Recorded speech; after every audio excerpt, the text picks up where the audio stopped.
Stage 20, 4:07 in the morning. Colin here over at Inside Cycling World. Welcome aboard, everyone. Get in the stream. Let's go, guys. Neutralized start has just flashed up on screen here for me. 4-kilometer neutralized start today. Let's get set up here, folks. Just going to get my chat session set up here. What a stage yesterday. Epic Reigns, epic breakaway by Timon Ahrensman, who just held on yesterday for the finish. Stage victory, his second stage victory of this year's tour. Okay, guys, everything looks good here. Let's talk quickly about the route. A couple things I can show you here quickly. Saturday morning, guys. Most of you are probably sleeping in. I think I rolled out of bed at 3:21. It's just after 4 o'clock in the morning here. Okay, here it is. We got the chat going up here quick, guys. And we're off. We're off to the races. And we are off to the races. So I think there's a lot of tired riders at this year's tour. Let me just jump back here again. Let's take a look at the rankings first off. And I'm going to look here to see if we've got any more withdrawals today. How many riders have made it through this? There we go yesterday. Timon Ahrensman, first place. He crossed the finish line with a 2-second gap over Jonas Vingegaard and Tadej Pogačar, top 1-2 riders in the world at the moment. I just wanted to point that out, guys. You know, basically, you've got the two top cyclists in the world going after it each day after each other. There's been a few cracks in Jonas's armor along the way, but I mean, these guys are riding side by side every day. I mean, he's the only guy out there capable of keeping up with Poggy right now. So it looks like Jonas is kind of basically conceded yesterday that he can't take it out anymore. Poggy is exhausted. He basically said, I just want to go home now. I just want to go home. Let me jump out of there, guys. There's some stuff I want to show you here. Okay, looking here, just under a couple kilometers to go. I saw some cool stuff this morning. Let's take a look at the route first. We always do this, right? Kind of a lumpy, bumpy route, and not kind of, very lumpy and bumpy. So the reason we're starting so early today, this is my theory anyways, is that we're starting in Nantua here, kind of like very, very east side of France, just outside the Alps. We're not far from Alpeville where we were yesterday. Nantua, and we go to Pontarlier. Right along the east side of France there, where we butt up against Germany here. There's a huge transfer after this one today. They got a transfer from the finish at Pontarlier all the way across to outside of Paris here for the finish tomorrow. So that's why we got this crazy early start today. We'll look at the stage today. I think it's right around 180 kilometers. So second last stage, guys, 184 kilometers. You can see here start time was right 5 afternoon. That's when they rolled out this morning. Expected arrival about 10 after 4 this afternoon at CEST time. So that's 5 after 4 for me, and whatever else, just after 8 o'clock in the morning. Take a look at let's take a look here first. Category 3, and this is a tough one right off the start. The Col de la Croix de la Sierra. 12.1 kilometers at 4%. That's tough enough. I think a lot of the sprinters are going to have a hard time keeping up here. Next we hit Côte de Valfin, 5.7 kilometers at 4.2%. The sprint point today, I'm taking a look over here, guys, just making sure everything's live. So we got our first climb at 25 kilometers in, our second climb at 45 kilometers in. The sprint point's not till 72. I wonder if we're going to see a different, I think the sprint points are going to be taken out by a breakaway. Sprint points are going to a breakaway today. It is 184 kilometers, and there's 2,900 meters of climbing. If you've done a lot of cycling outside, that's a ton of climbing. This is not classified as a mountain stage. I don't even know. It's technically a hilly stage here, you can see. But 2,900 meters of climbing. Let's have a quick look at the stage as to what we're going to see today. The map out there. Nantua. You can see we're just on the edge of the mountains in these foothills here. Lumps and bumps everywhere today. This is not an easy stage. Upgrade your mind. First guy in today. Alma's back. Good morning from Texas. Fred Weiss.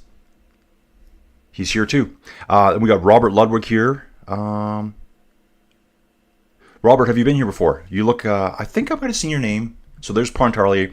You can see the mountains still in the background there. That's as we look east towards the Alps. After this, they got to take off and get all the way back to the west side of Paris for the finish tomorrow, which is going to be a crazy finish tomorrow. Jump back out of there, guys. Let's get to the live view here. So this is as live as we're going to get right now. We're still waiting for the Neutralized start to be finished. A lot of tired riders. GC riders are probably much just like 1 and 2 anyways. It's over. It's a 4-minute gap. Generally, Saturday will be the last day to attack, but with 4 minutes in hand, I can't see anything happening here. Poggy's still the strongest in the race, but he's extremely tired. They asked him afterwards. He's like, I just want to go home. You know, he has been under pressure every day. He is the world's #1 cyclist, but he has been under a lot of pressure. Jonas has been able to stick with him. I think Jonas is exhausted too. Very, very tough tour, guys. Very tough tour. So you can see the caravan out here floating ahead. They're just past the sprint point now. The caravan is a little thing. Goes out several hours ahead of the tour. Throws out all the swag to everyone on the sides of the road. Oh, I'm in top chat there. It always defaults to top chat. Okay. Hey, Learn To's back. Yep. You're right, dude. Learn To. Heard it through the grapevine that the race was cut short yesterday because of the cattle industry. And yeah, that's right, dude. So, yeah, there was some kind of contagious cattle disease there. I don't know. I kind of think it might have been dairy up in that part of the world. But where we are here, we don't have cows up in the mountains. We don't do that here, pretty much. But yeah, they had to cull some herds off. So it was, I don't think they're worried. Well, obviously they're worried about the contagious disease. Got one rider on the back here. This looks like it's Merlier, just calling for the car in the neutral start. 1 kilometer to go in the neutral start, guys. I think this is going to be a ripper right off the beginning. Sprinters aren't going to make that sprint point. If they are, they're going to be more of a long-range sprinter. I think the breakaway is going to be there. I think right now, GC contenders are more than content to let people go up the road today. I did want to show you this here too. I'm able to share this with you. This is when Poggy attacked yesterday. I do want to show this to you guys. Poggy attacks yesterday. This is them catching Tymon Ahrensman here. So Poggy goes, he launches it. Jonas goes with him. Everyone else at the back, you can see him back there. Felix Gall, Ben Healy's back there. Tobias Johansson, they all get dropped. They pass Tymon Ahrensman here. This is pretty explosive attack by Poggy there. Jumping out of that, guys. Get to stage 20 here again. And Jonas hung with him all the way. Just Jonas doesn't have anything extra to go past him now. Soaking wet conditions yesterday. The coolest part about that little clip there was that Tymon Ahrensman for Ineos Grenadiers was able to get back on with them and then accelerate away. So that would have happened somewhere way down in the valley before we started the huge final assault. I think he got a max lead of about 45 seconds and held on all the way. You probably saw it on Biketerra yesterday. Let's scroll down through the feed here. There was some good stuff this morning I wanted to show you. So here's just the feed this morning. Oh, there's a lot today. Here's some funny things here.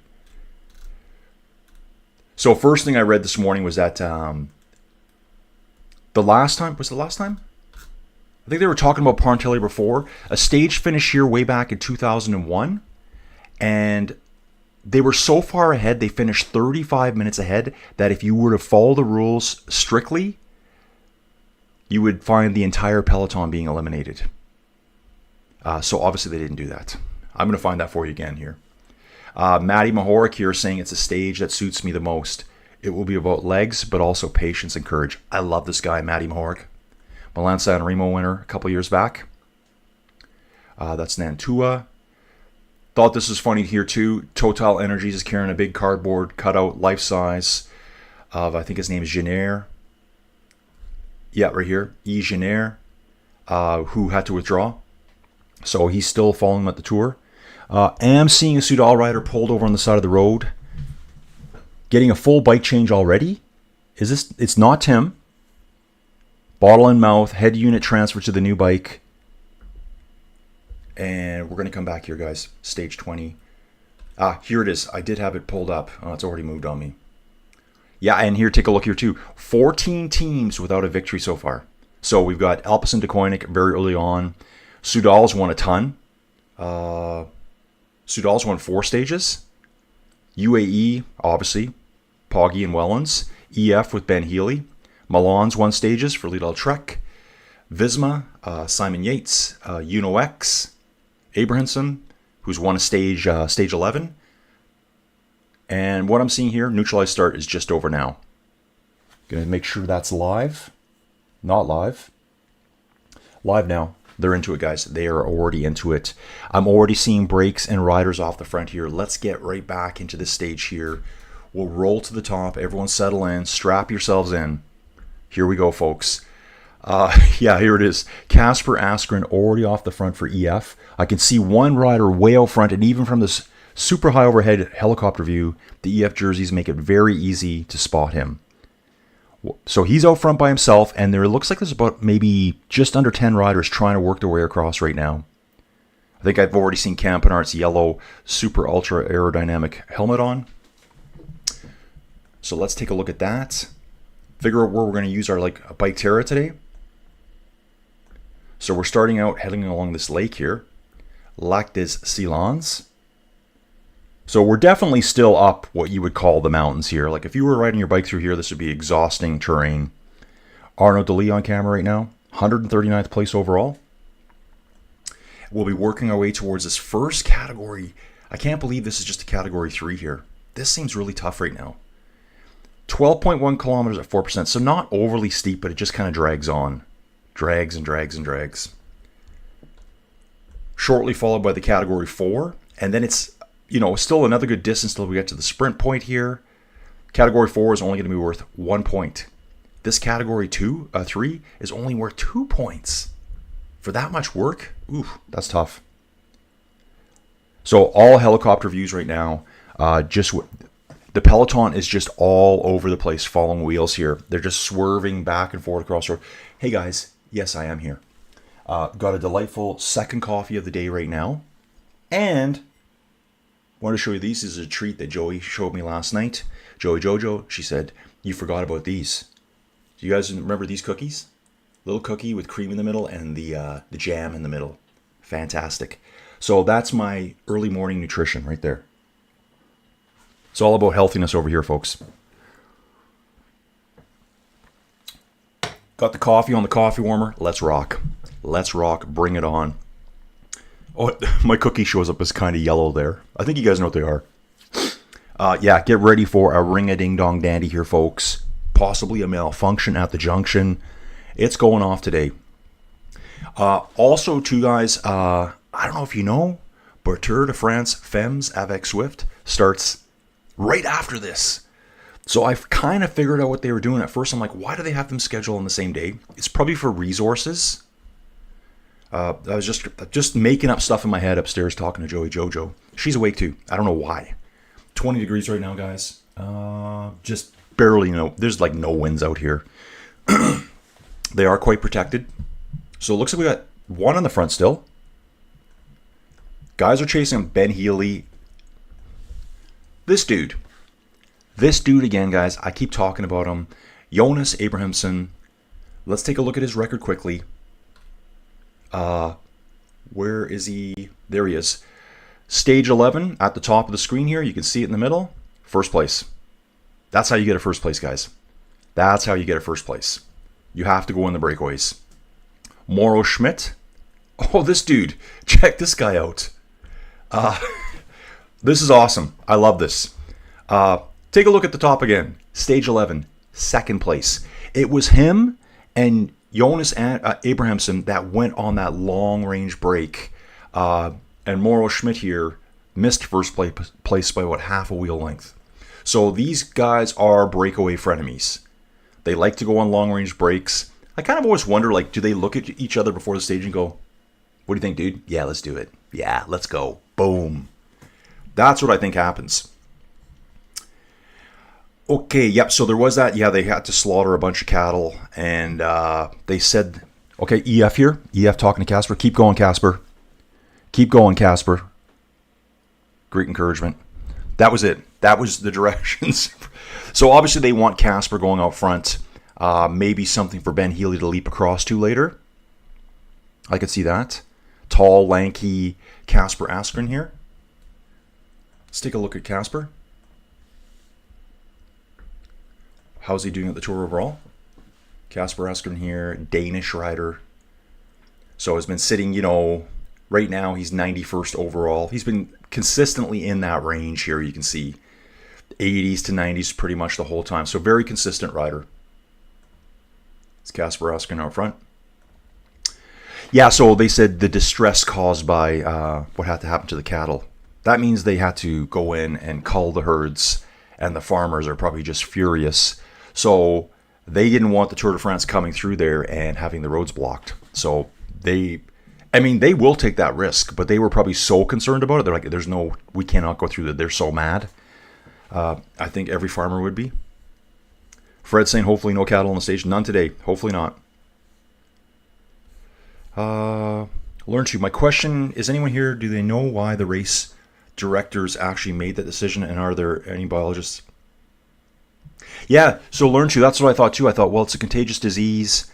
They don't want them going through the area, maybe transporting it, because honestly, there could be cow doo-doo on the road. That's what I was thinking. And they could transport it anywhere. Like if you go to a barn, like a dairy barn specifically around here, you generally step into like a container, some kind of sanitizing fluid with your rubber boots to kill whatever's on your boots so you don't bring nothing new in. They culled those herds. So yeah, they're worried about the disease, but basically I think it was just a bunch of very upset farmers. So that's why they made that decision last second. They must have known there was going to be protests. Yeah, does anyone else know? That's what I heard anyway, and I did read that in another place. They did say culling, C-U-L-L-I-N-G, which means destroying the herd. Dawn's in the mix. Good morning, Collins dudes. Hey, dude, what's up? The title of yesterday's stage, holy cow. Yes, that would have been a perfect one, wouldn't it? New dude here. New dude here. Ooh. Going Big O. Big O here. Really appreciate your insight, watching and supporting all the way from the Philippines. So many Filipino supporters here. I'm still looking for that dude. I won't remember his name right now. He's got like 3 names. First name, middle name, last name. He's watching. He's a Filipino dude who's in Hawaii, and he's watching like at 3 in the morning, which is insane to me. Okay, so yeah, he's still on today's times. You guys are on like tomorrow's time. I'm totally confused.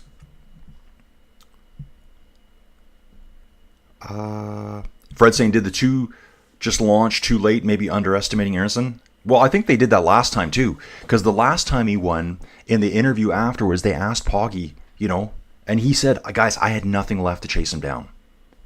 This one, they almost had him. When you see Timon Aronson, he puts his hands over his face like this. There's a tiny bend in the road there, right there. Like, it was 2 seconds. I think Jonas came across the line first, and then Poggy there, I believe. But, I mean, they were right together. Colin Coates back in the house. Colin, you off to work again? Colin's always on early, gets his Zwift ride in. Let's take a look at the gap now, guys. So just Casper out front. It looks like the peloton's pulled everyone else back. So we still have 160 riders in the race. I think we started with 184. Yeah, I think we started with 184. So we've lost quite a few riders. Good morning. This is from Robert. Over an hour before my video feed starts, relying on Colin. Oh, hey, Robert. Good to see you, dude. Robert's been here a long time in the channel, too. Fred saying, wow, start is close by to Geneva. Yeah, we're right there. We are just across the border from it. Oh.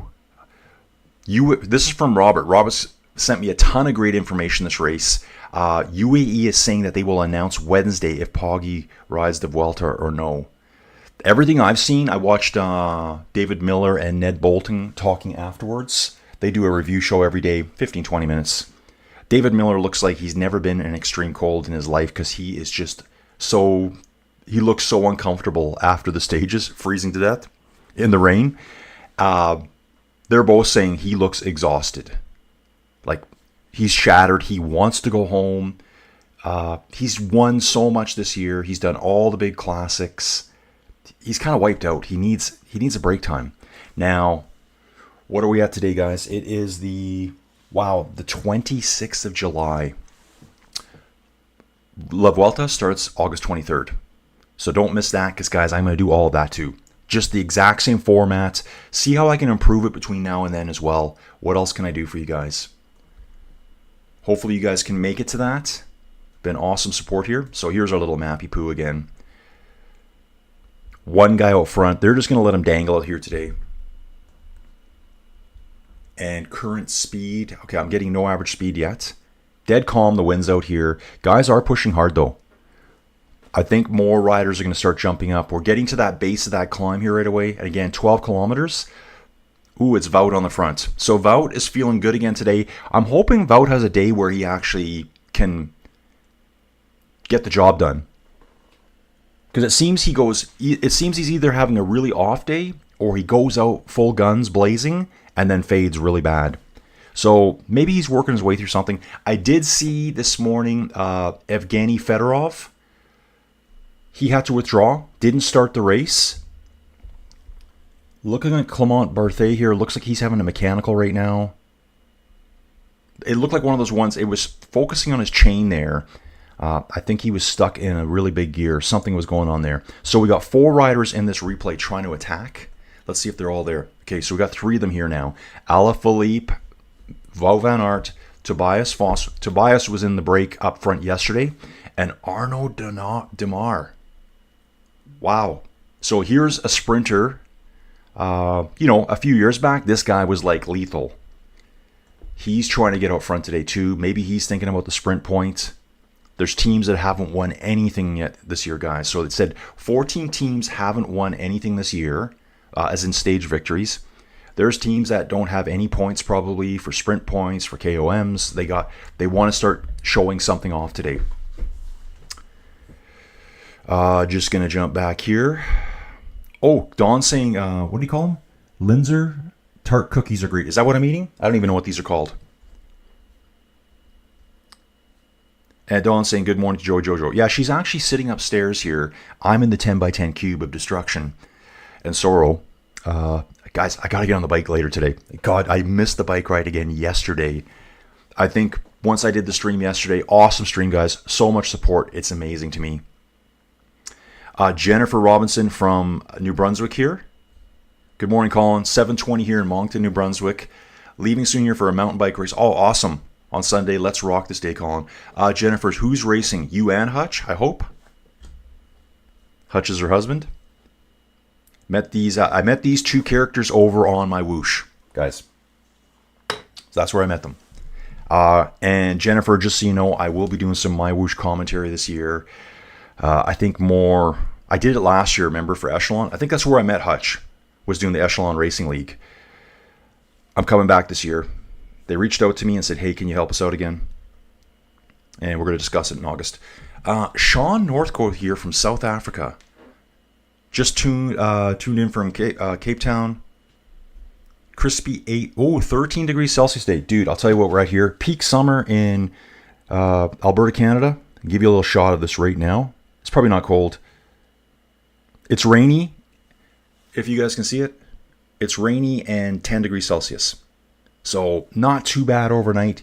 There was a couple nights a few days ago, it felt like fall already. It's honestly right around the corner if you live here. Thanks for your pleasant and passionate coverage, and thank you for the gifted membership. You're absolutely welcome, Sean. You probably got a gifted membership through Joey Jojo. Peloton looks pretty stable right now, guys. We've got Casper up front, 25-second back to this group here. Okay, so you can see it's bouncing around now. Looks like they've captured the Wout van Aert group. They didn't let them get away. He's got a 26-second gap, and Arnaud Delis is out the back, 49 seconds.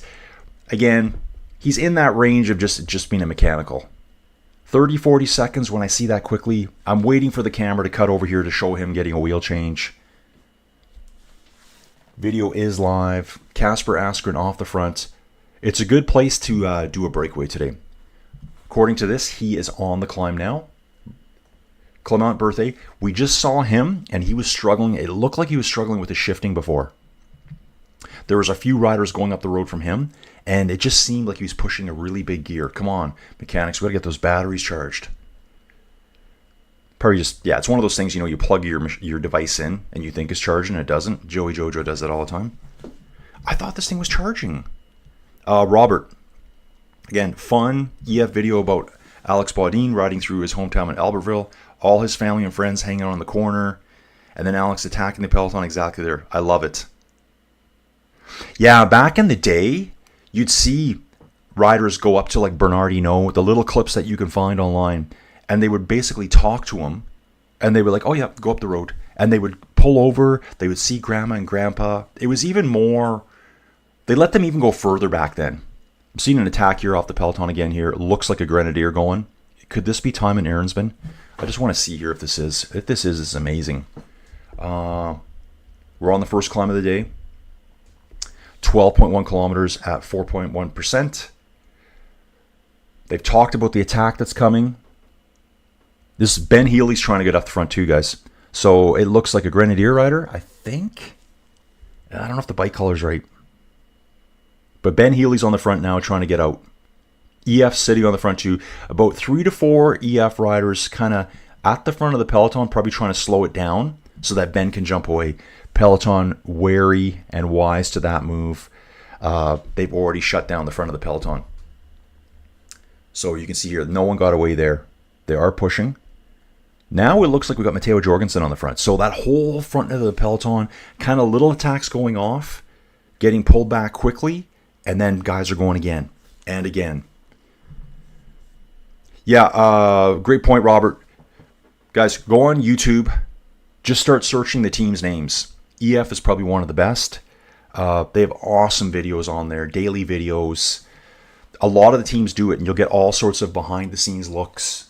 You know, the chefs cooking, the mechanics doing their things, the soigneurs who take care of the riders, just the daily things that go on in the background, and also some really good race videos too. My favorites are always of Lachlan Morton, who did ride in the World Tour, and now he does all their gravel adventure things. I saw Jonathan Botters talking. He says the single biggest attention to EF on social media is Lockie Morton. It's not this. It's when Lachlan does things. Okay. Oh, did I just see my Hawaii guy? I think I just saw the Hawaii guy. Yes, so Sean Northcote, great to have you here, dude. And Robert, great story there. Don saying this is ground zero for COVID 2025. I hope not. Yeah, Don. Yeah, so this guy, 126 Hawaii time right now. He jumps on here, and it's usually 3:30 in the morning. Okay, Healy's being really aggressive up this 5% grade here right now. At the foot of the climb, they're maybe a kilometer into it right now. Yeah, they still got 10.4 kilometers of climbing to go here. He's got a Uno X rider going with him. I wonder who that is. We're going to find out. And actually, I think we got Arkea B&B at the front too. Maybe Kevin Vauquelin's trying to get on a move today. Why don't we do that here right now? Let's get bright, folks. Let's go to the rankings overall. We're going to go to individual stage 19 in the GC. Let's do that. And some key moves yesterday. Vauquelin fell down. 1. Actually, no, he stayed the same. He stayed in 7th place overall. Johansson was able to move up 2 positions yesterday to 6th place. Go Uno X. Primos fell down 3 positions. He went from 5th to 8th. Ben O'Connor held his. Ben Healy was there as well. So big swaps were Primos and Tobias Johansson here. Big battles coming up, folks. What are we looking at here? Oscar only here, 12 minutes and 12 seconds back. Florian Lipowitz sitting in 3rd on the podium at 11:09. They're 1 minute and 3 seconds apart. Can anything happen there today? That's a battle I'm going to be watching closely here. Watching the front again here, EF working with Visma right now. on the front. One EF rider, and I think the taller rider, it looks like Mateo to me. But we're just seeing Casper asking on front here. That's the very front of the peloton. It's completely strung out. Just start getting ready for it to splinter. This is early in the day for these guys. This is an easy climb for these riders, but they're going to be so tired. They all want to get the Tour de France under their belt, get their finishers medal. They get a finisher's medal when they complete it. Here he goes. Yeah, Colin Coates on the bike and about to get ready for another 48-hour shift. Upgrade your minds here from Canada. Okay, check this dude out here. Sean Mick, something or other. Hello again from North Wales. Mountains dropped. You're another like. It's 11:30 a.m. here and cloudy. Oh, he's saying, what's it like back in my birth country? Toronto born. Oh, so, dude, you did the flip-flop for me. You did the flip-flop. Not exactly the same countries, but I was born in the UK. I came across here when I was 5 years old. So I was a transplanted Canadian. And it looks like you were born in Toronto and went to Northern Wales. Probably one of those things where your parents moved you when you were young. Let me know the story. Your parents were here, and they were like, yeah, let's head home. So maybe your parents are Welsh. Dawn saying we should call the 10 by 10 area the command center. Yeah, we could do that too. It is the command center. This is where it all happens.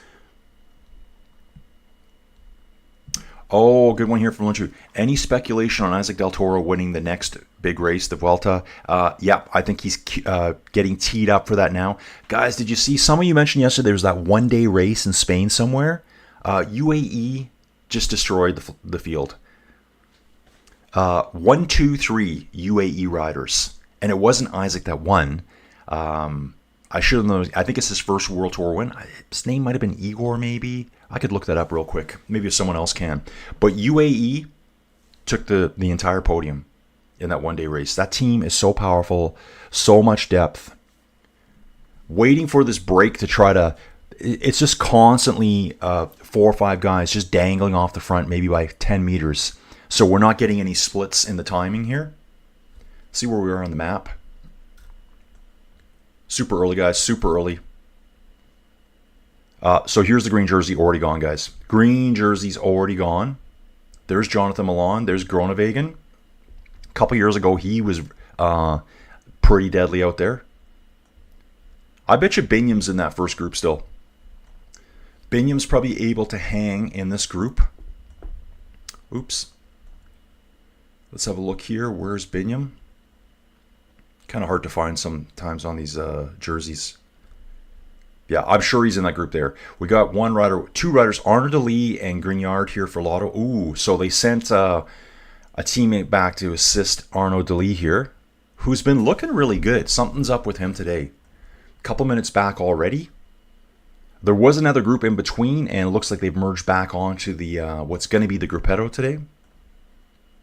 So I imagine this is going to be a breakaway, guys. Still watching the front here. It's soaking wet out there too now. Pouring rain at this point on the course. How far in are we here? Yeah, pouring rain right now. Average speed right now, 42.4 kilometers an hour. We've been climbing the entire way. Been lumpy the entire way. As soon as we left, it climbed. We went downhill, and now we're just climbing for the next 12 kilometers. Ooh, I can see Astana. A lot of arm waving at the front here. Yeah, the front is such a disaster right now. It's all over the place. Absolute downpour here. Soaking wet. I saw a good question yesterday, and I knew the answer right away. It was on a review show on YouTube, and someone asked them, and I wanted to give my answer because I knew it. They said, why do the riders take their bottle and squirt it before they take a drink? And the dudes were kind of like, well, yeah, anything to shed some weight. And I'm like, okay, well, maybe that was just a funny answer. But the real reason they do it, if you've ever thought about that, so they'll grab their water bottle out of the bike cage. They'll pull it up. Before they take a drink, they squirt it out. Just a little bit. Then they drink. They're always concerned about road grime getting into the mouth of the bottle where you're going to drink from. You know, dirt, oils, anything that's on the road is going to stick to your bottle. So that's why they do that. Okay, so learn to again. Okay, that was Sean. Oh yeah, I can see. I'm going to see them announce when it was. I think Robert earlier saying that UAE is announcing whether Poggy will do the Vuelta or not. Poggy's won so much this year. He doesn't need to do the Vuelta. He's so far ahead in the point standings. Yeah, they'll probably designate Isaac as the GC contender for the Vuelta this year for UAE. That's what I'm expecting. Did you see the short clip? This is Fred Weiss again. Did you see the short clip on Reporter Ask Poggy? You just lost 2 seconds to Jonas. Oh, I did see that, Fred. Yeah. So, Poggy, this is what I mean. You can tell Poggy is just done. So the guy was making a joke. You lost 2 seconds to Jonas because the time bonus is there. Finished right on his wheel, though. And so the comment was, you just lost 2 seconds to Jonas. Is this the start of a great collapse? Just a little fun joke. And Poggy just kind of giggled a bit, and he says, please, I have no time for jokes, please. And he left. Like, he is absolutely done. So if there would have been a little of this fatigue maybe 2 or 3 stages ago, maybe the Visma strategy of wearing him out could have worked. Just taking a look at Jordi Muse here. Sitting on the back. Bora. Love those jerseys. I want a jersey like that. Need some more jerseys, guys. Still waiting for the Metallica jersey to show up. We'll be seeing that soon, though. Yeah, so Poggy is just done. Like, he doesn't even want to talk to the reporters afterwards. Jonas just gets bombarded with question after question. Whichever side you're on, if you're a Poggy supporter or a Jonas supporter, you know I'm a Breakaway supporter. Someone commented, love your support of that Breakaway guy, or my bias of that guy, because I said I don't like to be biased. I try to look at all angles, but I will always cheer for the Breakaway. That's a fact. Ronald Valbuena, he's been here before. Good afternoon, everyone. Greetings from Manila, Philippines. We appreciate your Tour de France coverage. Thanks, dude. I appreciate. It seems like everyone in the Philippines being here. I love it. I didn't know people in the Philippines were so cycling crazy. I had no idea. Let me just move this down, guys. And I am keeping an eye on this here, guys. It's just Casper. Oh, Casper. Actually, hang on here. I was watching EF Riders. Assumed Casper was there. Maybe he's just floating in between. Nielsen Paulus. I saw people earlier in the tour saying how Nielsen hadn't done anything yet. Maybe today's the day. We got Harry Sweeney, Nielsen Paulus. And remember earlier I was saying there was a lot of EF riders floating around at the front, just trying to get that move going. It's a little tiny break. I don't know if this will hold. And we've also got Raul Garcia Prena here for Arkea B&B Hotels, Spanish rider. So they've got a 19-second gap over the Peloton. Peloton's still 127 riders. Green Jersey Group, 28 riders. And then we got Arnaud Delis with his teammate. Quite a ways back here, guys. I'm getting a bit concerned about this one. They're already 3 minutes behind the front end. And we're 15 kilometers into the stage. So that's a bit worrying. Let me just have a quick look here. How far into the tour are we right now? We're 20.3 kilometers in, and he's already lost 3 minutes. So I think something might be up with him today. That's my guess. Very, very wet. Roads are very dangerous. We got a big descent on the other side, guys. Big descent on the other side. Yep, Dawn, I'm sure these riders are done with climbing these hills. Stage 20. Oh, yeah. Today is super hard. Very hard day. And then tomorrow even is going to be such a strange day at the tour. You know, the traditional parade day has been eliminated. I think I said yesterday, a lot of the sprinters complaining, you've taken our sprint opportunities away on the last stage of the Tour de France. Probably because they probably looked at the stages. You know, they track this stuff, and they could see viewership days. Last day is probably the lowest. Everyone's excited for day one. Everyone gets extra excited about the big mountain stages. I love the time trial. So I always watch those ones too. In fact, I watch all of it. But the last day, you could probably miss the first hour or two if you wanted. Get up, watch the sprint on the Champs-Élysées, watch the podium, it's all over. So they're probably trying to spice up, make the last day more exciting for the fans. Tim Wellens going to the front here. Yep, Tim Wellens puts in a really explosive tack off the front. I wonder if this is going to actually stick. It is sticking here. Here it is. Tim Wellens just off the front for UAE. It's only 4 seconds, but he's 7 seconds. And he's trying to bridge up to the front group.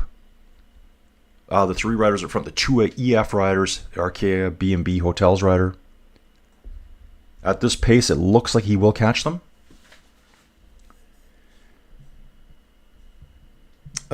Sean, been watching vids about 80s and 90s tours, and what stands out to me on those is the huge difference in average speeds on stages. And overall, it seems like such a polar shift difference to today's. Yeah, you'll probably see that the average speeds are way higher now. I'm not sure if that's what you're saying, Sean. I think in the 80s, they would have average speeds, 37 kilometers an hour, 38 kilometers an hour. It's just getting faster and faster. Everyone have their coffee drink. Maybe if you're in the afternoon already. Yeah, some people here are already in their afternoon. It's a Saturday. Time to crack a something or other. Watching Alexei Lutsenko fall out of this main peloton here. World Tour rider struggling on a Cat 3 climb because these guys are done.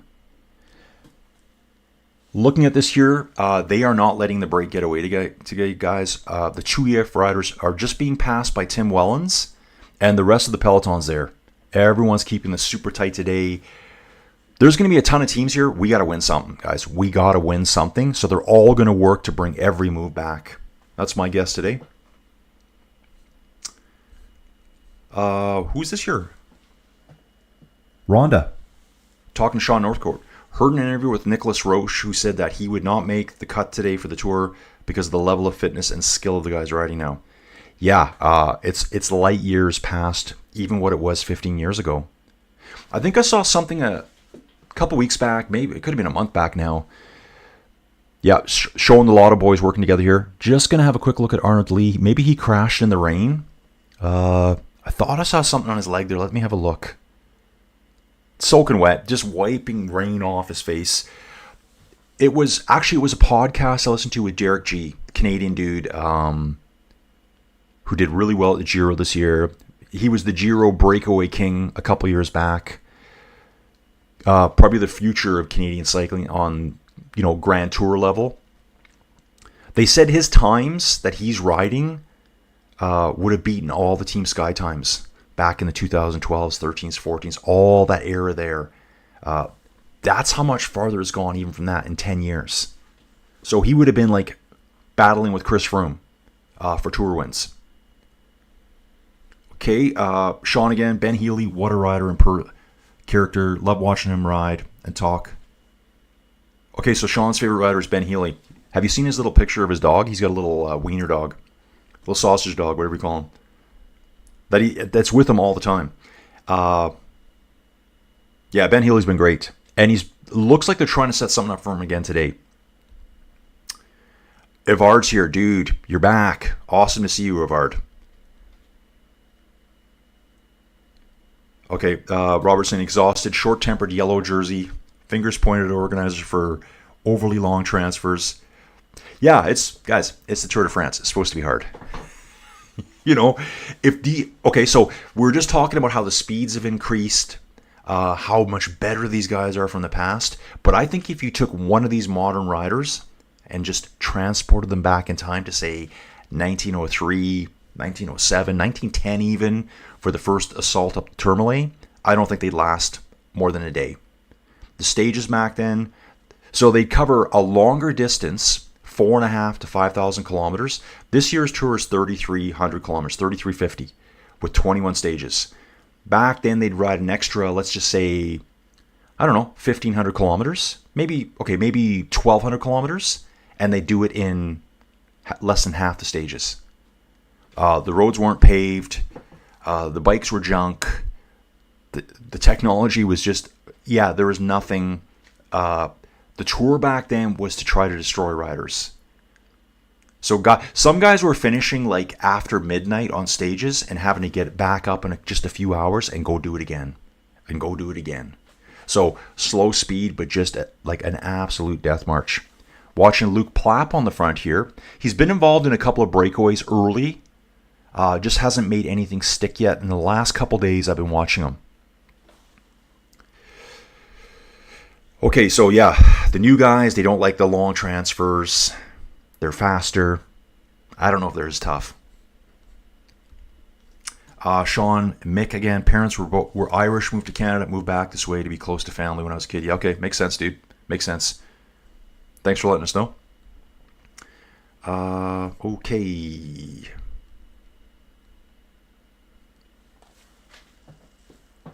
Okay, so Fecker here. Benny the one was skillful and you are proud of all Africans, so you are our diamond. Okay. Yeah, Benny has a chance today if he can hang here. I haven't seen him in that green. Why don't we take a look at that, guys? We'll look at the green jersey group. Benny's the kind of sprinter that's able to hang with the main peloton a little bit longer.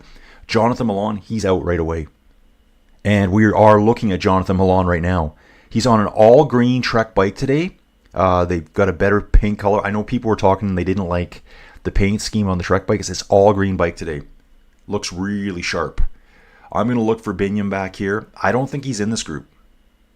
There's Jonathan Milan, Tim Merlier, Groenewegen. Could you imagine if Groenewegen was on form, like at his peak? That would be awesome right now. Yeah, looks like Biniam's up the road with the main peloton. Kind of more of a, let's call him a climbing sprinter.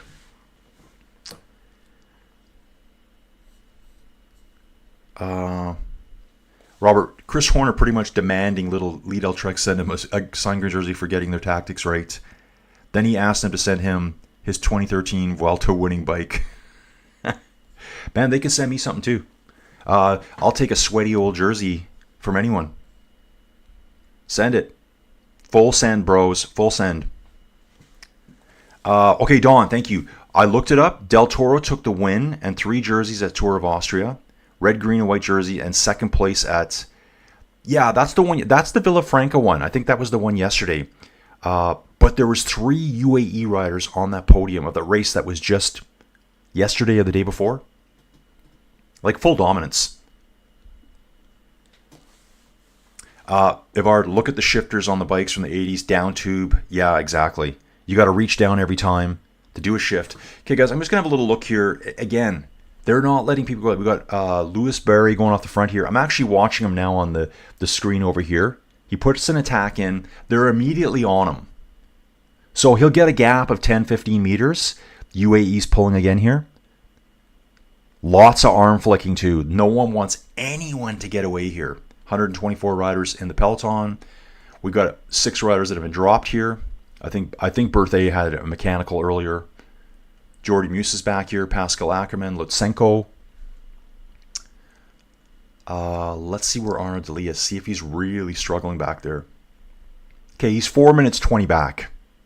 So hang in there, dude. Hang in there. Again, not a very steep climb, but it just kind of drags on and on. They're over the top, actually. So that would only be for 2 points. There's 2 points and another 1 point available there. Go to the live tracking here, guys, so you can see it. We just came through it, actually. So there we go. These are guys descending now. Lewis Bars on the descent. I'll try to do something here. Let me have a sip of this coffee. And, oh, I got to keep it on the warmer. I like to hold it for too long. Exit that and spectate that there. See what we can do. Guys, so yeah, the Fems start today. The Fems start stage 1 today. And I don't know if I just figured it out this morning. I did. I just figured it out this morning. So the men start super early today. The ladies have a later start.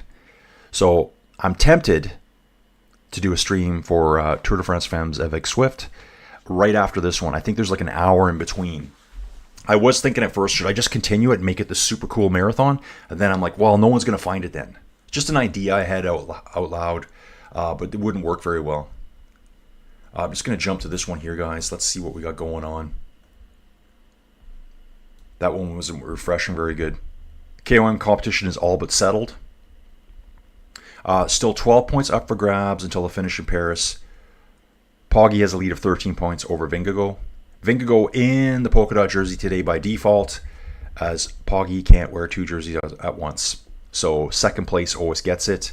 And then we got Lenny Martinez, Mr. Sticky Bottle. He's got 97. Aaronsman came way up with that yesterday. He's got 85 points. Ben O'Connor's in 5th place. Sticky Bottle Martinez, we'll call him that. Yeah, so you're seeing it here. Sorry. A Breakaway is struggling to go free after 20K. They just can't break them yet. Okay. They're trying. It's just not happening yet. Something might form on the descent here. It all depends how sketchy it is. Gonna just pop over here, guys. Okay,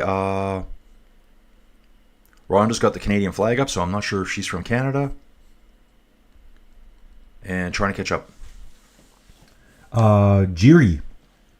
Are the average speeds higher only because of bike specs and manufacturing? It's probably everything. Everything. Definitely bikes. I mean, bikes in the 80s were probably like 20-pound bikes, I would imagine. I mean, back then it was steel. Then they got aluminum. Titanium came along. Then they had the carbon bikes in the 90s.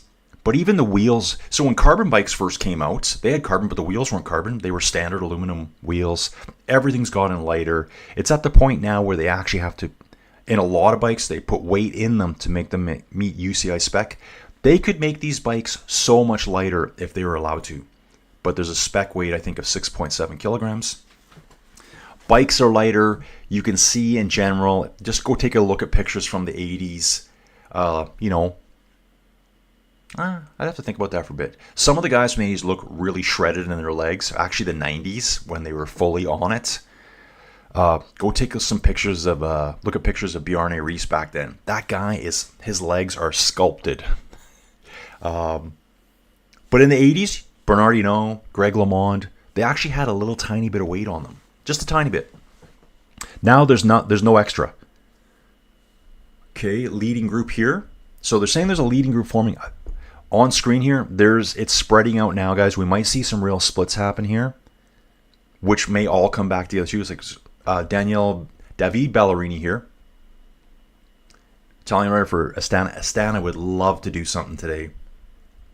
So he's off the front descending. Peloton's right there though, 6 seconds back. It is a wet descent, wide open here. It's actually quite treed in areas, so it's a big road, but not like open alpine pass type descending. It's looks pretty technical to me. I don't think we have any switchbacks coming. So more of an open descent in that sense. There's nothing too technical coming up. Let's take a look down the road here. We're going to be descending all the way down here and then climbing again up the Cat 4. Bouncing back, folks, bouncing back. Let me just roll down here a little bit. Ooh, I need a better. I got to get that set up. The command center, Collins Command Center, needs to be improved.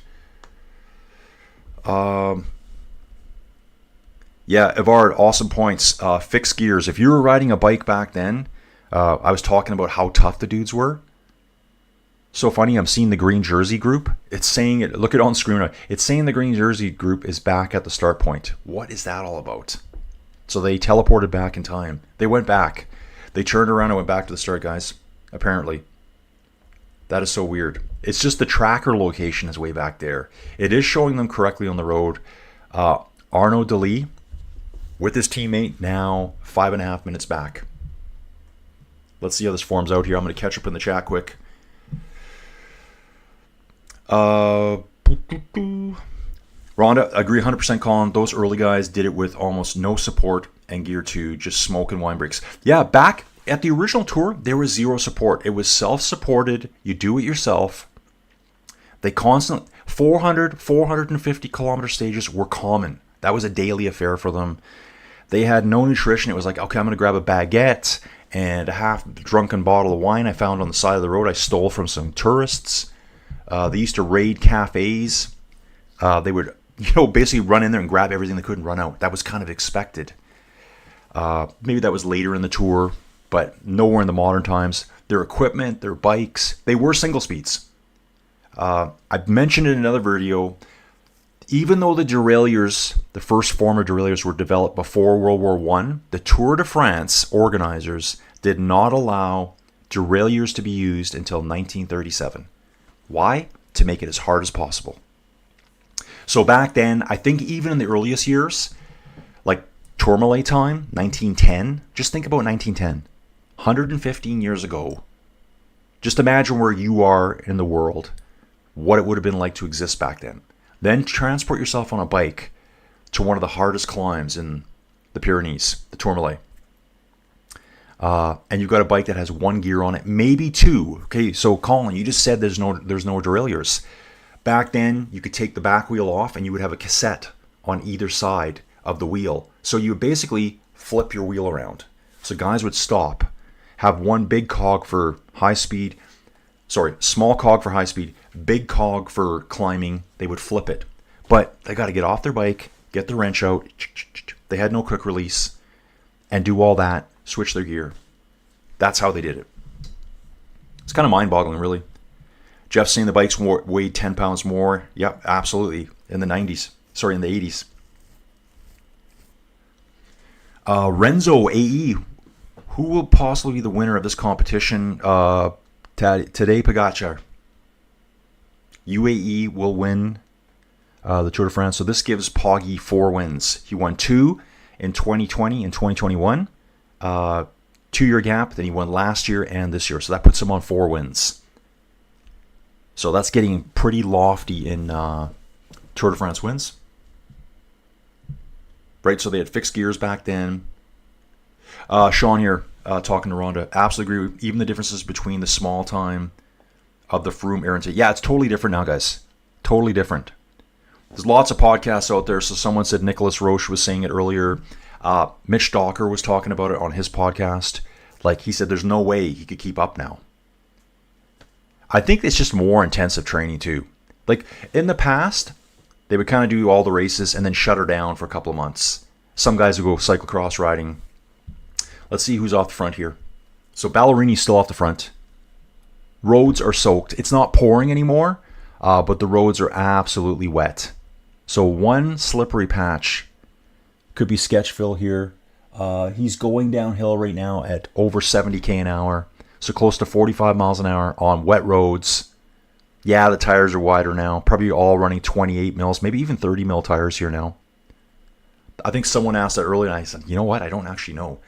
Back in the old days, they were riding like 19, 20 mil tires. And then I think through the 90s, the 2000s, probably even just 23 mil tires. So really nice descent here. He does have a second gap on the peloton, but that's how close they're staying, guys. They're not letting anyone get away. I think every team that hasn't got anything yet, they're not letting the brakes go. Uncle Matty's back. Good morning, good morning. Oh, then the chat just zips away from me. So Uncle Matty's here. Oh, don't pop believing too. We got to talk to this guy. Okay, I lost Uncle Matty here. I'm looking for him. Good morning, good morning. We slept the whole night through. Good morning. Good morning to you. Yeah, dude, I think I woke up a couple times myself last night. Super early start for me. And again, this is because they want to get these dudes done and then get the transfer all the way to Paris. Actually, west side of Paris, too. That's right, Jeff here. The origin of the tour lies in marketing. It was and still remains a marketing promotion. Yeah, so it was basically done by someone who had a newspaper. So that they wanted to make an event that would get attention to the newspaper. The yellow jersey is yellow because the original newspaper was printed on yellow paper. Swoosh Kid, reading Chasing Lance about his last tour win. It's hard to believe it's been 20 years ago. Dude, I don't know if I've read that one. I was online yesterday, on Amazon and on Audible. I'm always looking for new cycling stories to read. I've got a couple lined up now. Joey Jojo is still supposed to send me part 1 of the tour history, which I haven't received yet. Thank you very much.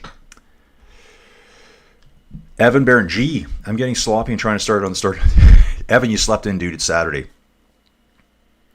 Evan saying, you're impressive, Colin, starting the race on time, enjoying the race community you created. Dude, I love it. It's all you guys. It's all the community.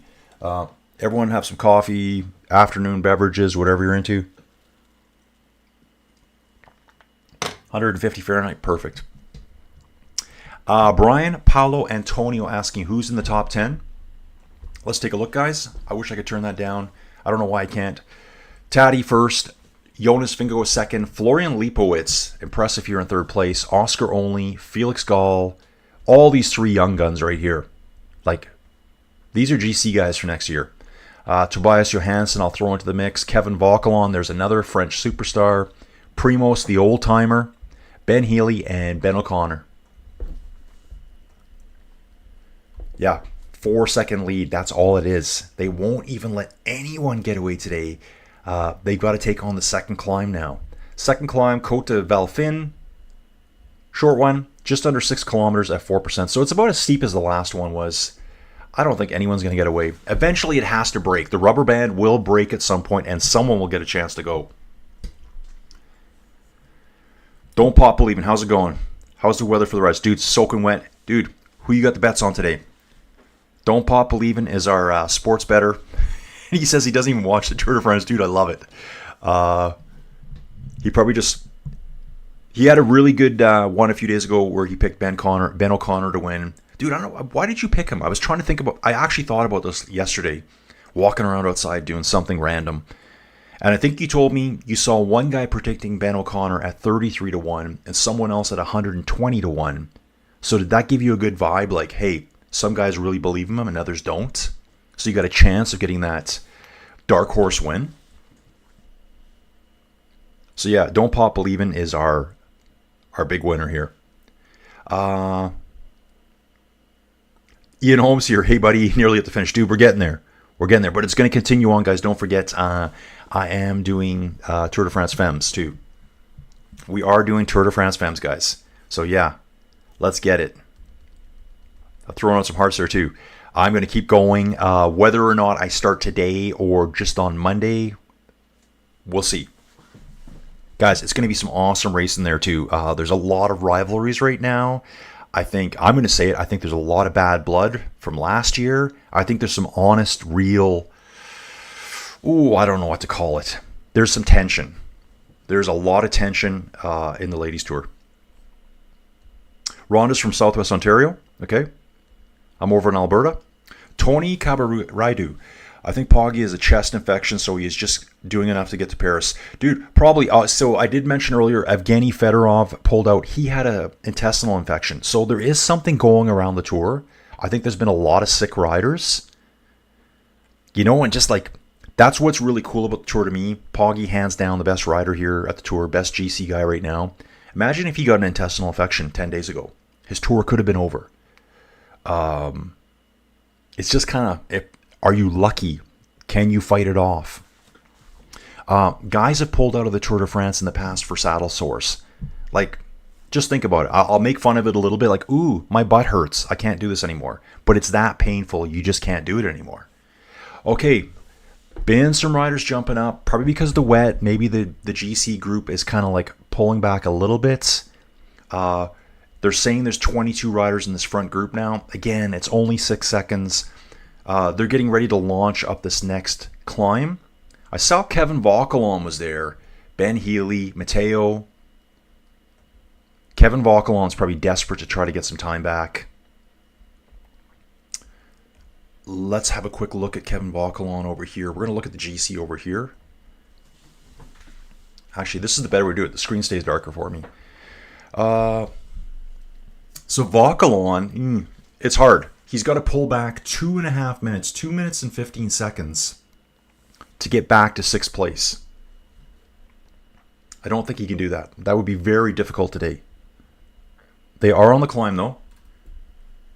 Let's take a look here at the map again, kind of show you where they're at.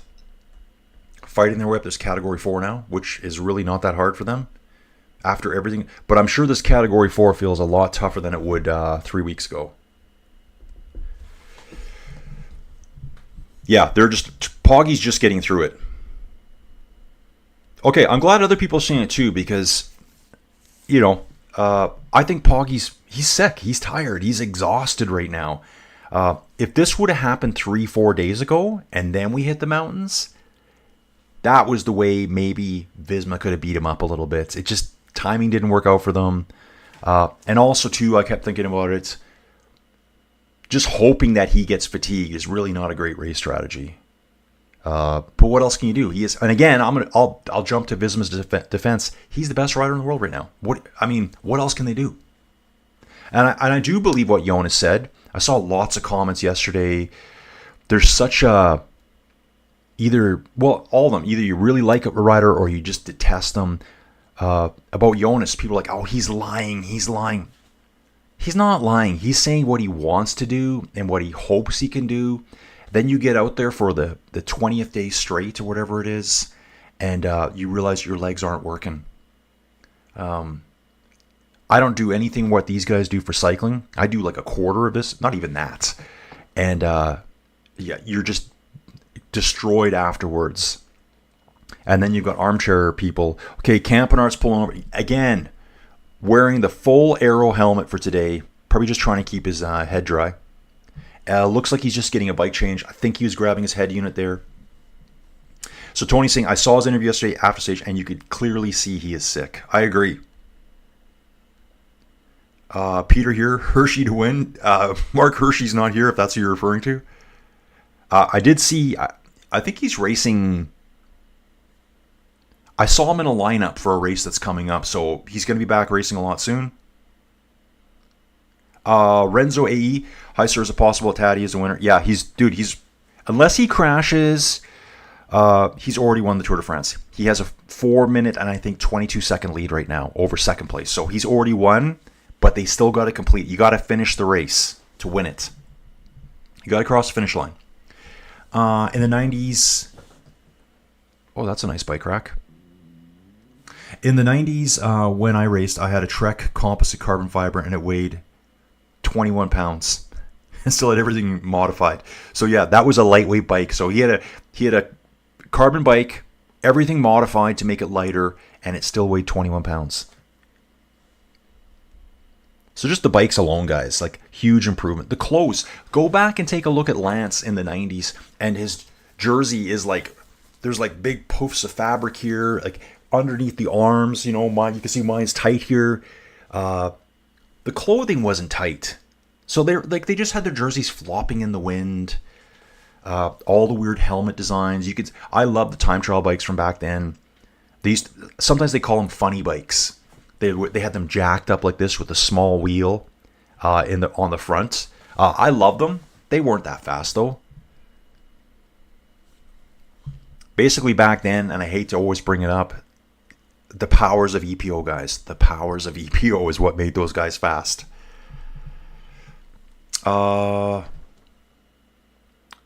Brian Paolo Antonio asking, how is Timon Aarons been doing? I thought he was going on attack earlier. He did win the stage yesterday, which I'm sure you've seen by now.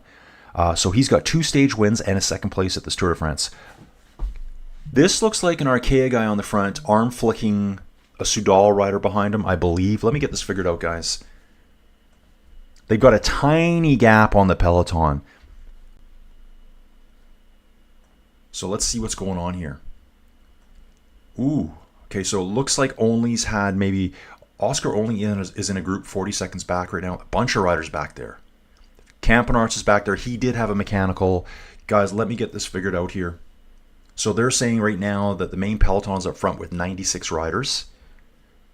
Again, the video footage, hard to interpret a lot of it because you're just seeing 1 and 2 riders that are 20, 30 meters ahead. But the peloton's just so stretched out, they're just saying it's one big bunch of riders. So to me, on the road, it looks like they've got a break, but they're not getting that time. All riding single file through here. So there is a big group here 30 seconds back. Oscar Only, Koos, Yates, Vlasov, Campanarts. A lot of names here. William Van Wilder, Benoot, there's Geraint Thomas, Quinn Simmons.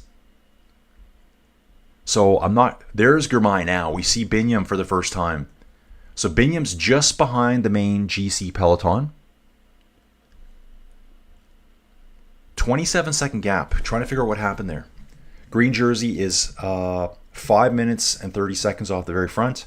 Arnaud Delis, almost 7 minutes behind now. And that's kind of started from the beginning of the stage. He's just slowly falling behind.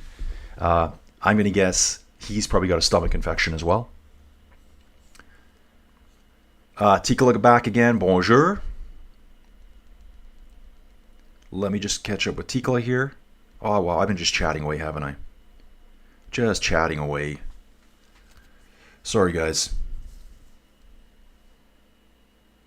Oh, wow.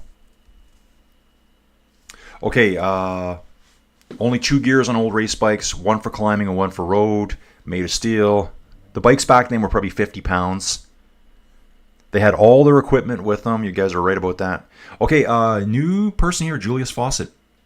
This is the most intense tour I've ever seen. There was only one stage where the peloton sat up. Yeah, it's been a crazy tour. These athletes are beyond what you can ever imagine.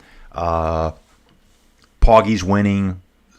Props to Jonas for hanging in there with them. I know a lot of people are like, oh yeah, I've seen jokes made about him. He's the only guy that can keep up with Poggy. Just think about that. So kind of like, I was thinking to myself, well, if you're going to trash Jonas, then you're trashing the entire peloton, which I don't think is cool. Yeah,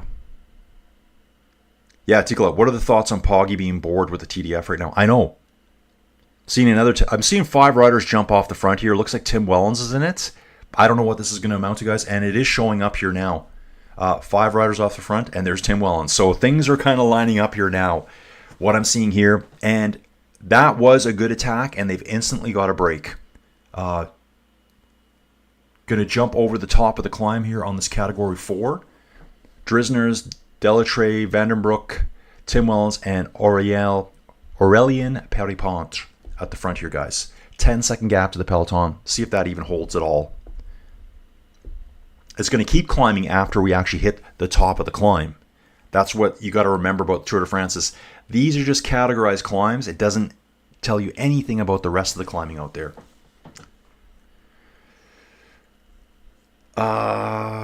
Okay, Jeff's saying the first commercially successful internal gear hub.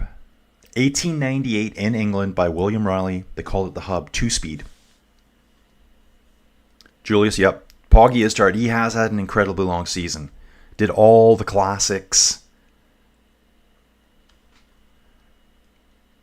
Yeah, Robert's saying not that long ago, racers consumed most of their calories on the bike.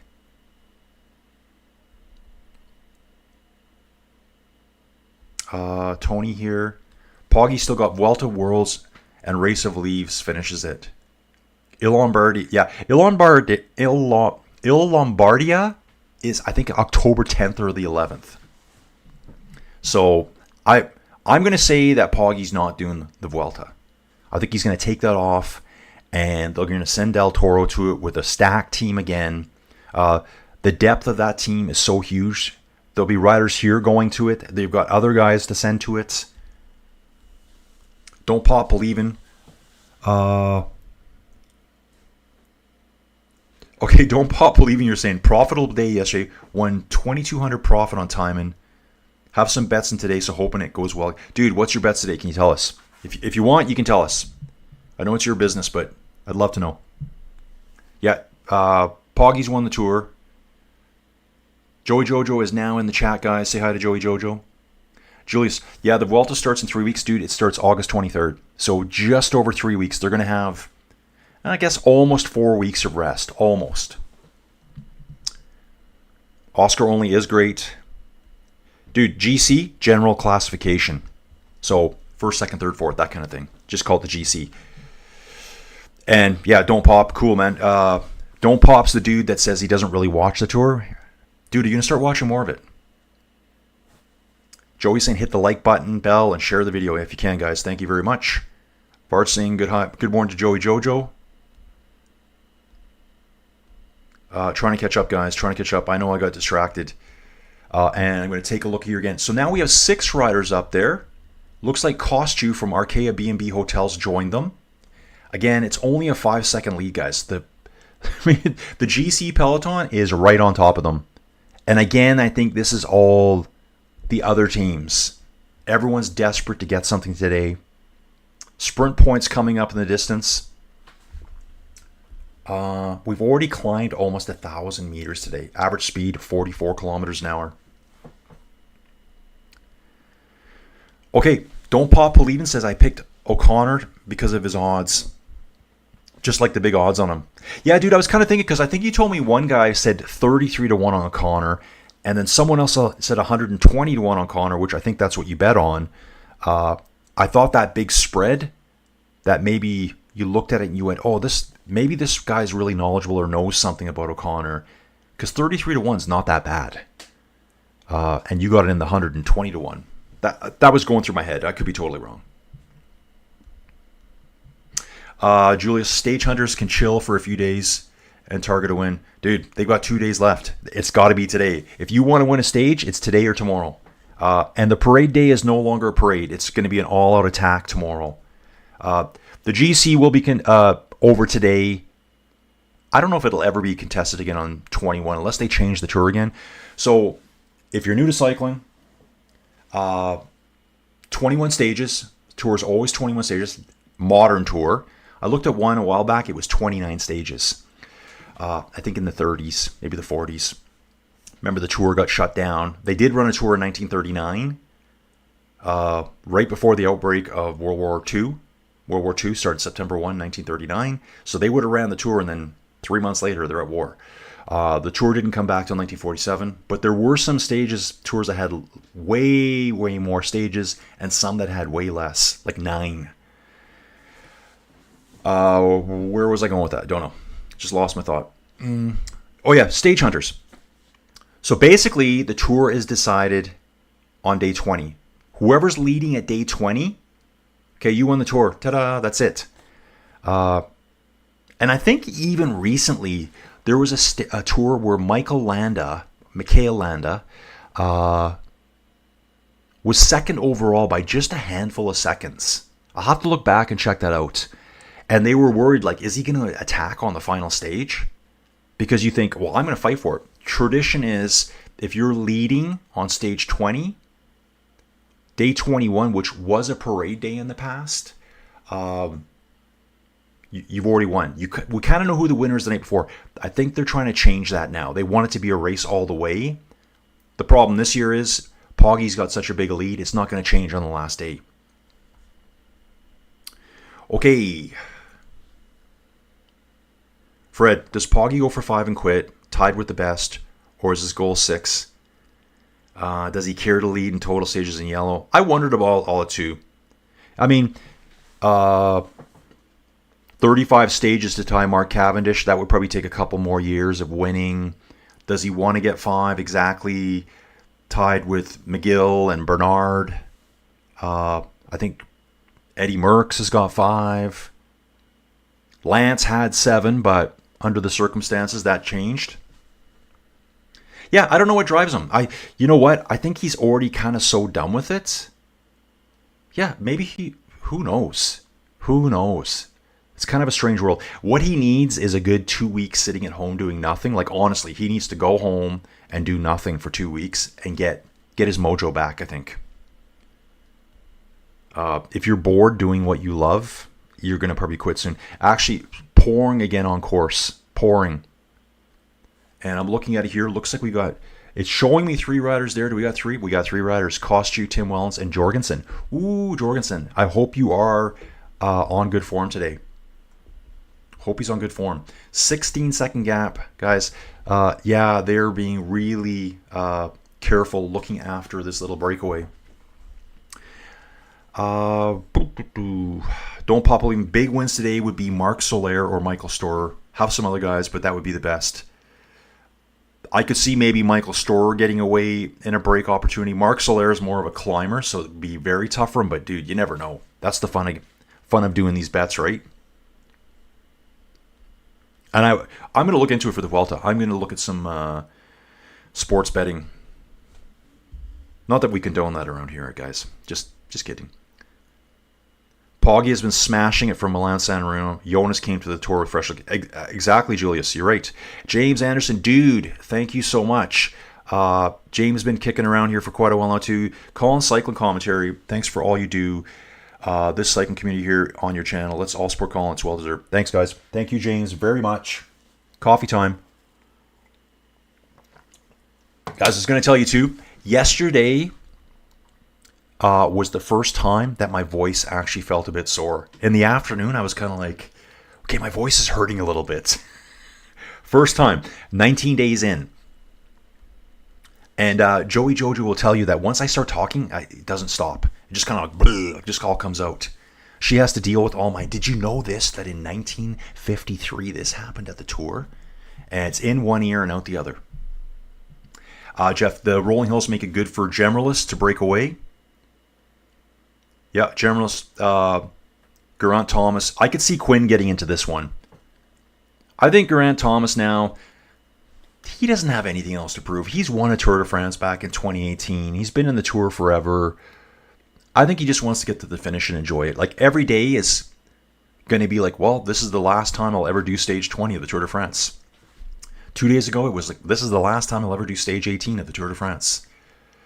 He does have a podcast that he does, so what's he going to do next? Wind speed right now, I mentioned earlier, it's virtually zero. It's 3 km/h winds out there. It's not cold, but it is pouring rain on them. It looks like guys are still trying to get off the front. So we got our 3 here. More riders are trying to jump up away from the main peloton. Maybe it's finally starting to crack now, guys. I think it's just starting to crack. How long have we been going for? Guys, we're 52.3 kilometers in to the race right now. About 132 remaining. And I think they're just letting guys get away now. I think the GC's saying that's enough. Let some dudes go. And I'm thinking it's Total Energy riders here. Hard to tell. There's still a lot of rain capes on right now. Yeah, a couple more guys trying to get off the front. Peloton's really stretched out. Yeah, James, thank you so much, dude. Really appreciate it. Yeah, Poggy can take it easy now, but he needs a well-deserved rest after this. I think he'll vanish for a week anyways. Head back to Slovenia.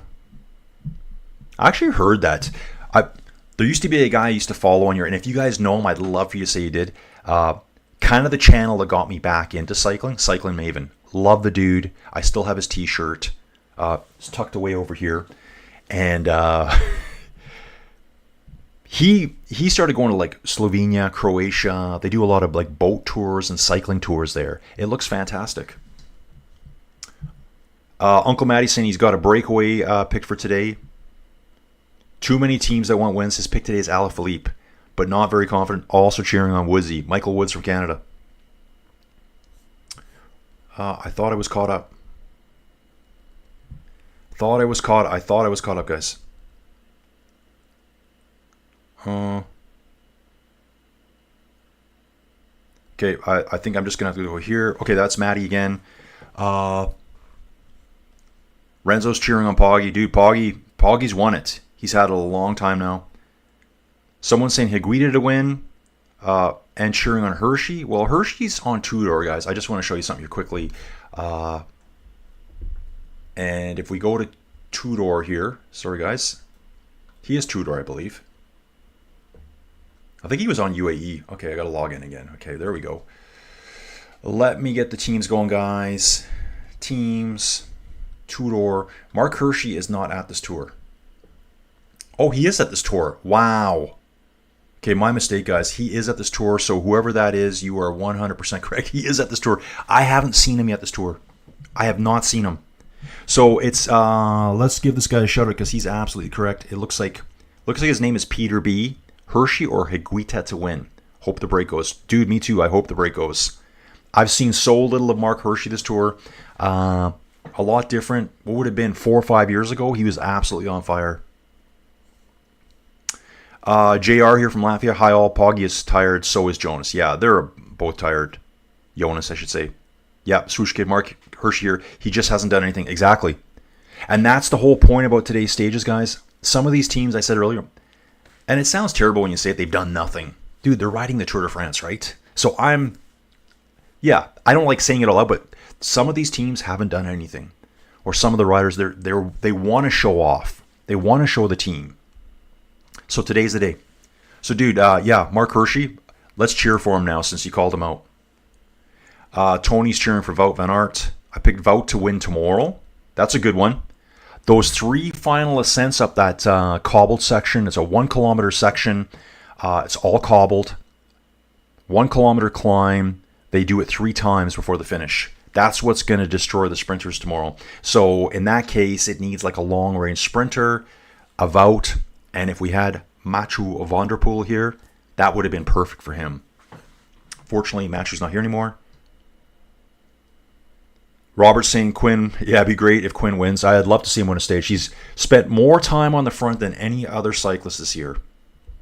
That's just my, what I've seen on screen, but he has. Julia's saying here too, Quinn has been the best rider to not win a stage. Exactly. 100%, dude. Don, I think Poggy's health isn't at 100. He's just hanging on to Paris, not going for any more stage wins. Yeah, I agree. I think he's mentally fatigued, physically fatigued, probably nursing something, and they don't want you to know anything about it. Joey Jojo, I'm number 1 according to Joey Jojo here. I thought it would have been like a 1 with his 2 zeros behind it or something, but thank you, Joey Jojo.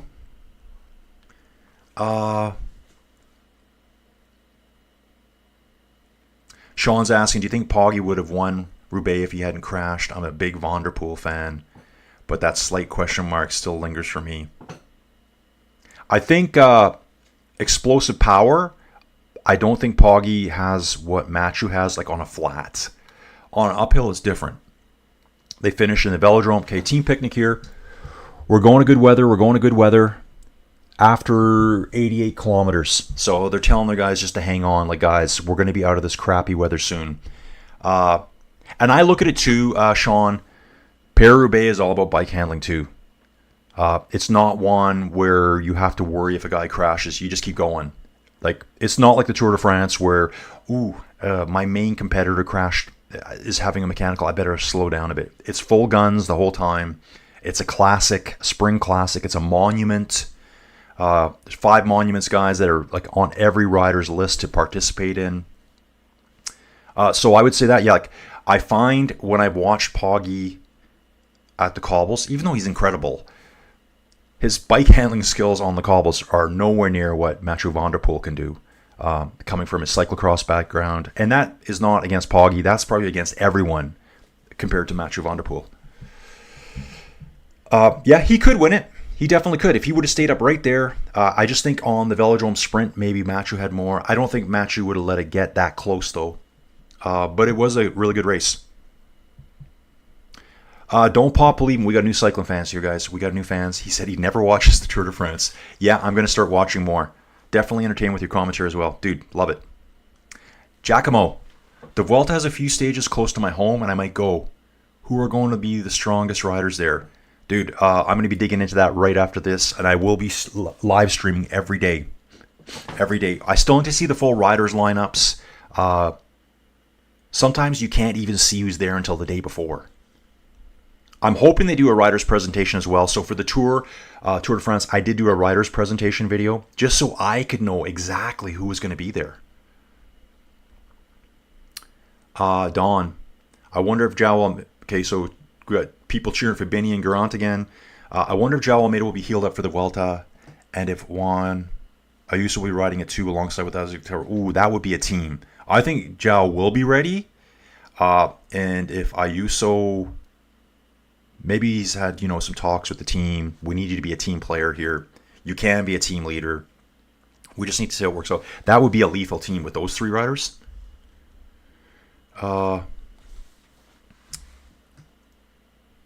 1939, this is Joey Jodo. 1939 is just a while back, he says. Yeah, whatever. Close enough. Yeah, Robert. Almeida, Ayuso, Del Toro.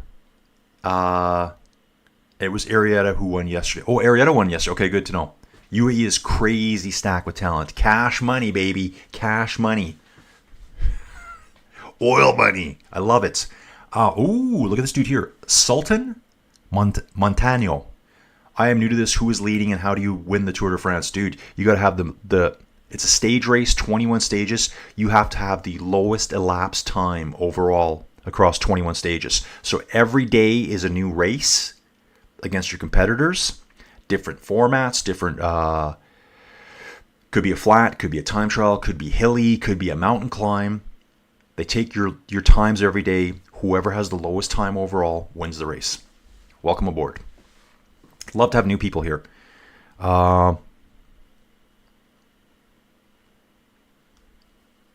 That's right, Don. I believe I heard that the winner of the 2024 Tour de France Femmes was won by 4 seconds. That's right. That is right. Stage 3, it all went sideways for Demi Vollering. She had a crash in yellow, guys. I'm going to bring this up because it starts today. In yellow jersey on stage 3, she crashes coming out of a weird roundabout. Like, it was poorly designed by the Tour. She actually got hit by one of her teammates. Her teammate stayed up. Her teammate kind of pinballed off her. Stayed upright. Demi goes down hard. She was in a yellow bib. Kind of like a one piece. Like more like a time trial vest, a bib and shorts, I guess. I don't even have those anymore. I should have bought one. And she still owns it because she showed it on a video just a few days ago. She went down and her team left her. It was 6.5 kilometers to the finish, so it was already on. Now, one of her teammates did win that day, so there was a lot of craziness. They have 7 riders in their teams at the Femmes. The team car was right there to give her a bike change if she needed. I don't think she did take a bike change. So they would have known what was going on with her. Everyone just attacked, including all of her competitors. And yeah, she lost the Tour that day. So yellow jersey was given to someone else. Demi won the final stage going up Alpe d'Huez, the most iconic climb at the Tour de France, and she ended up pulling back well over a minute down to 4 seconds. So, and what's crazy about that, I just read that this morning too. I always say the closest win ever. I've said it in this video, guys, and I'm totally wrong. I said just a few days ago the smallest margin ever was 8 seconds. No, it wasn't. That was for the men. The ladies, 4 seconds. So really good racing. Get into it, guys. Starts today. So I'm going to follow all of that as well. Okay. I got to back up here, guys. Just lost track. Okay, yeah. So Don, good point. Give me a good talking point there. Michael Ivan Ferreira Cardenas. This guy's been here. Peter Sagan is so tired of cycling that he retired. Yeah, dude. It's only been a couple years. Peter Sagan was awesome, guys. Go back, watch videos 2014, 15. I think that was the heyday of Sagan. Yeah, he was awesome. Jacques Anquetil, first 5-time winner, late 50s, early 60s. That's right. Clarence Mendoza. Can I know who's in the top 10? Okay, guys, see if we can remember this. Poggi, Jonas, Lipowitz, Oscar Only, Felix Gall. 6th place is Tobias Johansson. 7th place is, I've lost Kevin Vauquelin. 8th place is Primoz Roglic. 9th is Ben Healy. 10th is Ben O'Connor. Boom, boom. There you go. Top of my head. Sultan. People are asking who is in the top 10 because people in the Philippines are betting for Mateo to hit top 10. Really? So they want Mateo Jorgensen to get into the top 10, like overall? Okay, well, let's take a look at that, guys. I think Mateo's got some work to do. Mateo has some work to do. This is the GC. You can see it on screen here right now. Guys, does anyone know where Mateo is right now? Oh, wow. That's going to be... I think he's lost a lot of time. But I don't see his name here right now. I might have scrolled over him, guys. Let me get back to the stage here. I want to see what's going on. 3 right. Okay, so Mateo is still at the front. So like I said earlier, I'm hoping he makes it stick today. Oh, right here. He's 20th place overall. So, guys, he's an hour and 35 minutes back. He would need to gain like an hour on 10th place. You can see that right here. Now we're going to jump back here. He's an hour and 35 behind. Ben O'Connor is 35 minutes behind. He would need to take an hour out of Ben O'Connor to jump up into 10th place. You guys let me know. What do you think the chances are of that happening? Just let me know as I scroll through here. Oh, Renzo. Mateo Jorgensen is... Does that say 500 to 1 odds or 50 to 1 odds?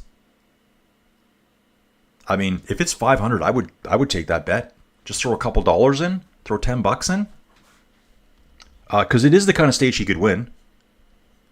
But to get into the top 10 of the Tour de France, yeah. So that's what do you mean top 10 GC? Yeah, Robert, Merckx 1.5, 1.5. That's right. Indurain, guys, want to point this out. Whatever the era was, Big Mig, time trial master. If you want to see a cool video, just go back to, I don't know if it was 93 or 94 Tour de France, when Big Mig just blows past Lance Armstrong. And you can see Lance talking to him. He's like, who is this guy? Like, he's passing me on the flats doing 57, 58K an hour. When you see him pass Lance, okay, Team Radio guys, what do we got here? It is getting sunny out now. I can see the clouds disappearing. Okay, 10 seconds for the counter, 20 to the peloton. So Frank, maybe you can have a word with Jagat and tell him he is not welcome. Ooh, listen to that. That's from Team Picnic. I'm going to figure that out. So talking to Frank Vandenbroek there. And they're saying, have a talk with Jordan Jagat, who I think is Total Energies, that he's not welcome in the group there. It is sunny out now. Sprint point's coming up, guys. Sprint point is coming up. Here it is right here. This second group. So Team Picnic Post NL is talking to Frank Vandenbroek here saying, Frank, maybe you can have a word with this guy, Jordan Jagat, that he's not welcome up here. 11th overall, guys. 11th place right here. So they don't want him up here for some reason. Back to the chat. Rhonda saying, Poggy says he's going on vacation. He lives in Monaco. So wonder where you go. Yeah, exactly. Where do you go on vacation from Monaco? Tough life. Yeah, so back to Indurain. So Merckx 1.5, Anquetil 1.5, 1.5, Lance 1.7, but, Indurain still has his 5. He won all 5 in a row. Back to back to back to back to back. 5. It's going to be hard for Poggy to do that, I think. I brought that up a few days ago. He would have more wins, but he wouldn't have 5 in a row. That's one record that no one else has right now.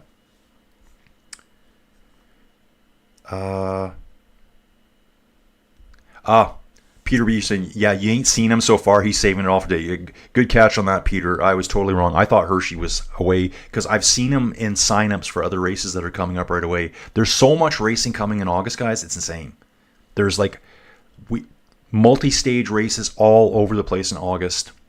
I think a lot of people, probably including myself, kind of forget they're still racing, but they are. They race right up to October. The last monument is in October. And I haven't even had a cookie yet. Haven't even had any cookies. 13 riders in that front group now, which is Jagat, the guy that's not welcome there. Jorgensen, Gregoire, who's had a good early season.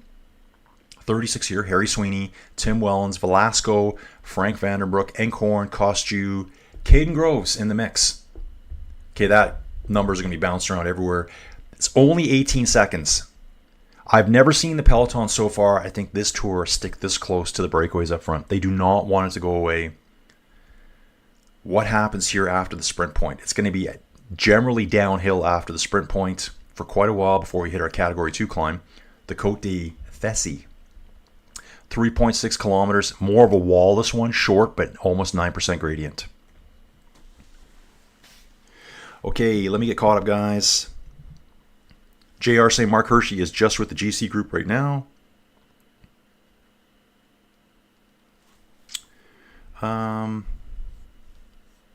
Okay, Giacomo.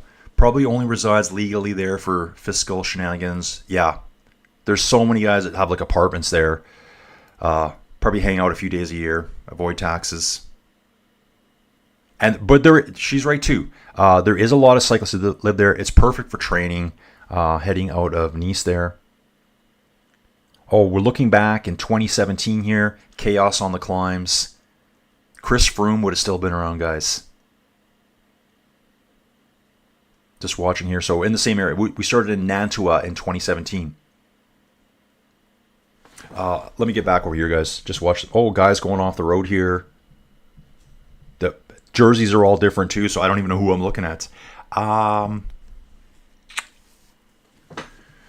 Travels with Tony, MVDP has won 12 or 13 monuments, and that doesn't even touch the cyclocross chops. Yeah, exactly. Like, I would say take any of these cyclists outside of Vout and say, guys, let's go cyclocross racing. He would make them look foolish, I think. Oh, yeah, that crash there. Ooh, that was a terrible one. I think that was the Richie Port crash. Remember Richie crashed? I think he broke his hip on that corner. And looking at the finish here, green jersey. Ooh, that's a tight finish. Who is that? Oh, was that Saxobank still? That Warren Barguil won back then. And the green jersey? Oh, it's Rigoberto. Some reason Rigoberto Urán was in the green jersey in that race, 2017. At least it was a green jersey. Maybe it was Cannondale at the time. I can't remember. Yeah, guys, remember there's different riders. There's Poggy riders, there's climbers, there's time trialists, MVDP, hardman, cyclocross racer, bike handling skills, extreme. Uncle Matty, what was the reason for shortening the course? Yeah, it was 129K, shortened down to 93K. They were avoiding an area in the Alps there where Swiss farmers had their cattle herds culled. And the farmers, it said the farmers were distressed, which to me means they were going to be out on the roads protesting, really mad. Generally, when they have these contagious diseases, some dude 5 miles away might have it in his herd. You know the guy. They come and they call your herd, just in case. Rhonda, MVDP owns the Roubaix. He's literally built for it. Yeah, totally. Yeah, like, take any riders. Who do I think is going to stay upright on the cobbles, in the dirt and the mud? It's Machu. Everyone else is going to crash, and that's like we talked earlier. Poggy has the horsepower. He has the engine to win Roubaix, but his bike handling skills are probably so... It's almost hard to say that. His bike handling skills are probably so much below Mathieu van der Poel's bike handling skills, and that's all I'm comparing, is bike handling skills. That kind of is almost shocking to say that aloud. Bright and sunny now, guys. Bright and sunny. 13 riders in the lead group, according to Jagat. I wonder if him and Jagat and Frank have had their little discussion yet. What was said? I can see it now. Frank pulls over to him. Hey, Jordan, dude. Sorry, man. Bosses are saying you're not supposed to be with us, so they probably get along good. The team radio makes it seem so horrible. We don't want him there. That means, stick something between his forks on his bike.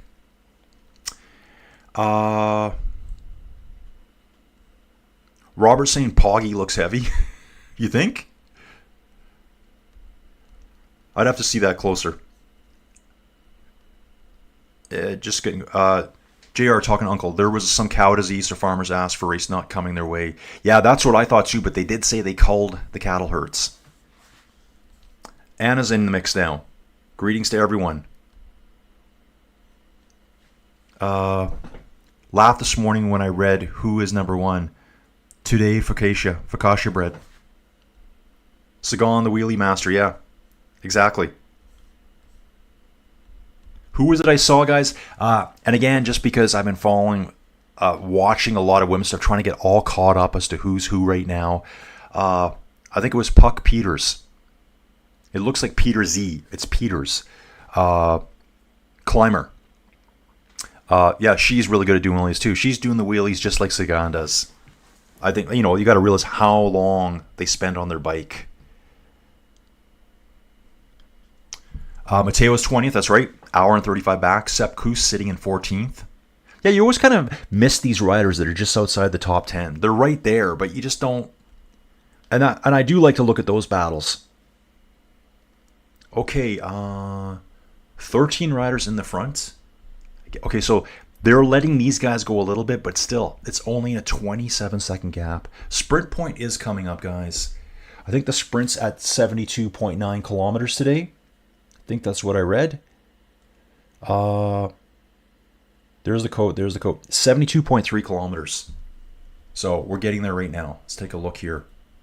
We're right on it. So the front group of 13 is going to take all the sprint points. Who here is important towards the sprint classification? Caden Groves is probably the highest placed, I would guess. But he's way down the list.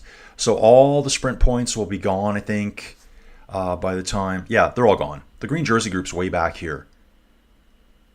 At this rate, the green jersey group's going to get no points today. Pop that back there. 5K to go here, 13:49. Yeah, so I'm 4 minutes behind, so we're getting there. We are getting there, folks. Right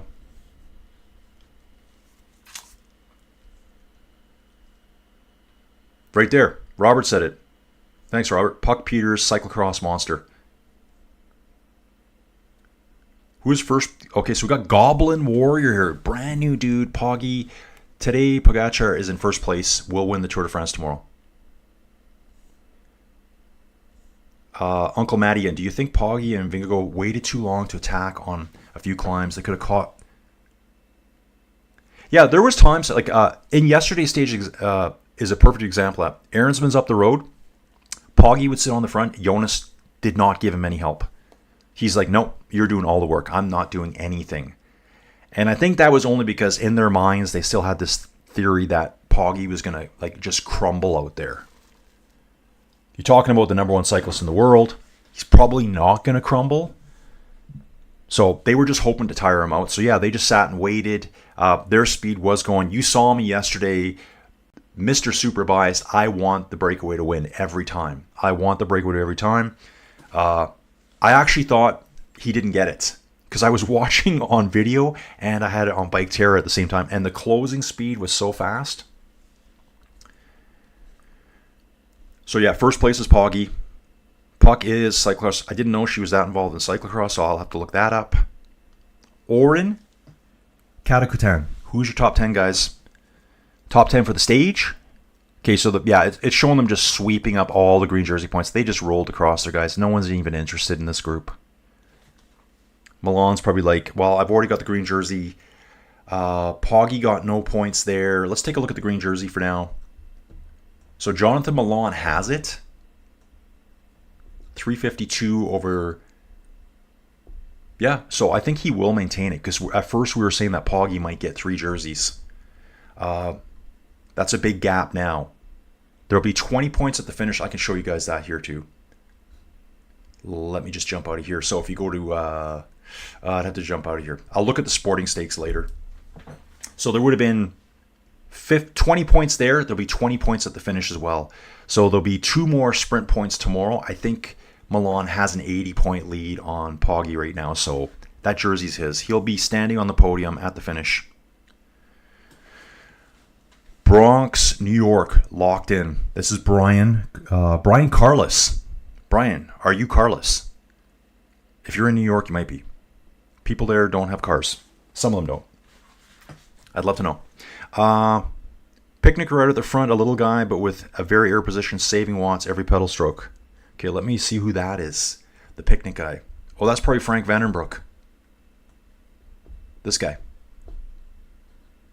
46th place overall. They don't want Jagat there. They've told him he needs to not be there. Come on, it's a good moment. Everyone's working. The gap will go out. Go, go, go. Okay, so they're cheering. Who are they talking to there? Trying to see if Alaphilippe's up here. He's not.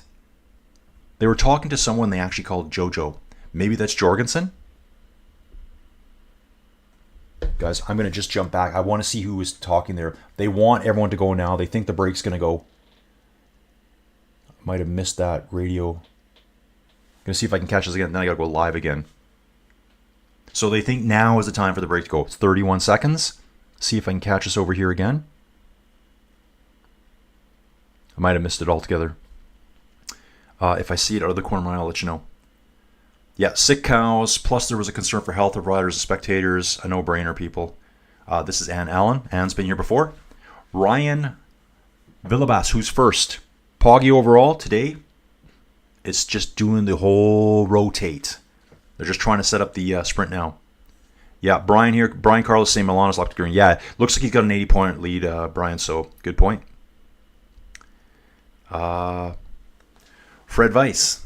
I always thought if Lance would have quit at 5 straight, tying McGill, and gotten out of the sport, he might have escaped. Exactly.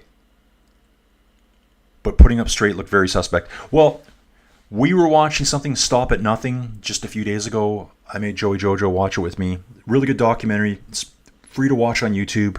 I don't think there's any region restrictions on it. It's a great documentary about all the crazy stuff he did. Yeah, Joey didn't know, or she'd forgotten, that Lance retired, vanished, and then he came back.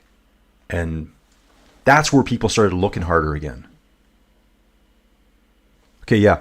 The picnic guy is talking to the Astana guy here. I don't know what he's doing.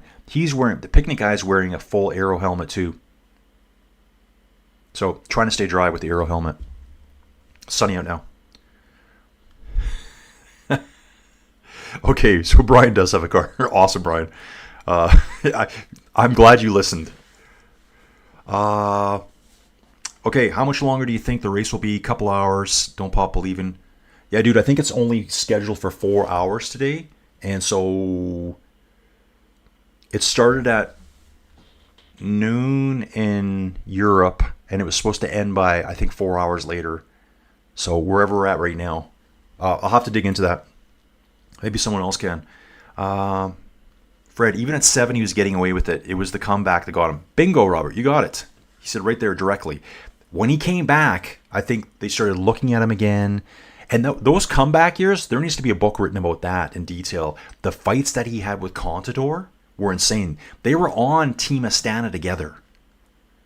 Contador, Armstrong, and I think they hated each other.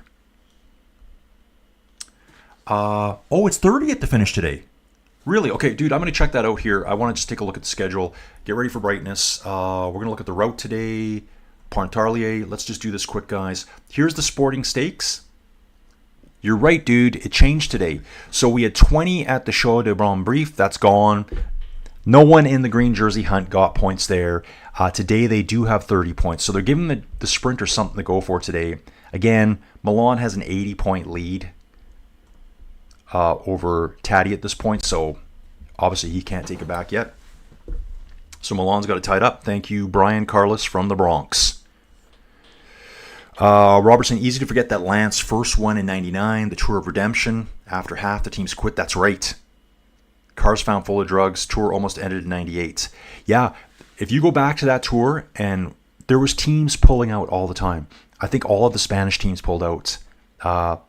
Multiple teams will go out and just, yeah, we're done. We're out. We're not being subjected to all this treatment. France was really cracking down on the drugs. They take it very seriously. Back then, too, they said there was 2 speeds at the Tour de France. There was the French rider speed, and then there was the rest of the world speed. Because the French, they were more investigation in their country. I think it was kind of like they'd show up at your door at any time if you lived in France as a French rider, to see what you were doing and raid your house. Slide Drexler's back. This is where Jonas will make his move. He's going to be in the breakaway group and finish solo. He will gain 5 minutes and 33 seconds on Taddy. Dude, that's so good. That is so good. I love it. I love that one. So good. Good prediction, dude. I'm going to give you 1,000,000 to 1 odds on that. So don't pop believing. You better get some new bets in. Slide Drexler has the inside scoop here. Robert, even easier to forget that 3rd place in 98 was an American. Bobby Julich? Was that Bobby Julich? And I would probably only know that, Robert, because I've just listened to an entire book about it. Brian Carlos, in my country, they say 2 bulls can't reign in 1 pen. It would be hard. Yeah, it is. But dude, that's what's going on. Like UAE right now has so many superstars. It's crazy. JR from Latvia. Recently watched a podcast with Vladislav. Sorry, I know his name. Vladislav Ekimov. Like total Soviet era powerhouse time trialist who rode with Lance. He's saying right here, who rode with Lance back in the days and was a good friend to Lance. Lance couldn't stand bullying, so he made many enemies and it finally caught him. Dude, from everything I've read, Lance was the bully out there. Like, basically yelling at people, swearing at them. Anyone that tried to talk openly about drug usage, Lance would, like, try to get them out of the tour. But, dude, what was the podcast with Ekimov? I'd love to hear that. That guy was, like, just a powerhouse. Slide. It's going to happen. Visma support car will run over Taddy today. I saw something crazy on YouTube randomly yesterday. I think it was the 2023 Tour de France Femmes. Long pause. There was a team car inside the peloton. So just think about that. So when you see the big group of let's look at the peloton today. The peloton right now has 95 riders. This peloton at the Femmes Tour had at least that. There was a team car stacked with all their bikes, and they were trying to squeeze their way through the peloton. It was so dangerous. I hope that driver got fined into oblivion. They were trying to get past the riders. The climb was starting, so all the riders are trying to get into position. The car was driving with its left wheels in the grass, and then there's spectators standing on the left-hand side of the road too. It's like, dude, that's not a $500 Swiss franc fine. That's like 100,000 Swiss franc fine. So dangerous. I don't know who it was or who the team was, but unbelievable. That was from 2 years ago. So yeah, dude, let me know which podcast that is. Visma's going to come on the comeback here for Slide. The Danish Dynamo has been defeated. Yes, he has been. I agree with that. And Alan, yep, Lance called it off at 2005. People think he could have missed at the turmoil. Coming back in 2009 was absolute doom. Yeah, it was. He should have just stayed retired. He probably just could have skated away. Guys, still 13 riders at the front. 1 second back to Brent Van Moor here. Brent Van Moor and Watson. Samuel Watson, first real strong showing for Samuel here. He's probably trying to get out there and get on camera, get up into the move. I'm looking at Mauro Schmidt here, and he might have had a crash. Hard to tell. His number is completely torn off his back. It's like in tatters hanging off him right now. Just trying to see if he's actually got any torn jersey. Yeah, his number is actually ripped in half. So maybe it just fell off him. Don't pop believe me. Yeah, I'll put a few bucks on 1,000,000 to 1. Renzo's cheering for Taddy. As you can see, oh yeah, they've got one plan. They got plan A and no plan B. All in for Poggy. Yeah, Fred's saying here, Lance was brutal on his assault on anyone who stood in his way. Yeah, like basically he would threaten people. Guys, just go watch the videos. I don't want to trash him because for some reason I still like the guy. I don't think I'm really going to watch his YouTube channel that much. It's just too much going on. He stole my hairstyle. Someone said that a few days ago. Except he's gray. Actually, he's gonna be that dude who's gonna have a solid white hair. And that's okay. Oh, JR, it is in Russian, but probably you can watch it with. Yeah, I can try that. Also, I think Latvia. I think there's a lot of Russian speakers there, isn't there? JR, let me know about that. I was doing some research on that. Latvia, right against the Russian border there, I think. Maybe that's Lithuania, maybe Estonia. Lance was even more brutal on his Valsipio. Yes, indeed. Yes, indeed. Well, guys, if you haven't seen the video, you'll find out in the first 10 minutes that, and this is good for Don't Pop Believing here, Lance talked to dudes, and you'll see it at the very end. It was a race in the States. He said, hey guys, we're going to make a deal. You're not going to race against me. And the main dude that won this race every year, an American, I believe he's American, like he lived in Philadelphia where this race was. He goes, that was my race. I won it every year.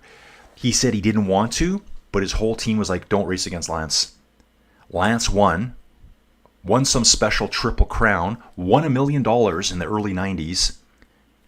He showed up and gave that guy $100,000 that night. You can watch it on YouTube. It's all there. So basically, they rigged that race. Don't pop believing that doesn't go over well in sports, does it? Fully rigged. The future for Red Bull is Lipo and Palazan. Okay, I'll have to look him up. Guys, chatty. Everything else is still staying the same right now, guys. 13 riders at the front. We are slowly descending now. Brent Van Moor, Sam Watson, Peloton here. So they're letting these guys go now. They're out to about 1 minute and 30 seconds. It's not a huge gap, though. They can bring this back anytime they want. The team's just got to get on the front and start working together. Behind the Peloton, we've got 17 drop riders out of this group. I'm sure they'll be able to get back on at some point here. Probably right before the start of the next climb, there's actually quite a bit of a downhill. Some of the good descenders will just jump right back on. The green jersey group, they're almost 12 minutes behind the front end. And Arnaud Delis, wow, 3 Lauda riders back here. Sepulveda went back to assist Grignard with Delis. So I think Delis is really struggling here. I'm going to have a little quickly here. It just shows up now. Perfect timing. Look at this. 2 teammates with Delis. Doesn't give any reason why he's back there. Sometimes it'll say, he suffered this, he fell over. Someone's asking here if Milan secures the green jersey. I think he secured the green jersey. Is it true that if Poggi doesn't finish in the top 8 today, Milan secures the green jersey? I think that's already confirmed. I would say if Poggi won today, I don't think he can take the green jersey now. Because there's 30 points today. They're separated by, I think, at least 80 points. It all depends what's available for points tomorrow. Well, there could be 50 points tomorrow. There could be a sprint point of 20, and there could be 30 on the Champs-Élysées. But mathematically, yeah, it's got to be secured. Ineos got fined in the Tour de France for hitting someone. Yeah, that's right. A few days ago, well, actually about 10 days ago now, a spectator got in the way of one of the cars or vice versa. And I think they were fined almost 5,000 euros, I believe it was.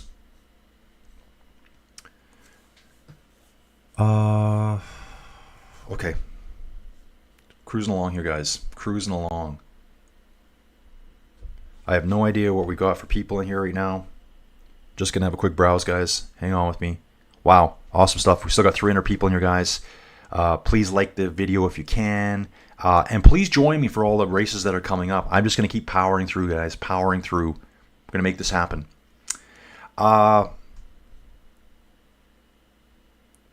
Team San Jose raced as domestique for Lance. Okay, so maybe you're referring to the same thing as me. Now I'll challenge Lance and would not be surprised at all if I dropped him in a race. Brandoni's going to take on Lance in a race. Okay. Stolen hairstyle. Yeah, someone said it earlier. I'm like, okay, sure. Joey Jojo, I need a haircut. I definitely need a haircut right now, guys. Watching the front, seeing Caden Groves radioing back to the team right now. Let's have a quick peek. It's amazing how the weather's changed from like soaking wet downpours, bright sunny sunshine now. Roads are absolutely dry. 13 riders working well together. Best placed rider is Jagat here. 38.42 behind. Let's have a quick look at him. If we come here, we can see how far he's behind Ben O'Connor. So Ben O'Connor is at 34. Okay, we got a rider now. Been a crash on the road here. It's a rider in a rain cape, riding on the back. He just completely slid out. High speed slide. Ow. Oof, that's a tough one. It's a Stana rider. Clement Champoussin. Yeah, wow. He's basically got his shorts pulled up to the bone, his pelvic bone there on the side of his hip. He's got it pulled up, and you could literally see the bruising and stuff coming to the surface. He slid completely on that one hip. I don't think he hit the ground with like a splat. His back wheel slid out on a right-hand corner. But he's down. Breakaway seems established. They do have a good lead. They haven't talked about the crash here yet. See if they'll say something right away. But yeah, he was His shorts were actually pulled up. The entire side of his hip is going to be so sore. Team UAE sitting on the front of the peloton here. Arkea B&B Hotels over on the far right. EF riders on the left. Total Energy kind of surrounding Poggy a little bit too. Surprised how good they all look in their jerseys right now after going through all that rain. Thought they'd be covered in grime from the roads. Yeah, Brian here. Milan just needs to finish the race. He has the green already. That's what I think too. But according to this here, I'm looking at this question here.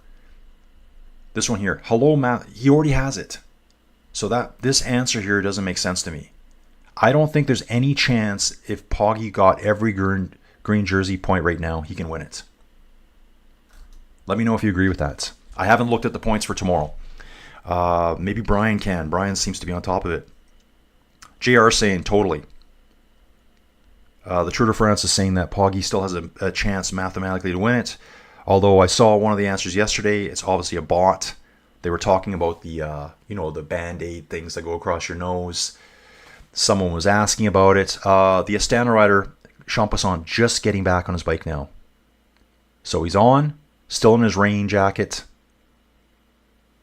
So he probably lost a couple minutes there. The question yesterday is, what are these things they have on their nose? Oh, we've been seeing them in the last couple of months. How about the last 2 decades? Just such a bot answer to me. I hate that stuff. Mikey here. Do you think Intermarché trying to win stage based on their current situation? They need a stage win. Dude, they need a stage win. Last year at this point, I think he already had 3. I don't think he won the final stage last year. Binyam Girmay already had 3 stage wins. Won the green jersey. So this year they got nothing to show. What's going on with this Bahrain victorious rider? Okay, he looks a lot of hand waving. I thought he was mad at the rider beside him, but he's got a big smile on his face, so I think we're okay. No fights in the peloton today, boys. Gonna move on here. Yeah, Intermarché would love to win today, and it is the kind of stage that Binyam could win, as long as he doesn't leave that front group. Milan's already out the back. Ann Allen, many docs on Lance. Watch them all. You can easily put all the parts together. Many say 2 to 3 tour wins. Okay, I'm missing that part. This looks like there are words missing. He didn't, so big change then 7. Yeah, there's so many good documentaries. And guys, they know now. They put all the pieces together afterwards. They know, like, oh, you guys did blood transfusions that night. And in that one documentary, they talk about it. I think it was Tyler Hamilton saying, yeah, we were doing terrible. That night, we did the fake bus breakdown. Laid on the floor, all got blood transfusions. They were trying to avoid, they were so worried about getting caught for EPO that they didn't take any more EPO. So they were like dying out there, the entire team. Well, let's just go back to blood transfusions. And then the next day they came out and killed it. Who would be calling me at 6:15 in the morning? Are you kidding me?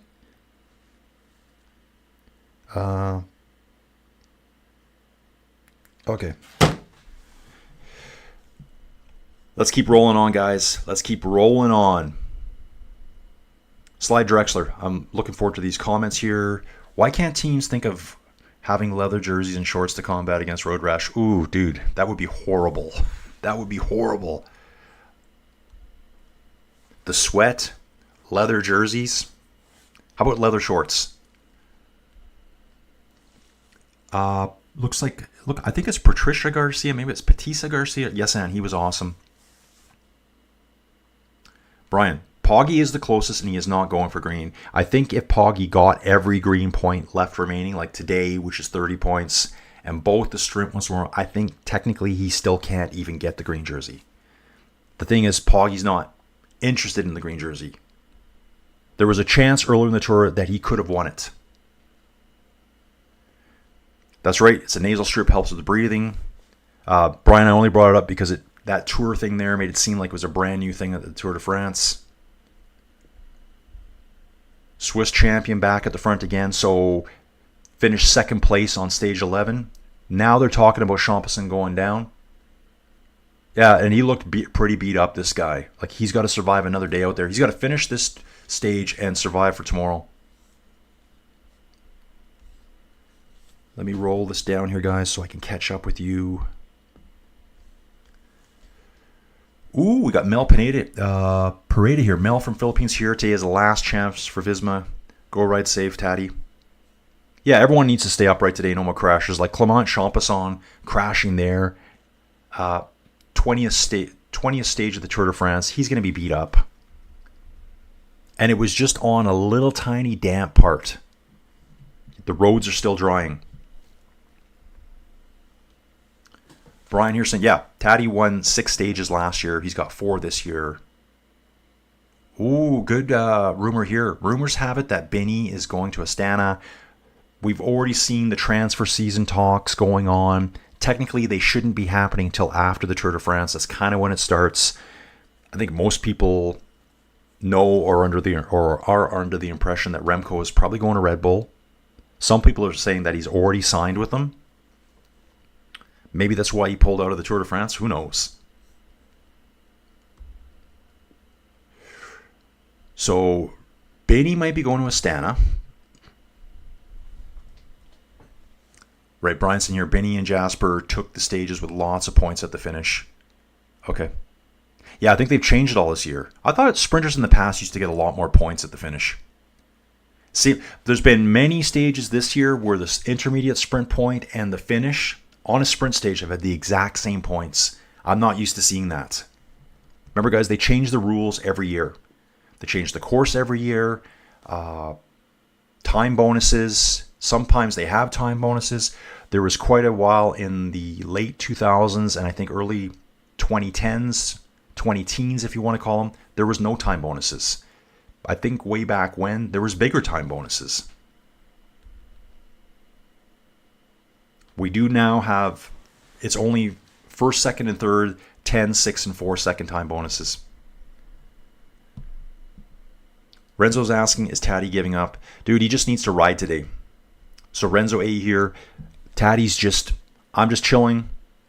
I don't have to fight anyone here today. David, nice one.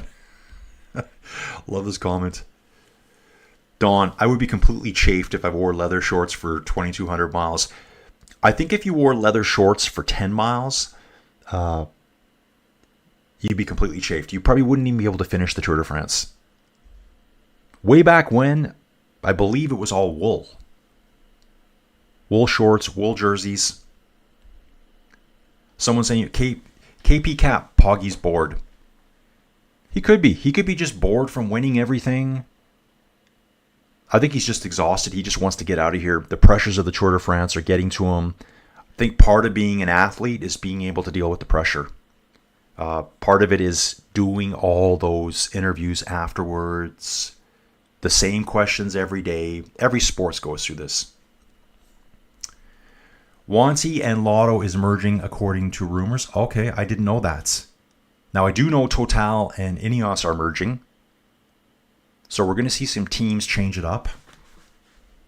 So that would be like, Total is a Pro Series team, I believe, aren't they? Merging with a World Tour team. So maybe that's how that can happen, because they want to keep the same number of World Tour teams at 18. Slide direction. I just saw a cyclist crash while he was going around 70k an hour. Oh, I didn't see that part. I wonder if you're talking about the same one. Champasson went down and totally skinned his his right thigh. Here's Robert. This good story he told me. Okay, Fred here. Good question. Did Jonas outwork Poggy on his 2 wins, or was Poggy hurt, injured in a crash, or he would be going for 6 instead of 4? Yeah, Fred, Poggy got tired. Poggy got tired. There's 2 climbs that he lost a lot of time on. One, he actually says out loud, "I'm gone, I'm dead," on his race radio. And he says he's trying to get over it. He's so sick and tired of hearing that. And I think it was on the Col de la Lotes from just a few days ago.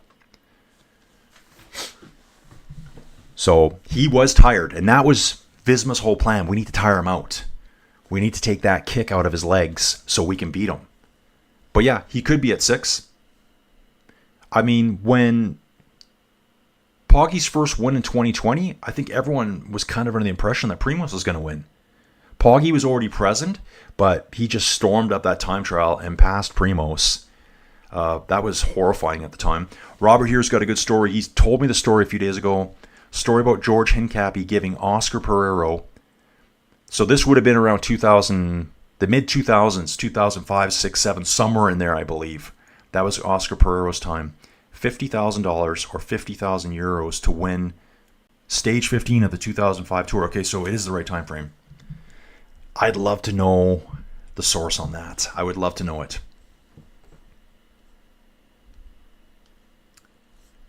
So Brian's got some stuff here about the sprint finish here. Guys, taking a look at it again. It's sitting stable right now. Harry Sweeney at the team car. It's hilarious here.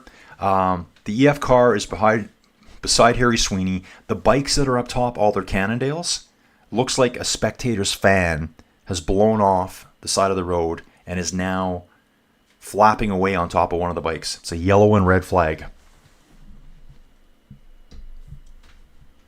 Okay, let me close that. So 13 riders up front.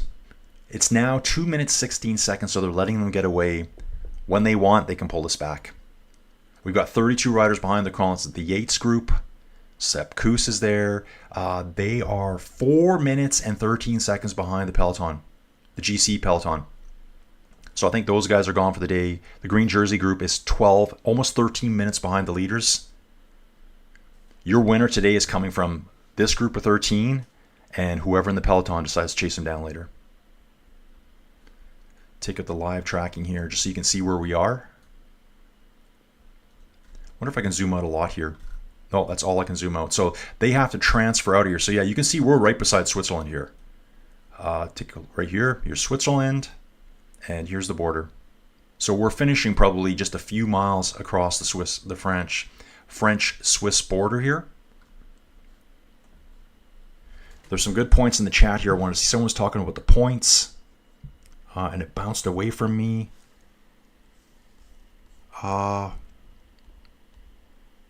50 points at the finish, 20 for the intermediate, and 20 for the hilltop finish. Okay, Brian, what's available for tomorrow? We're going to have an intermediate sprint, and we're going to have a final sprint. I can't see it being more than 30 at the final. So I can see maybe 50 tomorrow. So mathematically, Poggy cannot win the green jersey already. We know that. I think that's what we're saying. Patricia asked about Lance as a triathlete. Yet again, some great dogs. Again, show actual footage when he was young, run and swim bike. Yeah, he was a great triathlete. That's where he got started. And I think even after when he retired, he competed in some triathlons. Yeah, he did. I saw him in one just recently, and he also did some adventure racing lately. I think he did the Leadville. Gravel racing, whatever you want to call it. I guess this is probably more of a gravel race. Don saying that Poggy doesn't need to attack. He's got a 4.5 minute lead at this point. Trying to read everything here, guys. Yeah, Brian's got it spot on, just like Don. Poggy just needs to sit beside Jonas all the way to the finish. Jonas needs to finish 4.5 minutes, 4 minutes and 20-something seconds ahead of Poggy. So Poggy just rides his wheel all the way to the finish now. There's no way to beat him outside of Poggy falling over. Oh, Brian here. Pinarello is leaving Ineos after 16 years, so no more Pinarellos out there. Ineos may be riding Scott bikes in 2026. Brian, I love this info you're sending me. Did Red Bull's offer included a laminate installer? Yeah. So maybe Red Bull wants Jonas. I think that's what Julius is saying there. But he's got to be able to install laminates in all their homes first off. That's his tryout. Patricia saying, yes, Ann, I used to see him in Triathlete magazine. Yeah, really good swimmer, really good runner. Obviously, he's a great athlete. And if you go back to all the, well, those guys were fully doped, they were fully doped. It's kind of like me saying, guys, I'm going to take steroids and I'm going to become a bodybuilder. by not lifting any weights or not doing any training. They still had to do all the massive training to be at the top. Not sure who they're showing in the team car here. Looks like someone important. Good question, Fred. One of them, Jumbo Visma, just attacked Poggy over and over. That's right, they just wore him out. They had a big stack of Visma riders. One would go, Poggy would counter. The next would go, whilst that one's resting amongst all the others. Poggy would go. Eventually he got tired, and then he lost time to Jonas. Lito is back from the Philippines, who is leading in the race, sir. We've got a group of 13 out front. They have a 2-minute and 6-second lead over the peloton. Race winner today will come from these 13 riders or the 91 that are chasing. I think everyone else has fallen too far back now. They're not going to pull these guys back now. It's 7 minutes from the Yates group. Okay, we've got a Grenadier here getting, looks like a rear wheel change.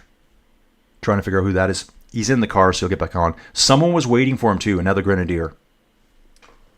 Actually, no, it's a Uno X rider. So I think there might have been a touch of wheels back there. The one was just pulling over from the side of the road too, so I think they might have touched wheels. Fans are out on all the overpasses here. Let me get through this.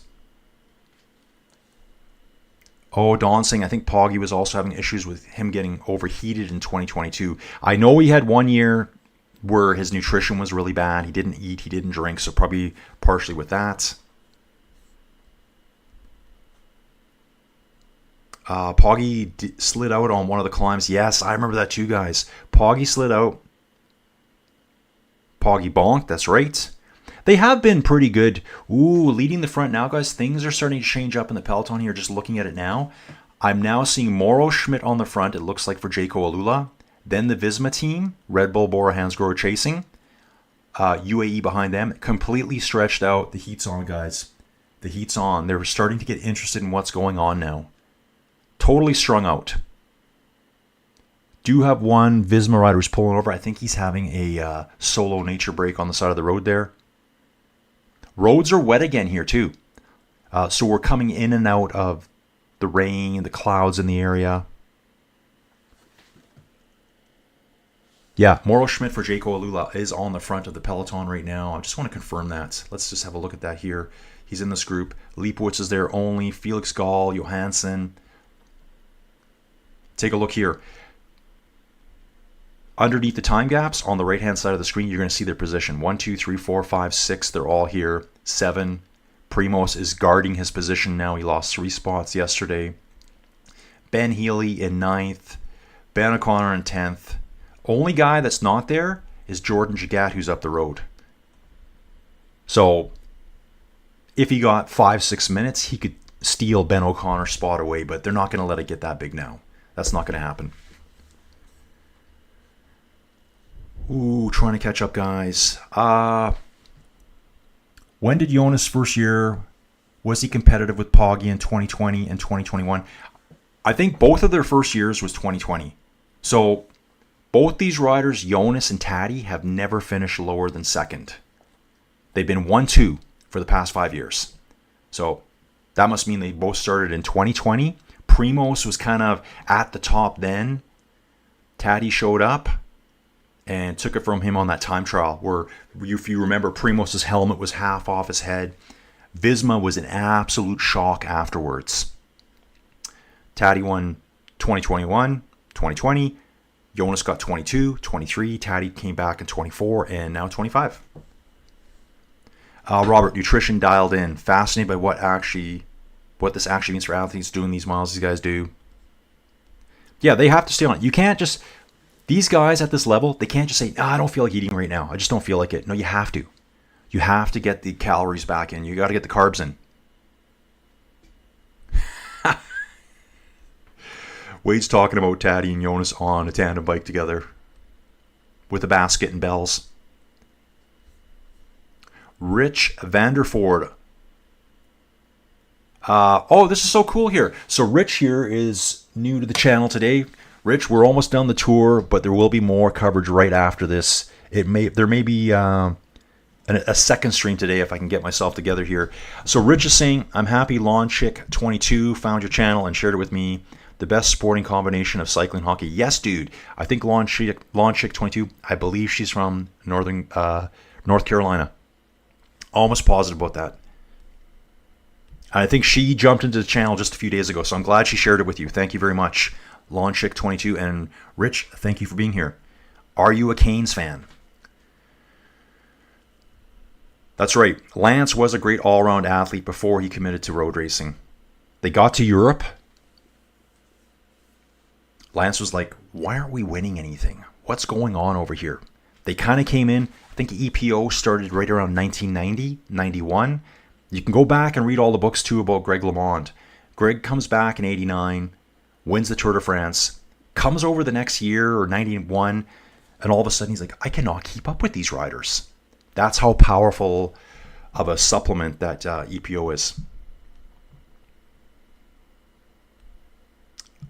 Robert's saying TV camera catching every inch of that Soudal nature break. Yeah, like just get the cameras off the dudes at that point.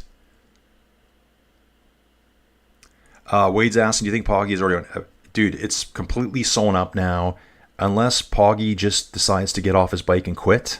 Ooh, another rider goes down. Oh, wow. A rider went down at the front of a group. Oh, I think it's a replay of Mauro Schmidt from earlier. That's why his jersey was all torn. Wow, this is funny. Wout's actually fixing the number on the back of his bib for him. So he crashed earlier on a wet section, it looked like. He was leading the group, went down, kind of slid into the guardrail.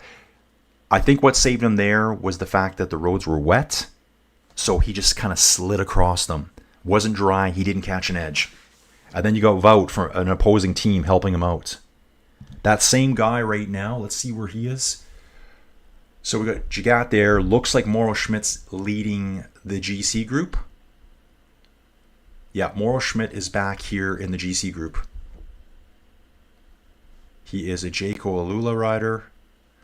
There's Ben O'Connor. So it's going to show up as purple jerseys, although he wears a different jersey. It's a red jersey for the Swiss champion.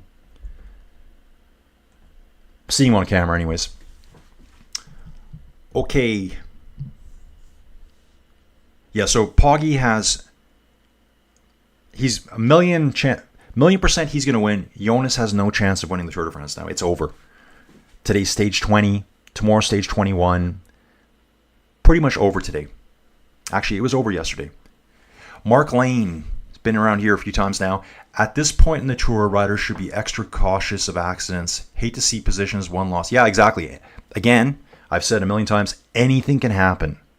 You eat something wrong the night before, you don't feel good. See Jordan Jagat on the radio here. I've got a Movistar rider there. He's riding right behind Tim Wellens at this point. Remember, Jordan Jagat's the rider that Picnic Post NL doesn't want up here. For whatever reason. I thought it was kind of a crazy radio communication. Patricia, what's the story about sipping on cherry juice? Is it tasty? They all drink it right after. I guess it's got all sorts of antioxidants in it that is good for recovery. Looking back here to Brian again. MVDP bonked a few years ago in a world championship. He did not eat. That cost him a medal. Yeah, they've got to eat continuously. They're probably taking in one gel probably every 45 minutes, maybe more. Ooh, there's an Astana rider here that's not happy with Jordan Jagat. Oh, he gives him the old, as he goes by.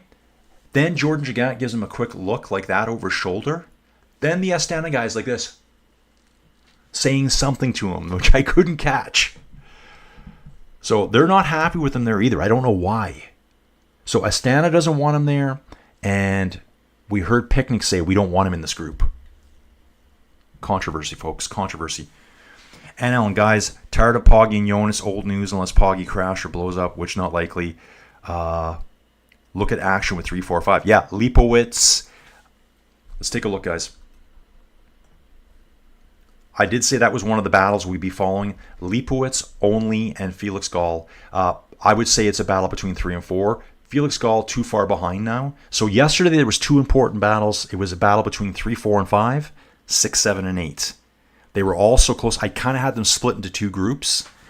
It was kind of one of those things where three riders were within 2 minutes of each other on a mountain stage. We can see here now, Oscar Only is only 1 minute and 3 seconds behind Lipowitz. So something has to happen here. Looks like Matteo Jorgensen is getting a radio change.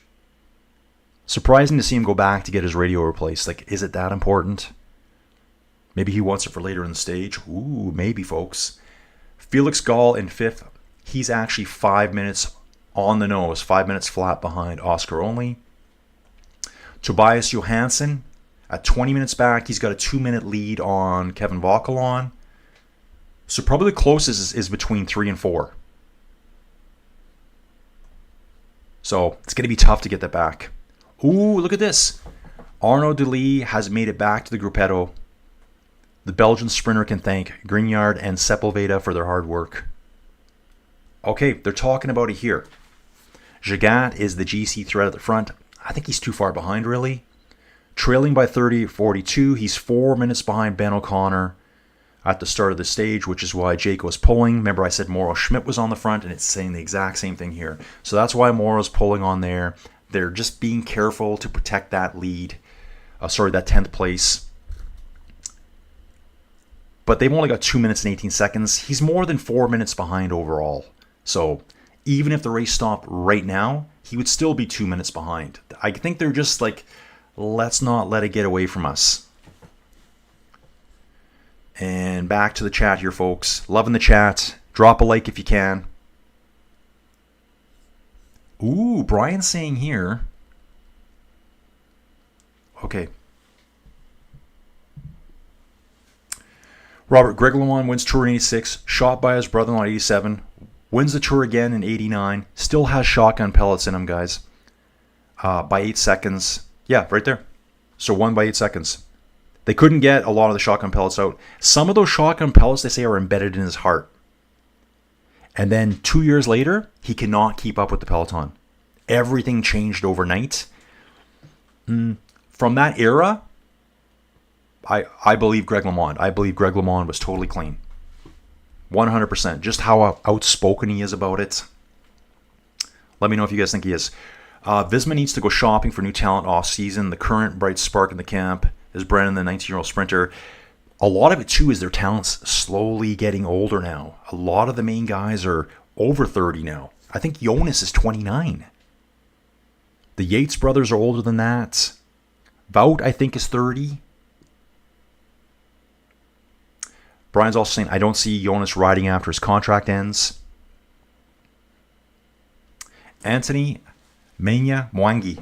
Are there cycling races that feature national teams? France versus England be seen. Good question, dude. So way back when at the Tour de France, it was solo riders. They did change to national teams. But the original founders of the Tour de France were so opposed to making it easy for riders, they didn't want teams. They hated the idea of teams. They eventually allowed national teams. So it would be country versus country. Then came, I guess with marketing, sponsorship, advertising, that's when they brought along the team concept. You will see national teams at certain races. So the Tour of Poland's coming up next month. There's a chance that I might do it. Pro teams are there, so it is a World Tour race. So all 18 World Tour teams have to show up. There's some Pro Series teams, and a wild card is the Polish national team. So the Polish team is there. Generally, you don't see that many national teams at races. Vinay G here. What happened to cycling today? It's on, man. It's on. Been rainy. It's gotten sunny. The Breakaway's out there. They've got a 2 minutes and 27 second lead right now. Ian Holmes, I will watch you as well on the Giro. Dude, yeah, that'll be next year. Vuelta's coming up in 3.5 weeks. Tour de Femmes starts today. Brandoni. Hang on, I missed some people here. Brandoni, sorry, I'm working trying to throw comments in fast. Lots of typos. Yeah, no problem, dude. Right, Robert's saying only at the World Championships they'll have team racing. So that's when you'll see riders from opposing teams all unite. The hard part would be like, who's our GC guy? Who are we going for here? Who do we want to be the winner? So riders from teams come together. The Spanish riders, the British riders, the American riders, they're all working for a common cause at the World Championships. So that's about the only time you would.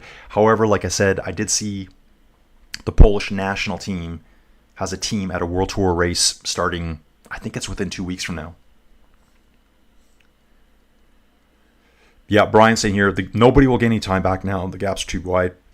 Even that third and fourth place, for Oscar only to pull back 1 minute and 3 seconds, I think it is, on Lipowitz right now, with all of the Red Bull power there, with Primož Roglic there still to help him, I can't see that happening either. One stage to go. Jurger's asking, what about Benny Bro? Dude, we're waiting to see him pop out at the end. Hopefully they can pull him back. I'm pretty sure they will pull this breakaway back by the finish.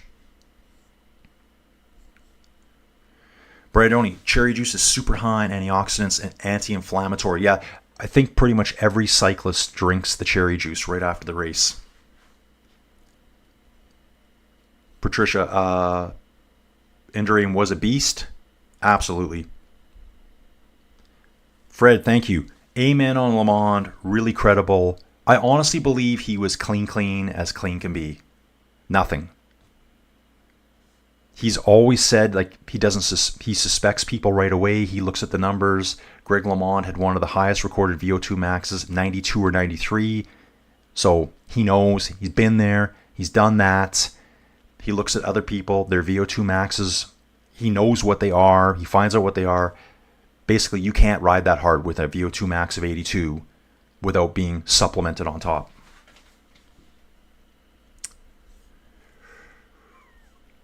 Drew Schaefer's here. Yes, dude. Wake up, Drew. The tour is on. Yeah, Drew's just popping in today. Dude, it's a Saturday. Okay, Brian St. Jonas is 28. Melanie Tabacol. Hi, sir, from the Philippines. Is Taddy part of the lead front grouper now?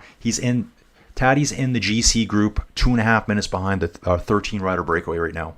Taddy will win the Tour de France tomorrow.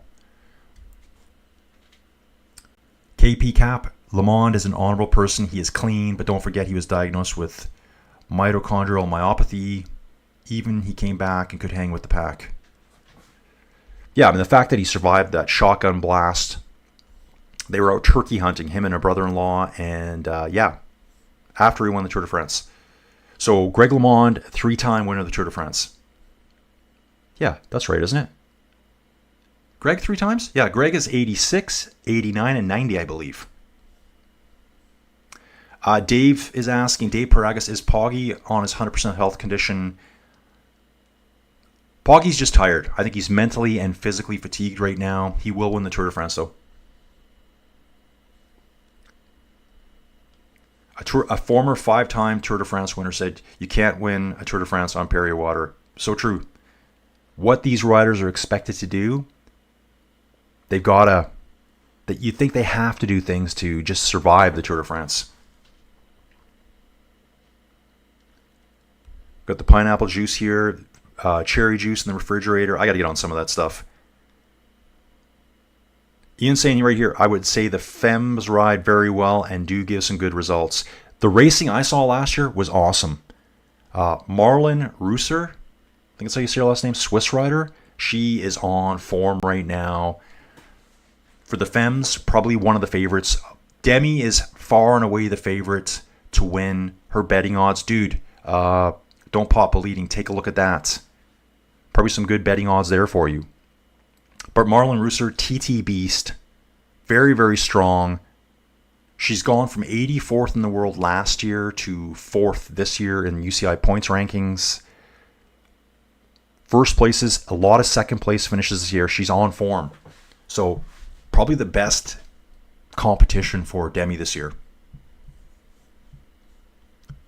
Tikala, beet juice is my specialty. Okay. Ian saying arrange a Swift meetup time because I'll have to do that. Ian after this. Where's Matteo Jorgensen coming from Draco here? Jorgensen was in the front before. He is in the front still. He was getting his radio fixed, which kind of threw me off. I mean, you can do the race without a radio.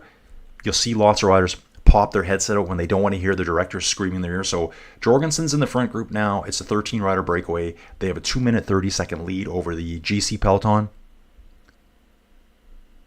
Guys, thanks for everyone being here. If you can, drop a like. I'd really appreciate it. I have no idea how many I have right now. Actually, I have 2. I see 2 likes. I know there's more than that. It stalls out very early for me. Okay, yeah, Greg was a 3-time winner, but could have won at least one more if it wasn't on a French team in 85. That's true too, dude. Think how many he could have won. 85, he could have won with Lavie Claire.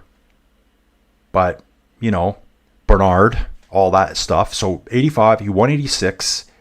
He wasn't there for 87 or 88 because he basically had his guts blown out by a shotgun blast. Came back from that and won in 89 and 90. That would have been 6. Sound about right? Le Monde was quoted saying no clean rider can win Tour de France in front of a dope rider. And he won in front of Fignon. Fignon admitted he was on amphetamine, so I don't know. Okay, so Drew's saying maybe that's a little sus, I think. Now, I've said that earlier because people will go on right away, oh, there must be doping, there's a lot of people saying Poggy must be doped. I said, what if he's a genetic freak and his VO2 max is 10 points higher than everyone else? I know there's a way you can calculate VO2 max back by performance, but let's just say that calculation doesn't hold up for him. Greg's VO2 max was probably higher than Laurent Fignon's. Greg, I think, was a 93. So his ability to uptake oxygen was higher than virtually everyone there. Melanie's here again. Okay, sir, thanks a lot. I'm a diehard fan of Taddy. He's the best from the... Okay, thank you, Melanie.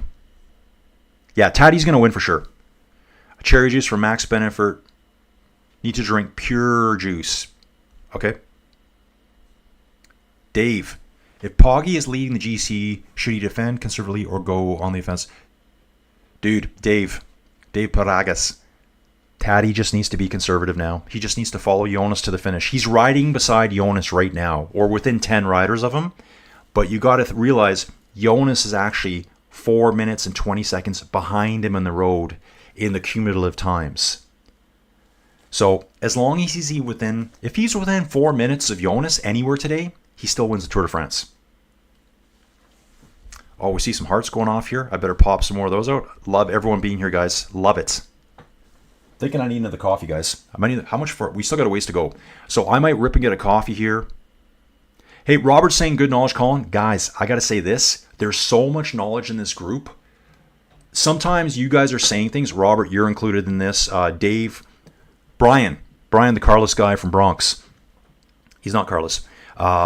He's included in this. Dawn, there's a bunch of people here. If I forgot your names, it's because I have a billion names floating through my head.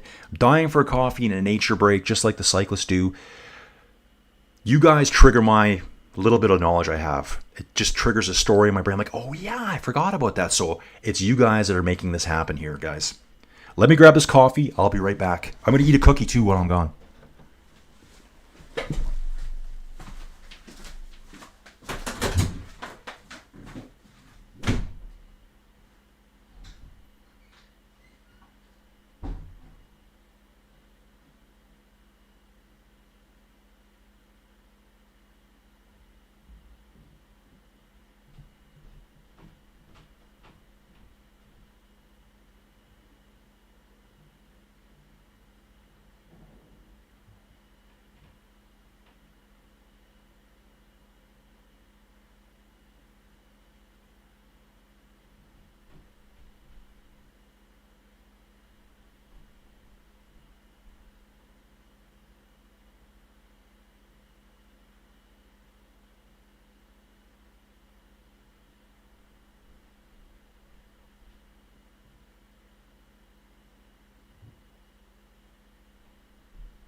Okay, riders, thanks for putting up with my little break time there. Had to get this coffee.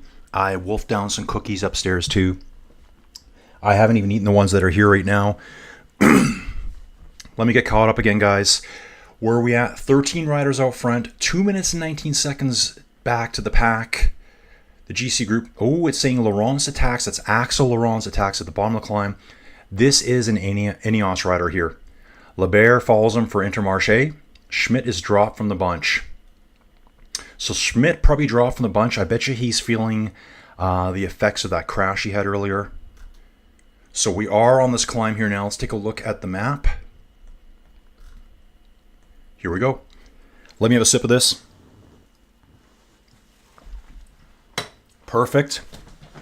It's nice and cloudy and gloomy out there. I kind of like a dark, gloomy day. Nice for relaxing home. Guys, want to say something here too. I know I and ah a lot. I say It's just me thinking about something. Joey actually sent me a message. She said, you're saying and ah too much. And I'm like, it totally threw me off my game. So let's ignore her.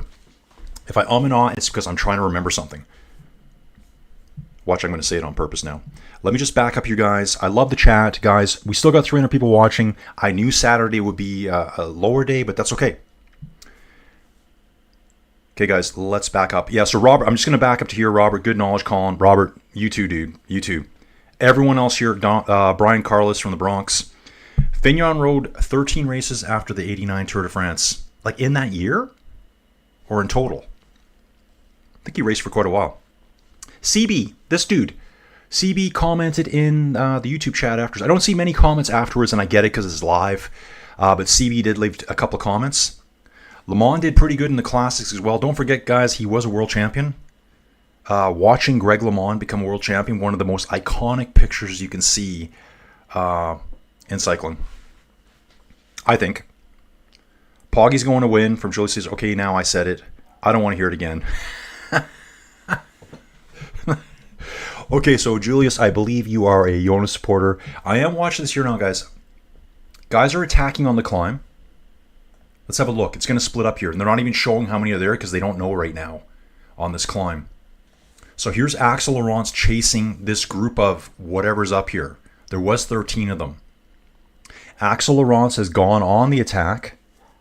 He is Ineos Grenadiers. Watching the peloton here. Okay, on the front, Total Energies. Which rider is this?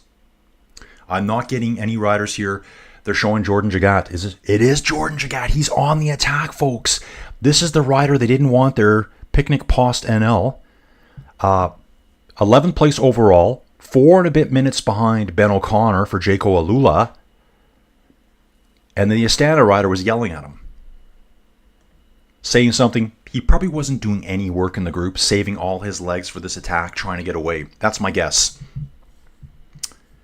Jonathan Vandenberg, do you think Lamond was so outspoken because he was the biggest loser? How many TDFs would he have won? Dude, I think he was just clean. So he won in 86. He missed 87 and 88 because he almost died. He came back and won in 89 and 90. So let's say he won 86, 87, 88, 89, 90. That would have been 5. And someone earlier, I think it was Robert, maybe it was Don. He rightfully should have won 85. Team orders, there's so many weirds. Go back and take a look at the history of the 1985 Tour de France. He was on the same team as the winner. He was far and away at that point a better cyclist than Bernard Hinault. It was the end of Bernard Hinault's career. And he still had to fight even for his 86 win. They would promise him things. He would be 2 minutes up the road and they'd say, oh, Bernard's right around the corner. He's coming, he's coming. Greg would sit there and wait for him. And then it would be like 10 minutes passes. And then Bernard finally shows up as the race goes away from him. Matteo Jorgensen on the front here too. Is that Matteo? I got to take a look at this, guys.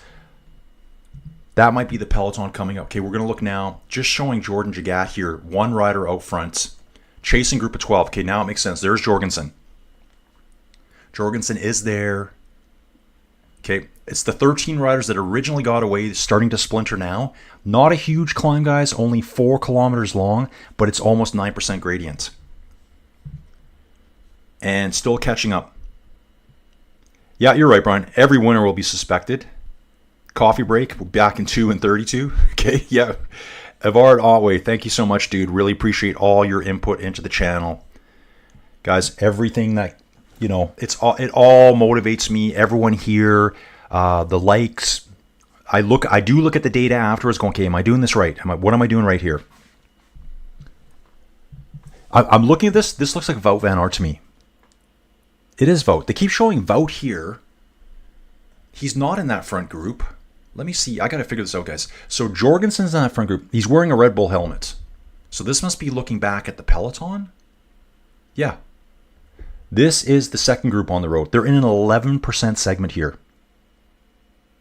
Yeah, that's Wout on the front, being chased by a Uno X rider, Cofidis rider behind him, and another Total Energies rider. So let's see what's going on here. Take a look at the map, see if we can figure this out. Jordan Jagat just coming for the sprint point now. Ooh, he's got a tiny lead. Jordan Jagat's there. There's another group right behind him. It's showing up here. So group 3, Axel Lawrence went on the attack. Here's the yellow jersey group. Is Wout in this group? Let's piece this all together, folks. I'm going to piece it together. 7 a.m. in the morning here for me. So, Evard, thank you so much, dude. Wonder if I can do anything here. Drew Schaefer. Lavie Claire came to... That's right. The Red Zinger. Dude, I did know that. Again, great info here. This is when I go and ah. But yeah, Lavie Claire came to the 86 course race in Colorado when it was known as the Red Zinger. Stayed 2 nights. Their manager selected my favorite dinner, angel hair pasta with chicken and shrimp. They did the Vail. Oh, the Vail trip. Yeah, when they first recruited Greg LeMond, they came over. Bernardino and team manager, whoever it was at the time, I forget his name, and they did the whole cowboy ranching thing with Greg somewhere out there. I guess it would be Colorado. Vail passed TT the next morning and finished 1-2-3, 1-2 fourth. Okay, Jeopardy music, you got it. Good story, Drew. Yeah, that is a good story. Guys, any stories you have with cycling, things you know that I don't, I might remember them a little bit. Okay, watching it over the top here, EF Rider and Jordan Jagat. So I'm going to figure out who this is right away. Jordan Jagat and Harry Sweeney. Harry Sweeney gets the points. Only 5 points available. Jordan Jagat gets 3. There's a second group here. The remainder of the 13 rider breakaway. So we got 11 here. We got 2 up ahead. Bouncing back more. Storer and Laurence. Don't Pop Believing has money on Storer today, I think he said. With Axel Lawrence here. Dude, I hope you get it. I hope you get it. Michael Woods, Delatrey. Here's Van Aert now. So they've gone off the front of the main GC peloton. They're all sick of waiting. Let's go now, boys. Bang, bang time. Johansson's getting up there. Dylan Toynes. Might do this here quickly, guys. More coffee. More coffee, guys. Let's keep fueling. So there's a chance I might do another live stream after this today. Group only here. Green jersey group. Peloton. Okay, I'm not getting all my data here. I'm going to have to exit this data here. Try to spectate this again. Trying to fire up the Biketerra, guys. Leading group. Okay, this is right. Yes, disconnected. Hopefully it reconnects right away.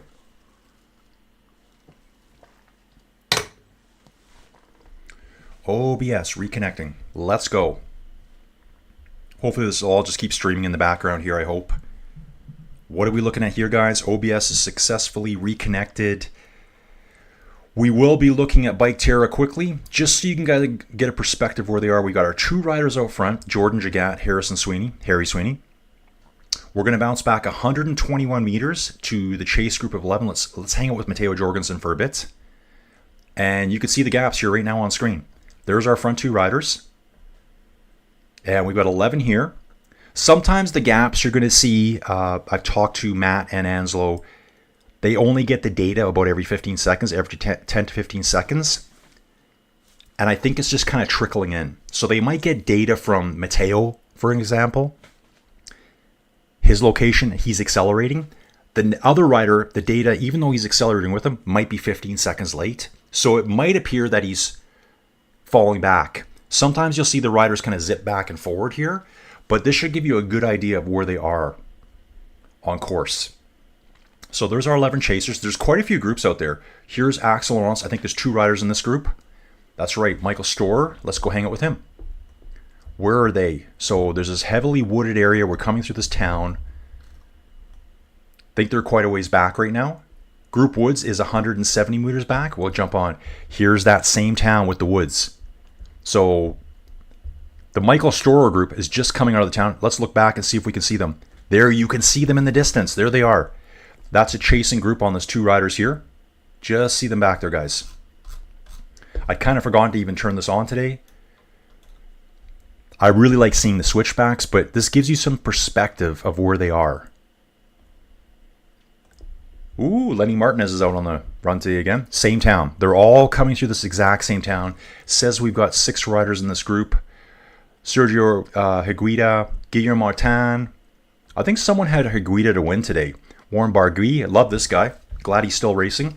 Joseph Blackmore, Lebert, and Lenny Martinez. The peloton is a further 500 meters back. We'll let's pick someone besides the.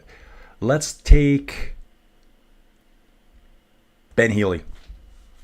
So the other riders should pop in. Here they are. They're 500 meters back. Okay. So I'm kind of memorizing what I'm seeing on screen here. This bend right here is where I kept saying, here's the heavily wooded area and the town. So that's kind of their location. So now I'm going to jump forward. Hey, check this out. Mr. Mark Hershey fan. Mark Hershey is up ahead in a small group. Well, yeah, Mark Hershey is in he in that main break? No, he's in a chasing break. He's in, I think, the 3rd group on the road right now. Hopefully you guys are seeing all this. I hope I have this turned on. Yes, I do. Okay, guys, let's jump back. We'll take a look back at that. I'll get caught up with the chat here. Just got distracted. You can see why I love doing this channel and why I love doing race commentary. One of the best things I saw so far, and you guys probably didn't even see it, Eric Gebhardt, and I don't know who he is, jumped in and he goes, shout out to this channel. Maybe I've done a video with him in it. I just couldn't recall his name. And he says, I love your Zwift ladder league racing videos. So that's a 5 versus 5 riders on a small course. Guys, the race is really heating up now. Time to get exciting. Average speed 45 kilometers an hour. We still have 57 kilometers remaining. Okay, I'm going to jump back here, guys. Yeah, great story, Drew. I appreciate that. Drew Schaefer, 7th, 11th. Greg Bernard, Steve Bauer, probably. Jean-Francois Bernard, I think that's who you were saying there, with Jeff Bernard. Loved him and his sweat catcher, his headband. 2 riders on the front. Let's make sure we still got that. Jagat and Sweeney. So Jagat's trying to get far out there and get into the top 10. That's his whole goal today. And people don't want him there for some reason. Jorgensen group is only 22 seconds back. Okay, yeah, we are seeing the right stuff here. I got to get another monitor. Actually, I found a desk down here in the basement outside the 10x10 Collins Command Center. We're going to call it that today.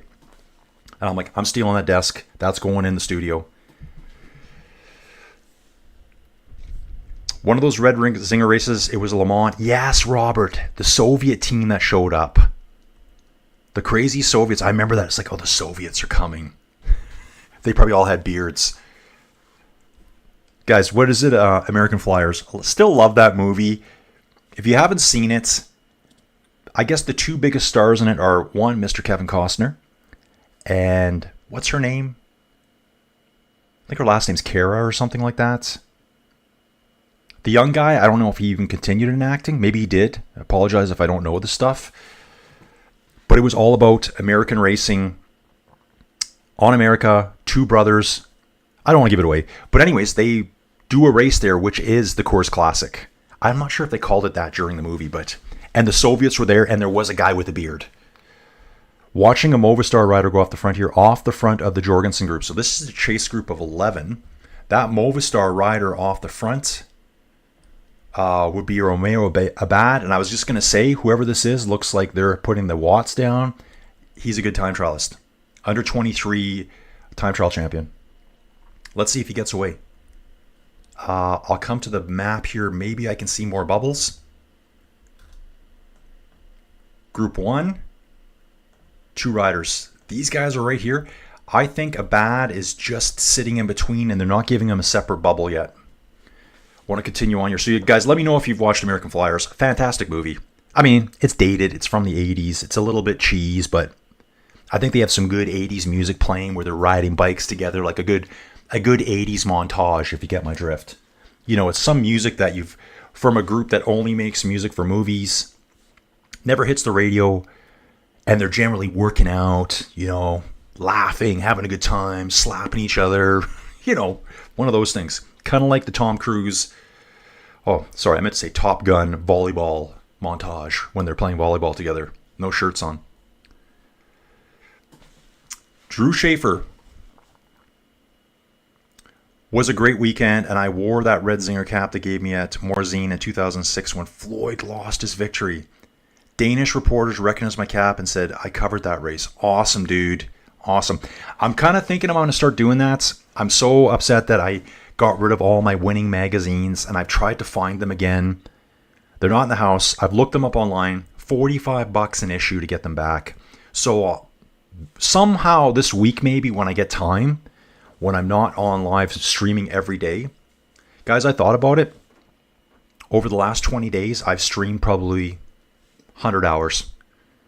So out of the last 20 days, I've basically done 2 weeks of full-time work streaming.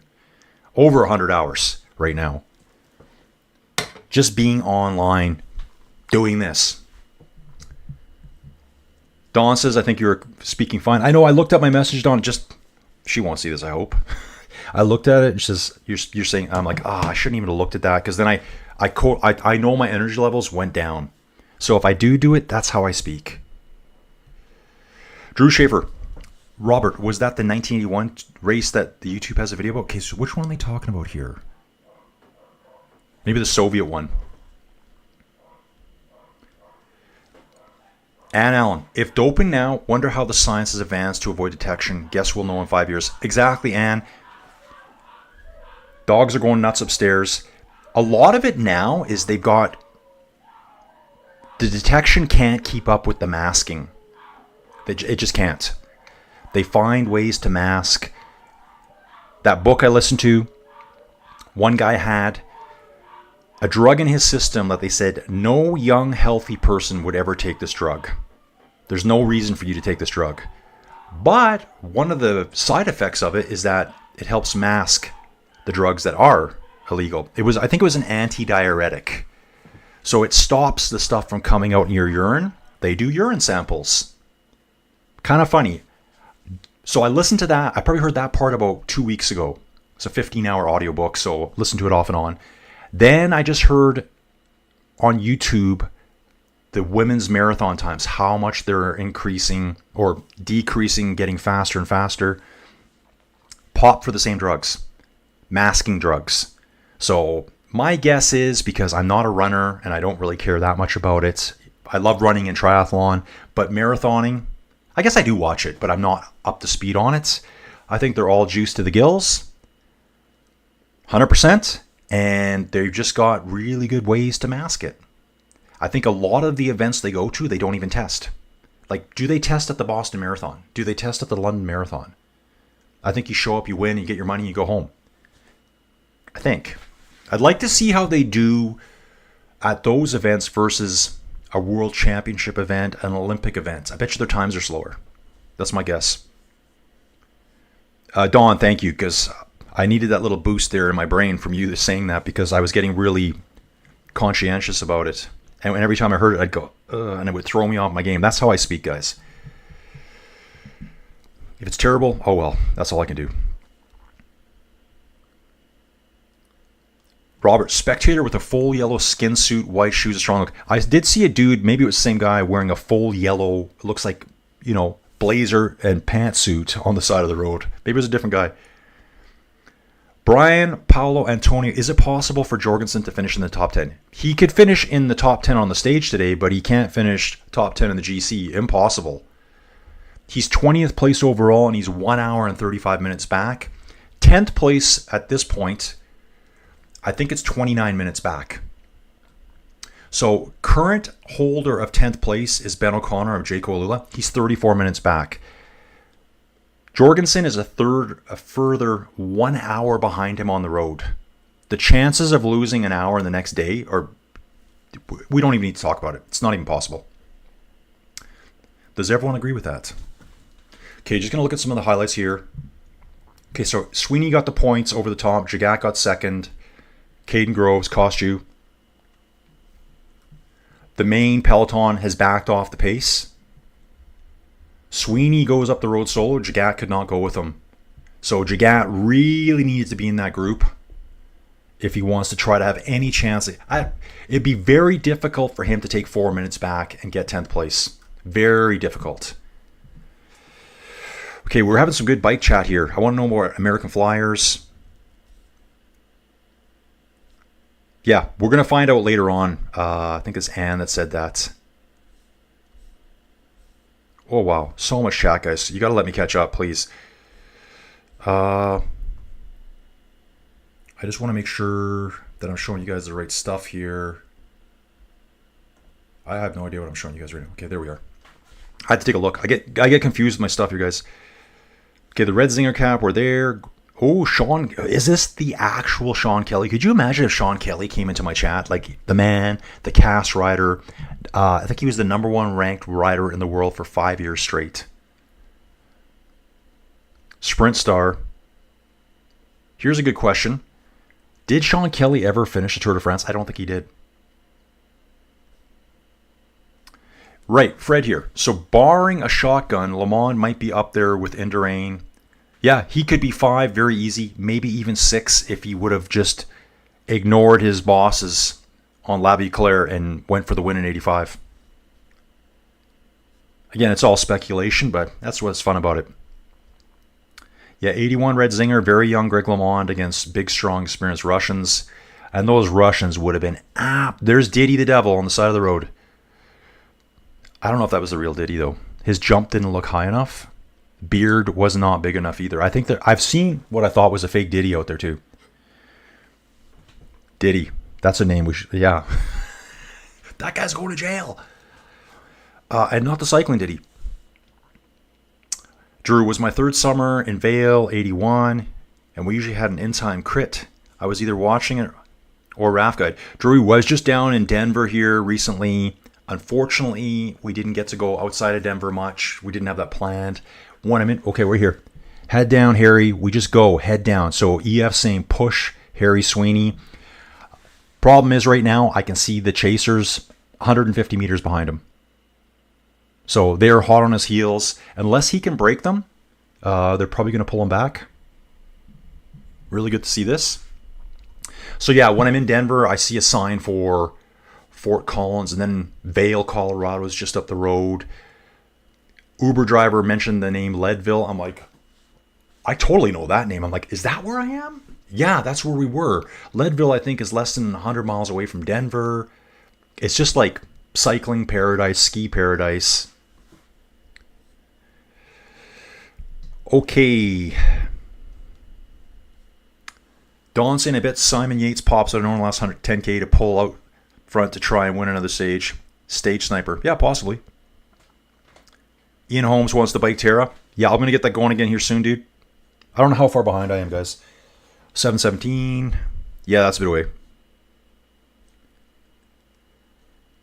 Josito Mayor is saying Jonas will get that stage. Today, guys, it's going to be someone in the break. Actually, they're looking at Jonas right now. Polka dot jersey on. He's wearing it because Taddy is not wearing it today. He's hanging out with Simon Yates right now, I believe. They're further back in the pack. I bet you everyone's like, well, can't wait to get to Paris and get this thing over with. Robert. 1991 was the end of Le Mans era. He finished 7th at the Tour just after the shotgun pellets or the EPO beginning. It was the end of him. Yeah, that's right. What team was he on? GAN, I think it was. GAN? I think it was GAN.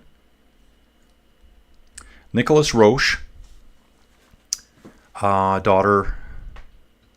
Oh. So Nicholas Roche's daughter, Zoe, took third today in a smaller women's race. Fred Weiss.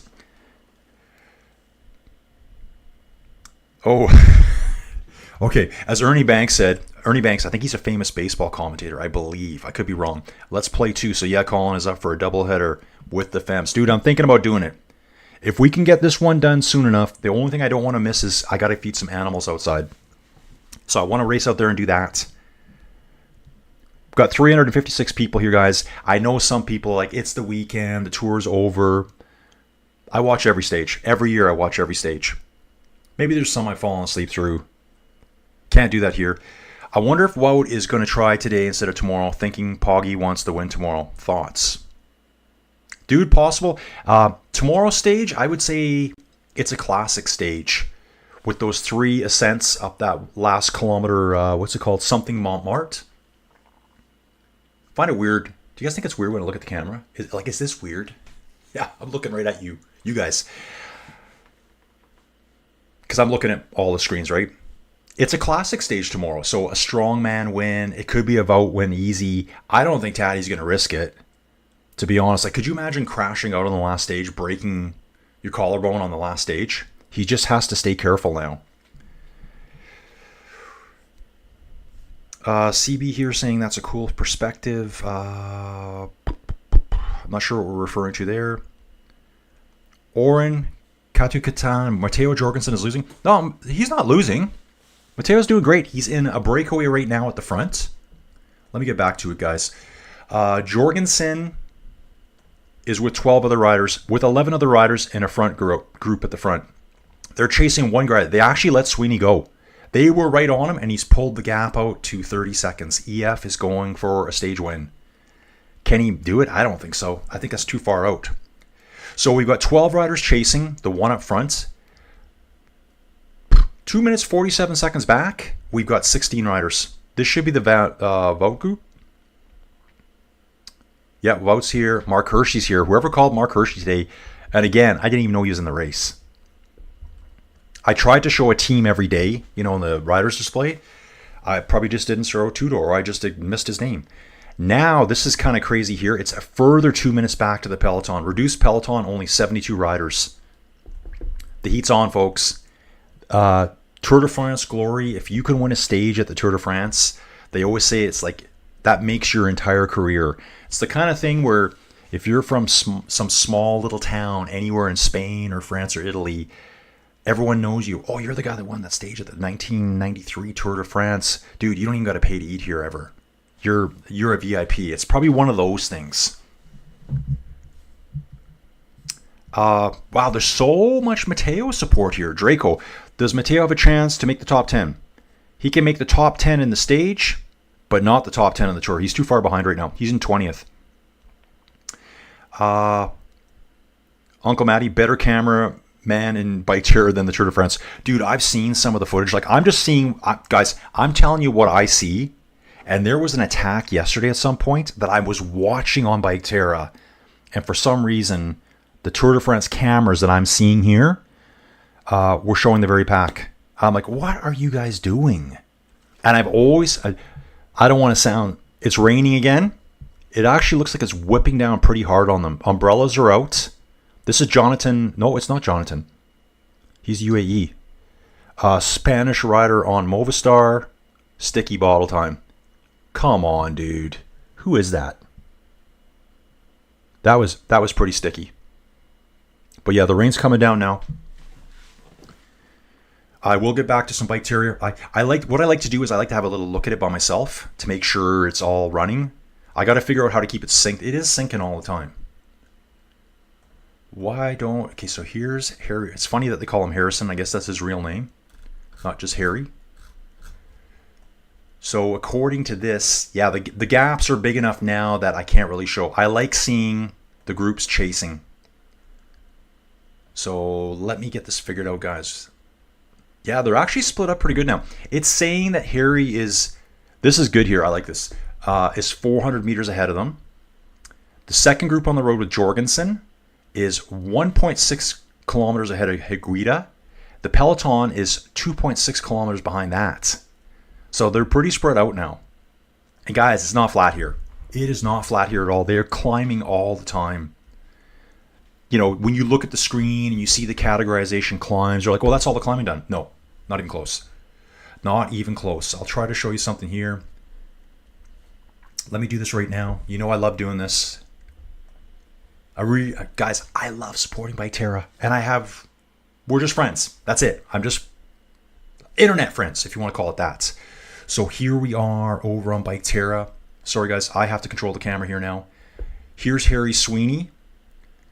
Looks like he's on a very flat segment here, but I think he's gradually climbing. He is on a 3% grade. It says here on screen, right-hand side of the profile on the bottom. He's on a little bit of a climb.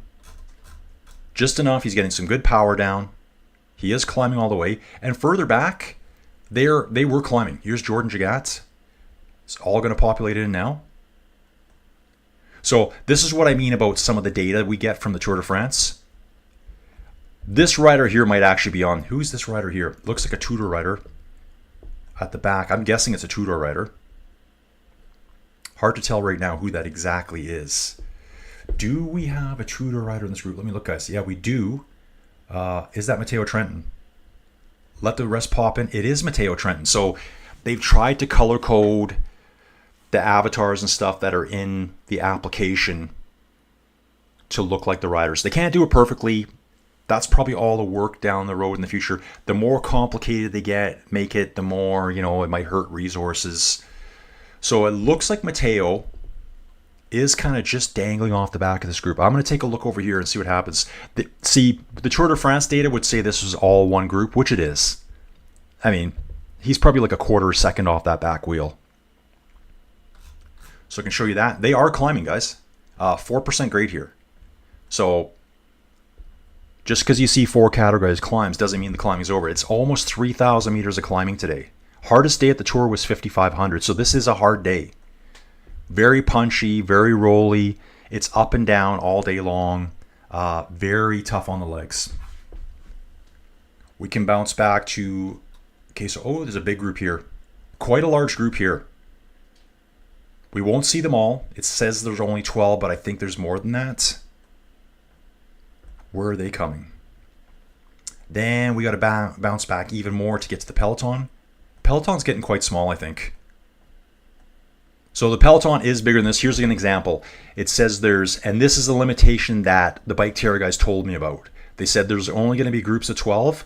What I'll do now is jump back and we'll see what the actual group is. This is just them deciding to do this to manage resources on their end. So the actual peloton has 72 riders. That's our status on the road, folks. Harry Sweeney has a 52-second gap, fighting off 12 riders. Back to the chat, folks, and taking a look here. It is wet out there. Sketchville. Do not fall down now, guys. Take a look at this today. We saw Clement Champoussin fall. He looks banged up. That could have been Taddy. That's what I mean. You don't win until you cross the finish line.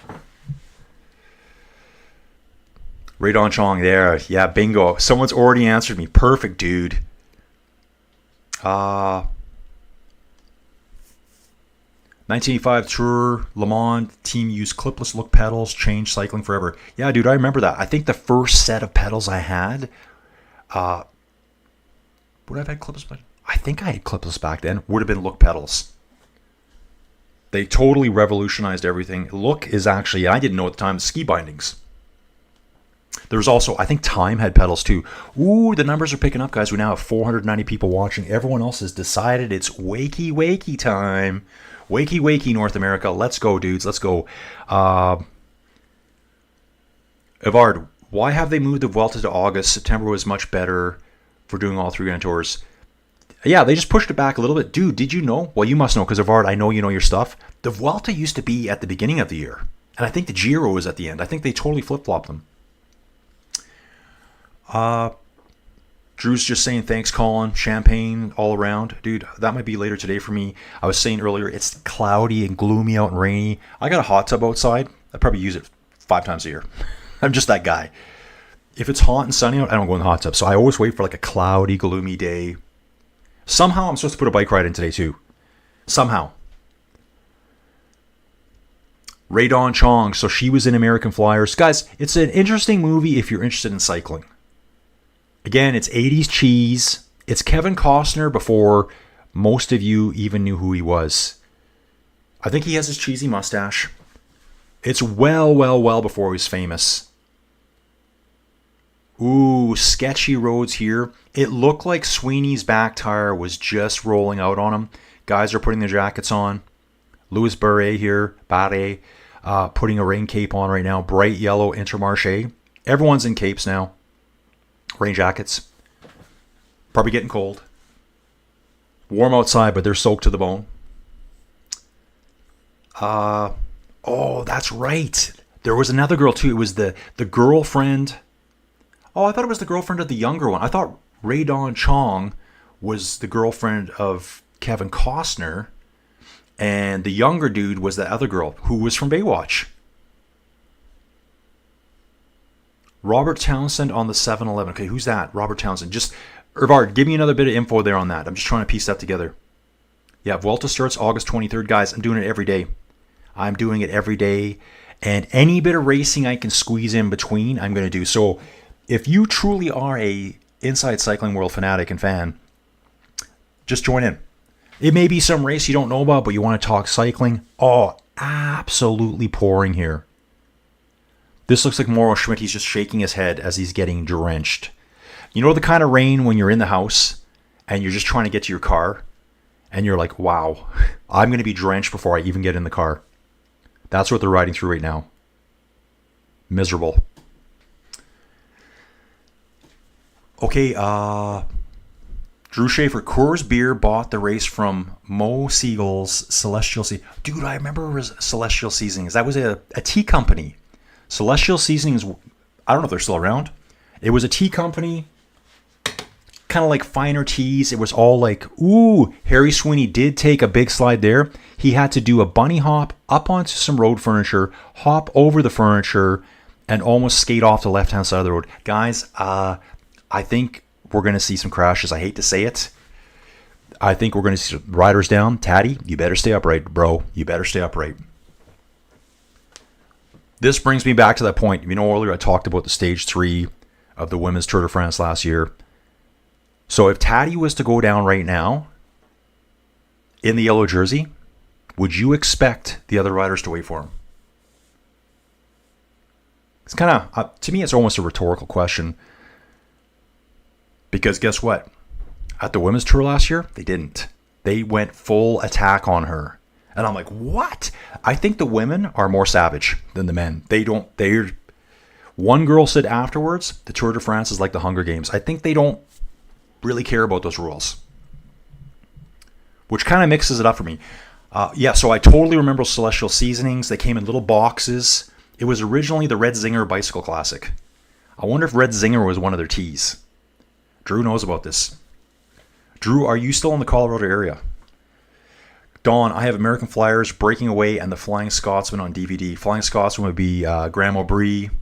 Is that his name, Graham O'Brien? Kind of like the oddball, one of the world's best time trialists on the track. Yeah, great stuff about them. Guys, a lot of the stuff you can find on YouTube. Although I wish I would have had a collection because I was telling people a few days ago, my Starlink went down. I went to full panic mode thinking, I have no backup. So everything here is internet for me. I live way out in the country. I was getting ready to go to Joey's office in town for 5:30 yesterday morning. Starlink network was down across the entire world yesterday for 2.5 hours. Or 2 days ago. Eddie Merckx cameo. Oh, he was in it. Okay, I didn't know that.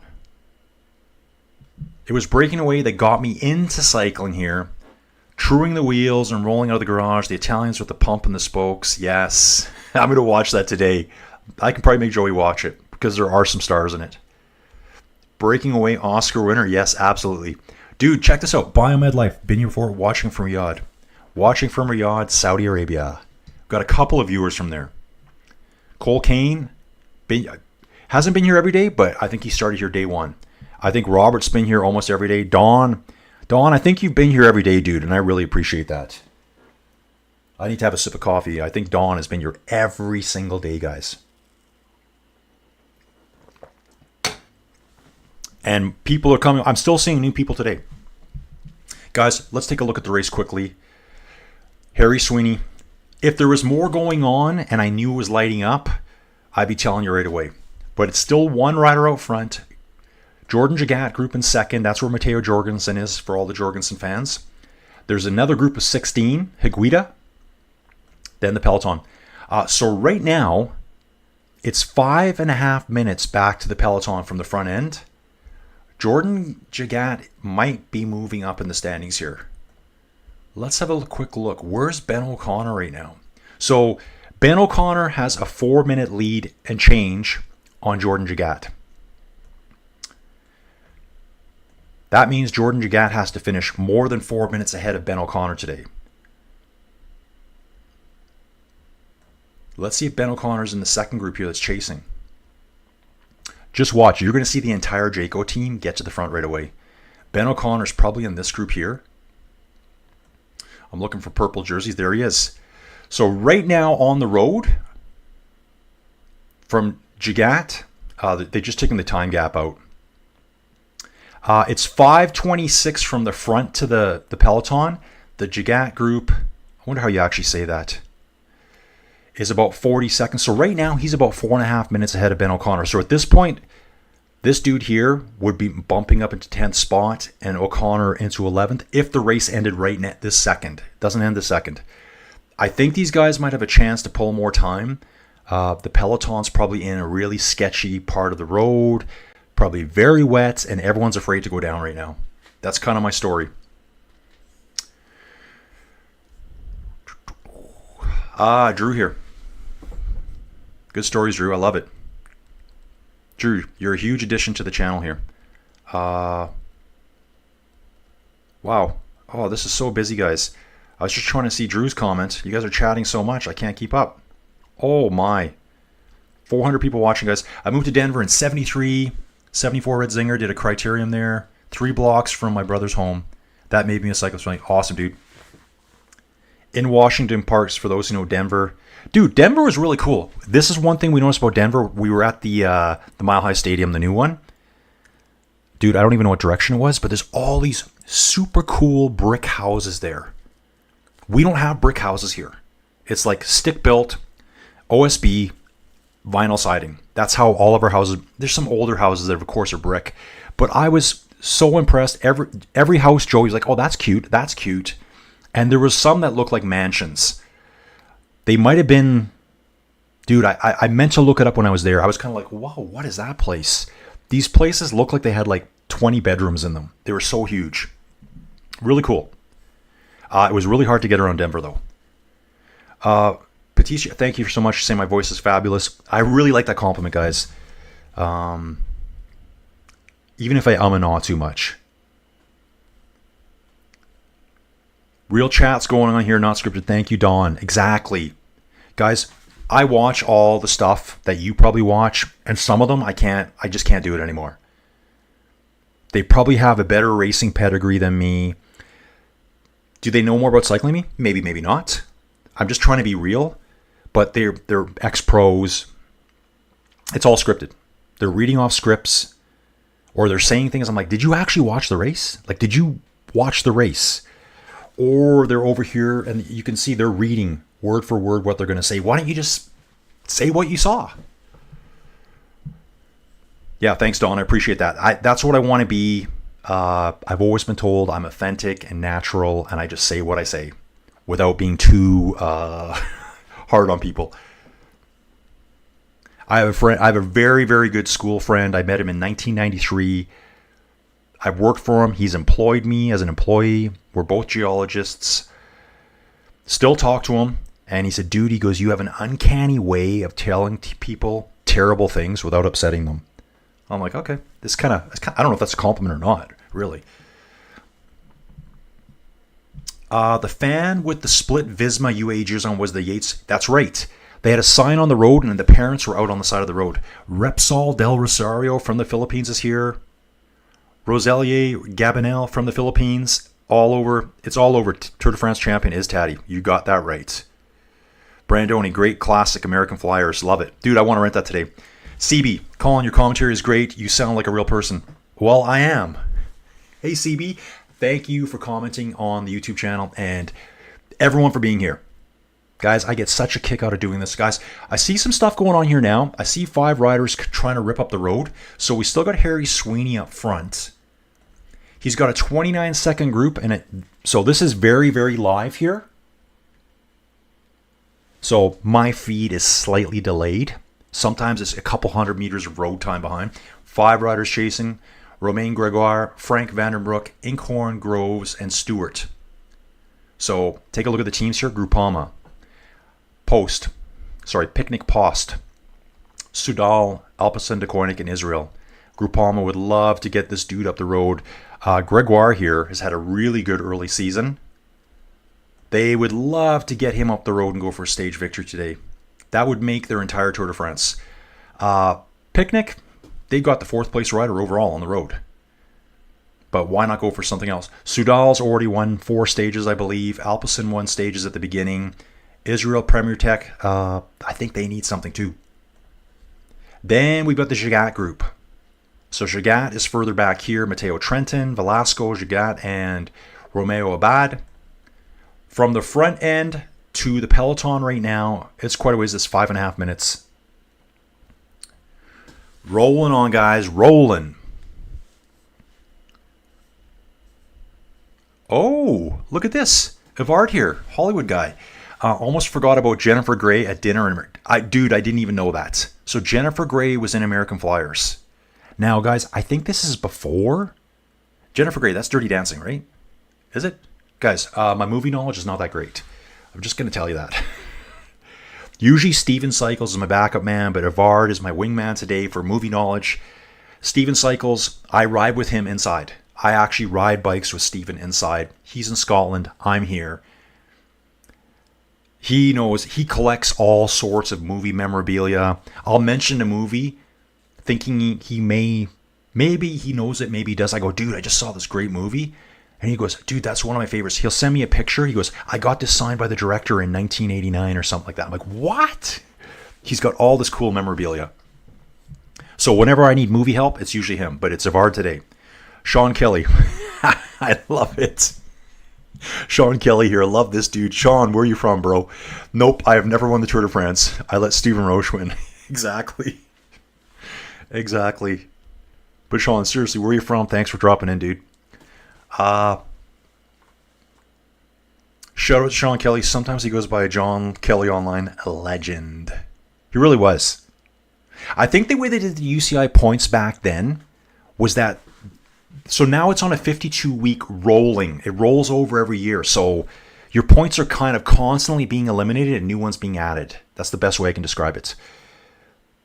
The way that they changed the system 4 or 5 times. I've actually been researching it.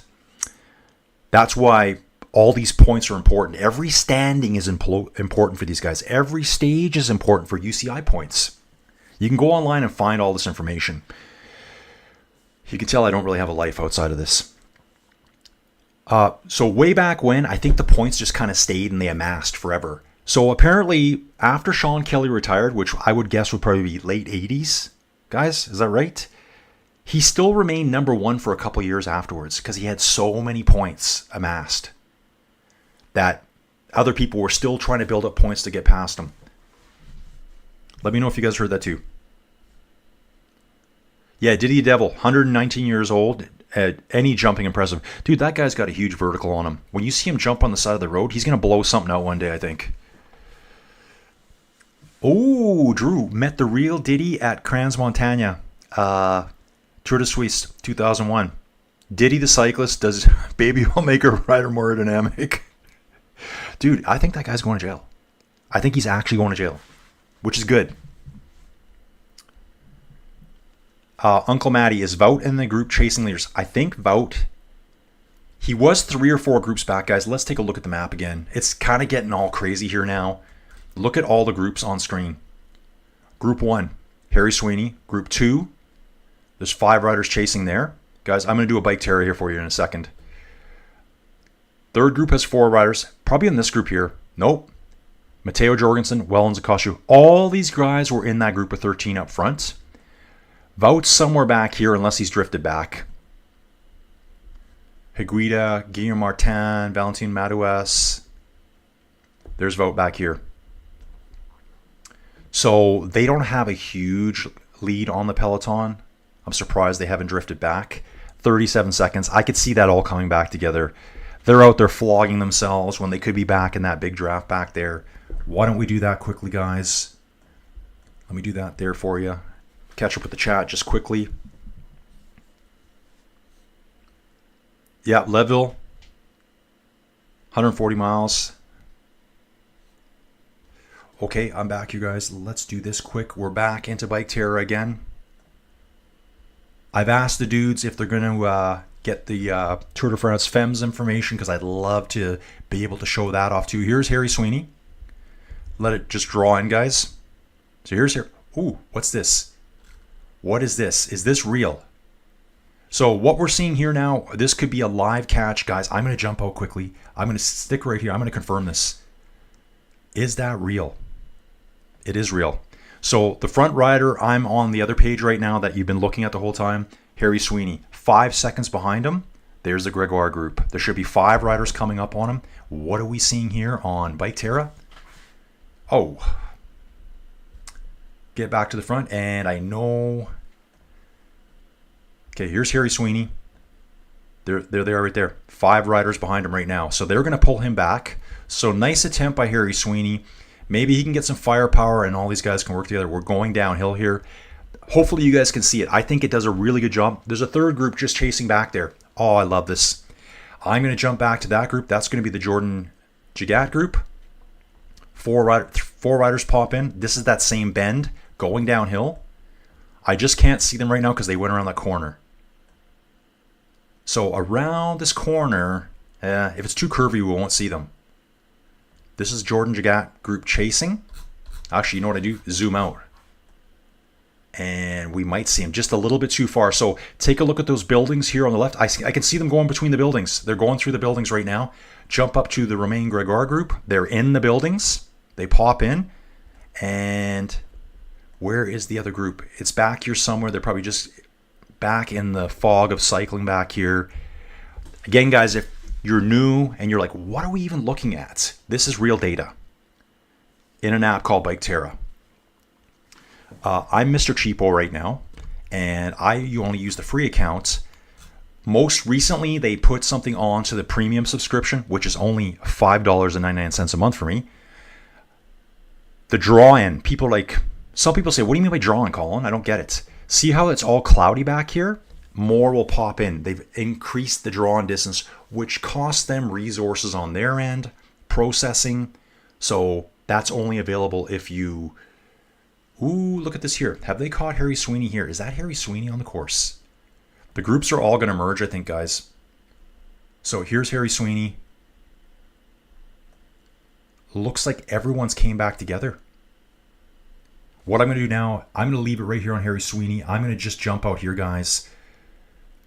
Yeah, they're saying 1 rider out front, Tour de France, and 9 riders. So Harry Sweeney is still holding them off. And actually, I can see it over here on video now. There's at least 10, 11 riders behind him. So the 4 that were chasing him just got swallowed up by the Jordan Jagat group. We got some real firepower coming back to the front, guys. I'm going to hang out here for a little bit more in Biketerra. This is the sync it does by itself. We don't need to worry about Poggy for now. Let's hang out with the other riders. I love all the cyclists, guys. Love them all. Guys, we're climbing. Take a look at this. That is so cool. So cool. The more support these guys get, the more feature I'm going to see. So remember how I said, actually, let's take a look. Do we have 1 climb left? We do have a climb left. We're doing up the Cat 4, Côte de Longueville. 2.5 kilometers at 5.5%. I say we just stick here. Yeah, look at that craziness on my screen too. I don't know why that happens. Yeah, I may need to...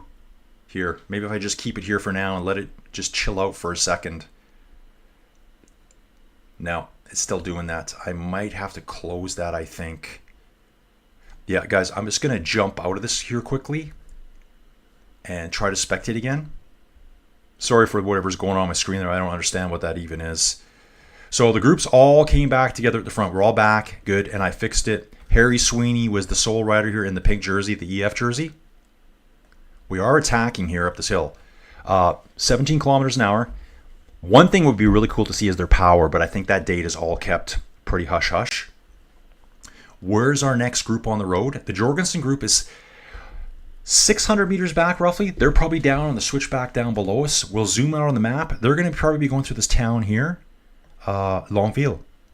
So yeah, we're climbing the Côte de Longueville, the hill above Longueville. So I'm going to jump back to the Jorgensen group, only 3 riders. They are on the climb. So all those buildings we went through, that's Longueville over there. Sorry guys, I'm kind of trying to figure out how to get out of the mountain. So it's all going to pop in here. Yeah, I can't actually show it to you here. It's down below us. And then the next group is quite a ways back. It's 2.5 kilometers. They're probably not even back in the town yet. So let's jump on Tim Wellens. Sorry guys, that's me. Nope, they are there. Okay, I don't want to see window security right now if you don't mind. This looks like Jorgensen here chasing. It is. There was 3 riders there. One just disappeared. That again, that could be just a data issue.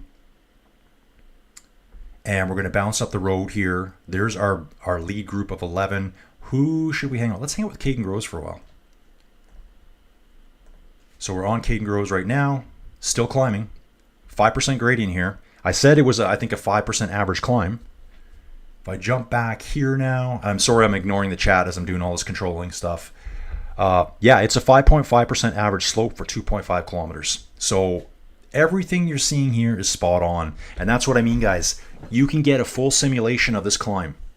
You could go ride this climb this afternoon. I could do that. And what'll be really cool is when they put the Tour de France riders' numbers in there, just so you can get completely blown out of the water. Maybe you could start this climb with these guys and try to hang on with them as long as possible. Just going to keep moving along here, guys. Yeah, Floyd owns a cannabis shop. I think he owns an entire company. Yeah, no wind this is Dixon. No wind coming out of the peloton. Tons of fans on this climb here. I'm watching Caden Groves right now. That looks like Caden Groves. 6% gradient there.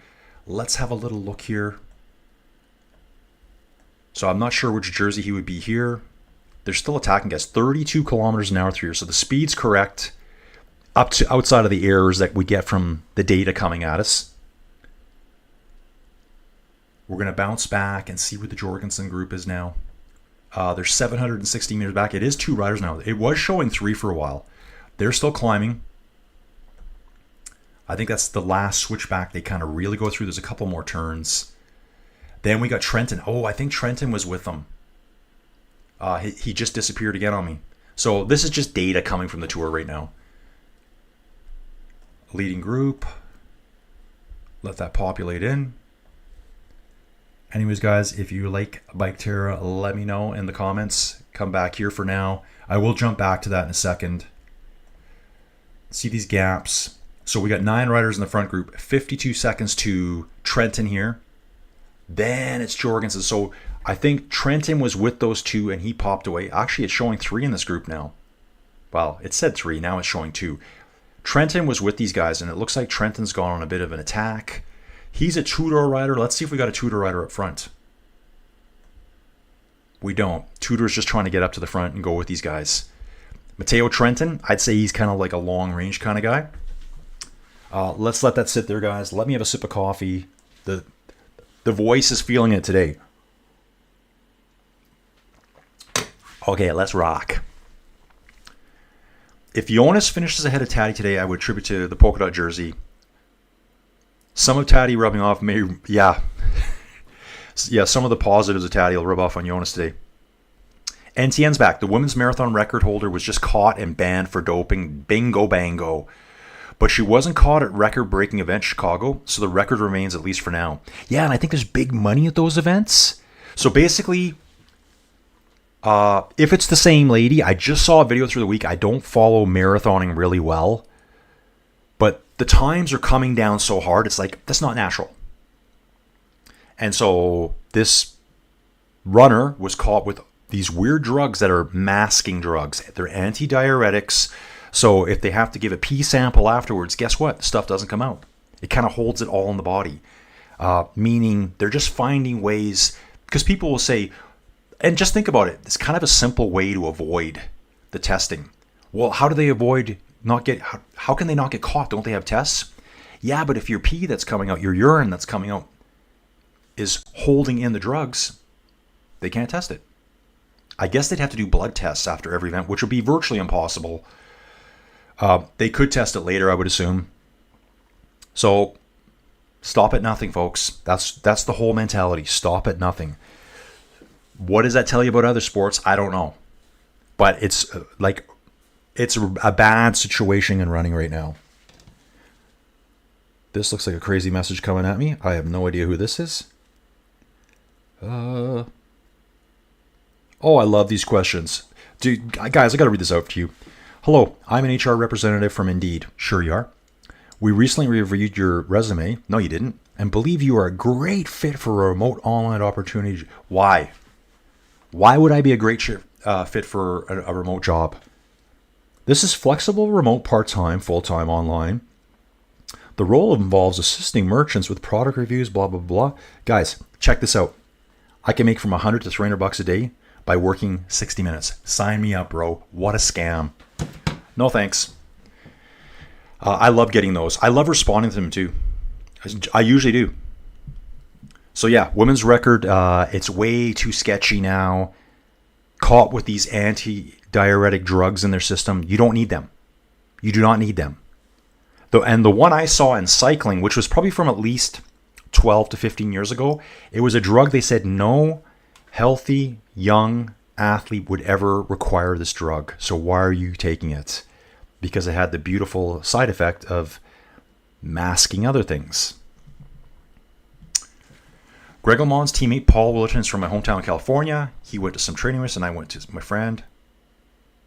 Okay, so that's Brandoni talking about Greg's teammate. I don't remember Paul Willerton. I'd like to know more of that. He climbed at 17 miles an hour. We've got CL, NTN TV to finish in top 10. Matteo Jorgensen. Matteo can finish in the top 10 today, but not overall at the tour. In fact, Matteo Jorgensen is 33 seconds behind the leaders right now. And there are, looks like 7 riders ahead of him. So he could get a top 10 stage finish, but he's not. Ooh, we got a rider on the side of the road here. Actually, it's just a random bike.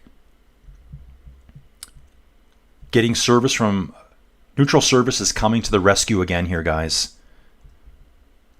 Oh, that's another rider over here. So we've had a crash back here. Who is this? White jersey.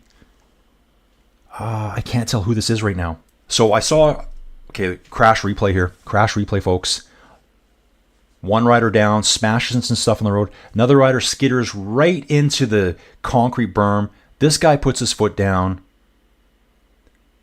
So this is where if you're watching on TV, they'd be like, we've had a massive crash. 2 guys went down. First guy went right down on his right shoulder, hit the side of the curb. Way worse than the Taddy crash. Second rider goes in. Again, a lot of them were wearing rain jackets, so I can't tell who they are. That guy was mostly in blue. I'm going to think Groupama. Third guy kept it upright. Neutral Service there was there to help. Let's see if we've got anything from the tour yet. What are they telling us? Crash at the front. That's Yvonne Romeo Abad and Romain Gregoire. They were in the front guys. Oh, and we just crashed through the town. We just went through Romain's hometown. Crossed the coast. This is his hometown apparently. In this area, and then he finished. Then he crashes soon thereafter. So bad luck for this dude. Wow. So it's all going to be split up now. Let's just see. 3 at the front. Okay. So that's where those guys disappeared from. Inkhorn. Yeah, that was the rider in blue. He went down, and he actually slid across the entire road. It was a right-hand corner. And he like basically got stopped by the concrete little thing on the side where the sidewalk is. Of course, they're going to try to get back on.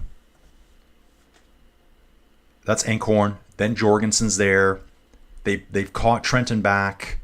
Tim Wellens is in the mix. Where did Tim Wellens come from? Tim Wellens is here now as well for UAE.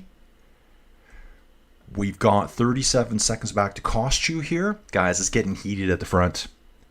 It's getting... It's getting ramped up, guys. 20 kilometers to go here on that barrier. 19 point over here, so I can refresh this. Video is live. They're all speeding up, and the roads are wet, so I would anticipate more crashes.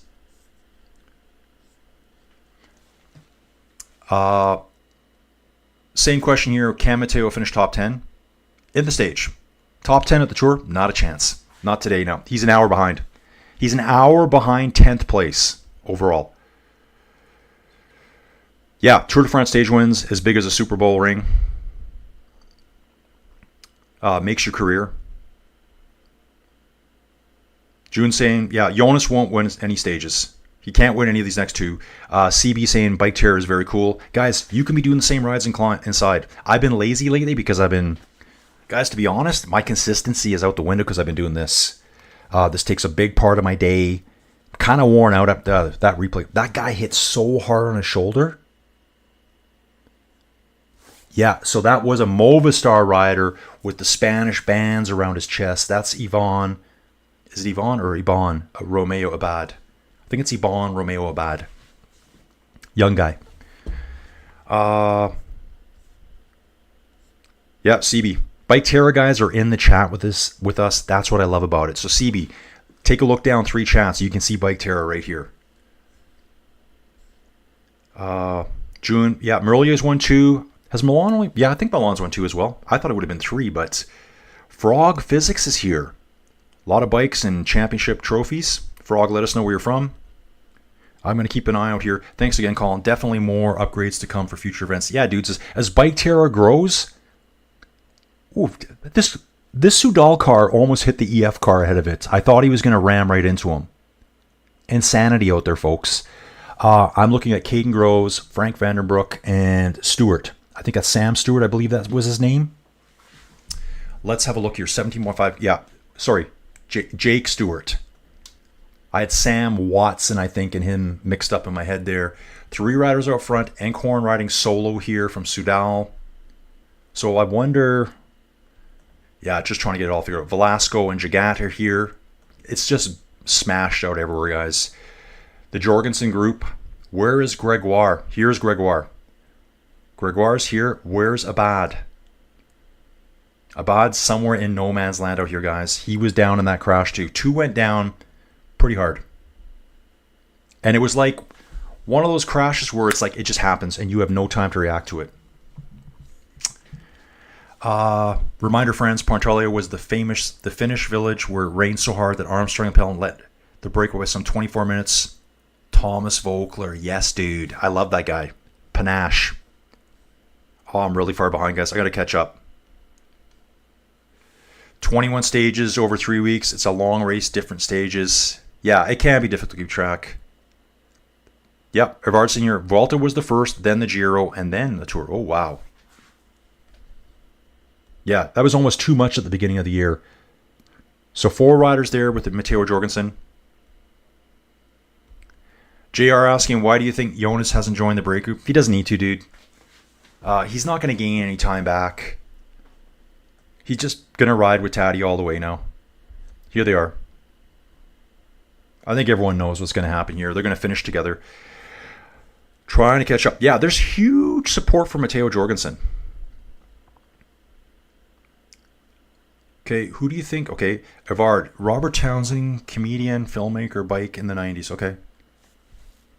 Yeah, tons of Jorgensen. This is Jeff Attitude asking. Jorgensen could get a stage win today or top 10, but not overall. Jeff Attitude saying, answer my question. Thank you, dude. Yeah, I just did.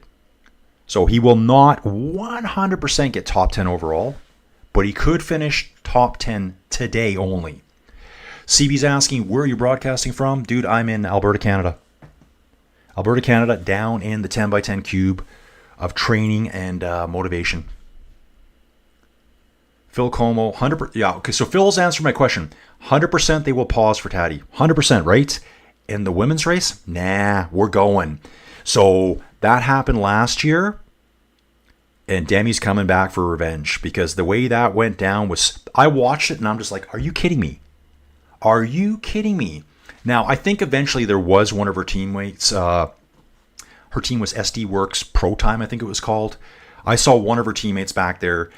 The girl that won, who was a teammate of hers, yeah, it's great she won, but I don't even know if she knew what was going on. Like the directors of that team didn't tell them what was going on.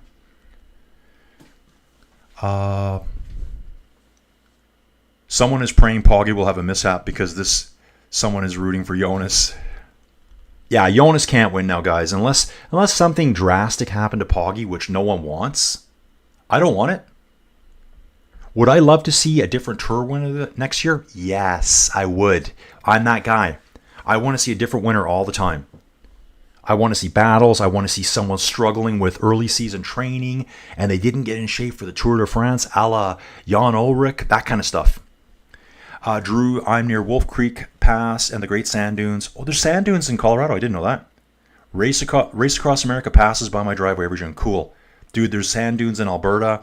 There's sand dunes in the Northwest Territories. I think in the Yukon. And there's huge sand dunes in Saskatchewan as well. They should make a movie about Major Killer. I agree with that. Cassidy's back. Hey, Cassidy, good to have you here. Georgia, USA. Every day tuning in. Fems next. Dawn, yes, dude. Dawn's going to be here for the Fems. Everyone let me know if you're going to be here for the Fems. Oh, wow, guys. Like, dudes, if I'm slow getting to you right now because I'm just trying to do everything here, I need a full assistant. This is insane right now. Okay, so there's Cassidy. And I'm still watching here, guys. 13.9 kilometers to the finish. We got one rider. It's Caden Groves out front. So Caden's escaped from the other two that he was with. Jagat now has joined up with Velasco, Vandenbroek, Inkhorn, and Jake Stewart. Jake Stewart was just in the front before. Caden Groves trying to go up the road. Jorgensen, 42 seconds behind them. Guys, this might be time for a little Biketerra. And again, of course, I'm going to lose the chat here. Don's saying he's going to tune in every day. Let me do this quick. I'm going to get this fired up for you guys. At least it'll be playing and I can easily click around then. So there's that. Here's the leading group of Caden Groves. Dude for Alpecin de Koenig. Let me get this on. I'm going to let it populate in quick. I'm going to come back here. Bing, bang. There. You got Caden Groves on screen, guys. Caden Groves out front by himself. Smashing it. Again, climbing. 4%. I think he has a very small lead right now. It's only 300 meters to 5 riders chasing him. Let's go check out Pascal Inkhorn for Soudal. 5 riders here chasing after him. Again, guys, this is a real climb. 9% gradient here. Not a categorized climb. Not a categorized climb. There's little lumps and bumps before the finish, and then it's basically, I'd say virtually flat. It looks like it's slightly uphill. 13 kilometers to go, guys. The race is really on now. Now the race is on. Probably need to do a reset here. So here's our front group. Let's just hang out with Caden Groves. I'm not going to go back to that screen for a while, so I don't mess it up again. That's my fault. Here's the Jagat group, just so you can get an idea where they are. I'm just going to try to piece together where they are with him. It says it's 300 meters. He's probably just up ahead in these trees here. Bounce to Caden again. So remember this valley. There's a valley beside them here. They're just back in these trees. They're on the hunt. Can't see them yet. So he is doing a good job holding them off. I'm going to bounce around a little bit here, guys. Just bear with me. Let's go back to the Jorgensen group. We got a lot of Matteo Jorgensen lovers here. 5 riders in this group working together now. Look at this. They're closing in on the Jagat group. It's less than 100 meters. So we're going to have probably 10 riders coming back together here shortly. Here they are. Jumping up to, let's hang out with Jake Stewart for a second. And we can take a look back and see the chase group back there. We had some fun chit chats. I read about it in the Biketerra. Biketerra has a Discord group, and I'm part of it. I just hang out there, and they were talking about the animations. You can see the guys when they're working hard. They got the head bob going on. They were saying it's very much modeled after Jonathan Milan when he sprints. This head bob here, I love it, dudes. I love it. It was a fun little chat we had. So up the road, can they catch Caden Groves? He's doing a really good job of holding him off. I'm looking for some race radio on Caden Groves here. The roads are absolutely soaked, guys. Soaked.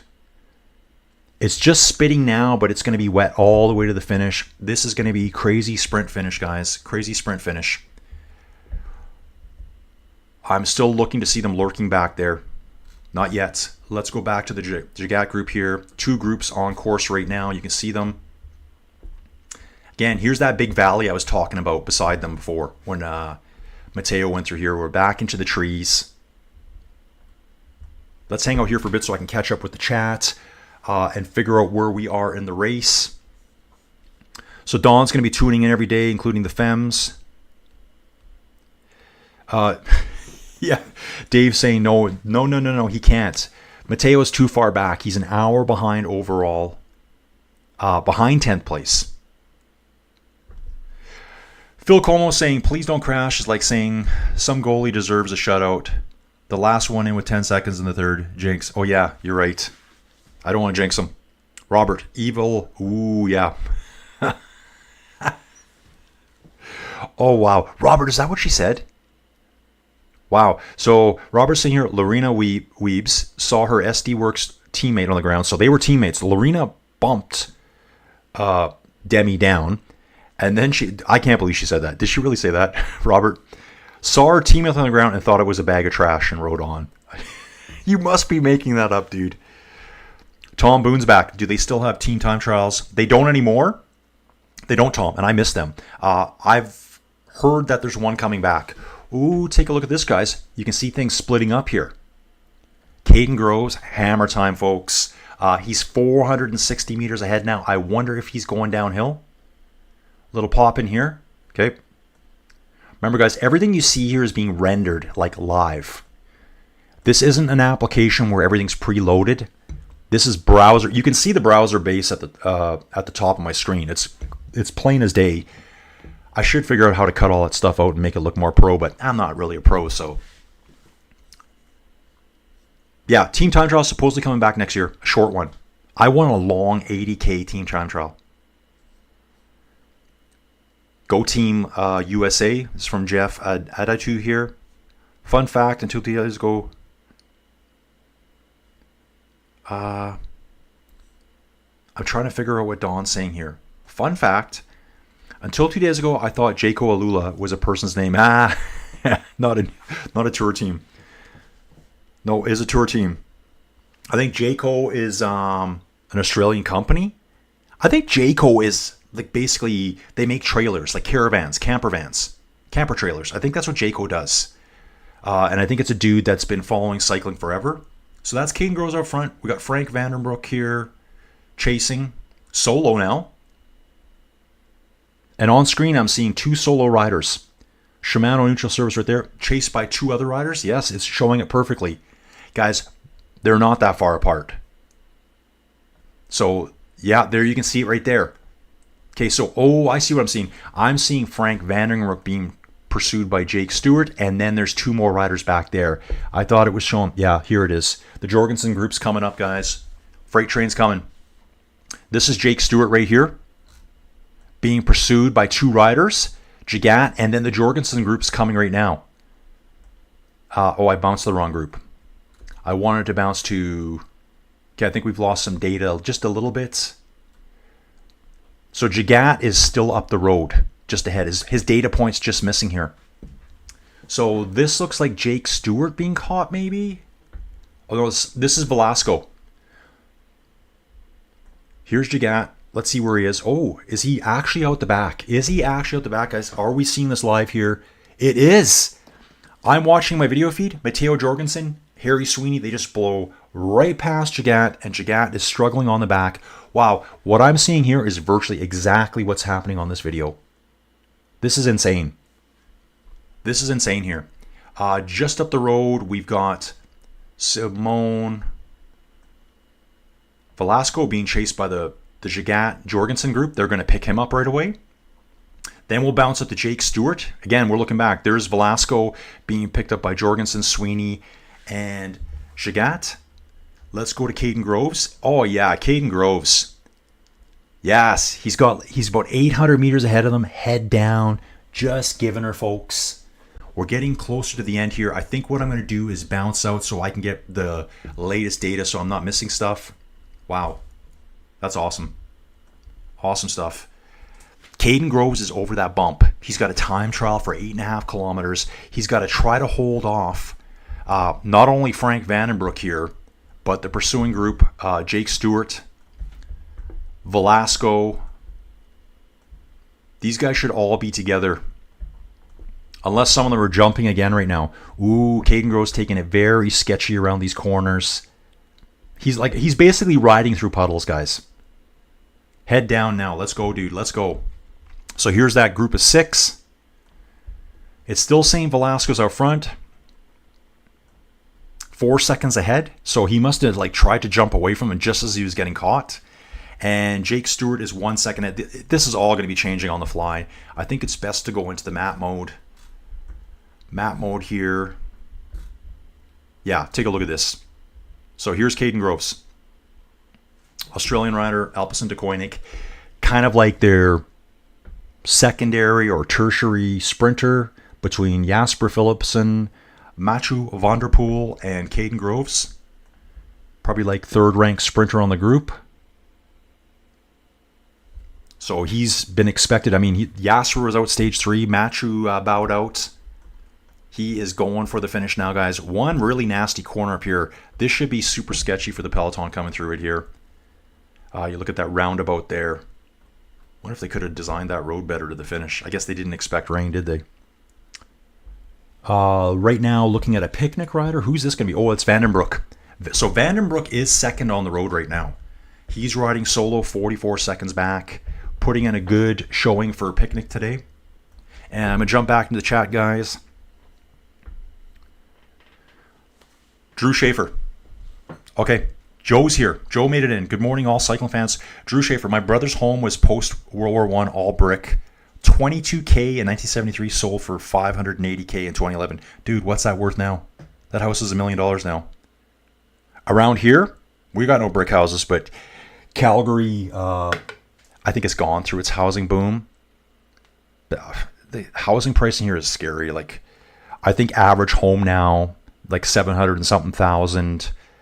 I bet you my house has almost tripled in value since I bought it 12 years ago. I am on an acreage too. Acreages, I always say to people, they're not building more land. They can always build more suburbs, and there'll be 500 homes in those suburbs. Okay, what's going on here? Looks like a Jayco rider. He's giving them a head shake. So it's a Jayco Alula rider giving a head shake over to the Poggy group. They must have been saying something to him, and he's just saying, nope, whatever that is. I wonder if they're asking him to chase. It is 121. That's Ben O'Connor for Jayco Alula. So I guess they were saying, dude, are you going to chase? And he's just giving them a big head shake. Jordan Gigato. Ooh.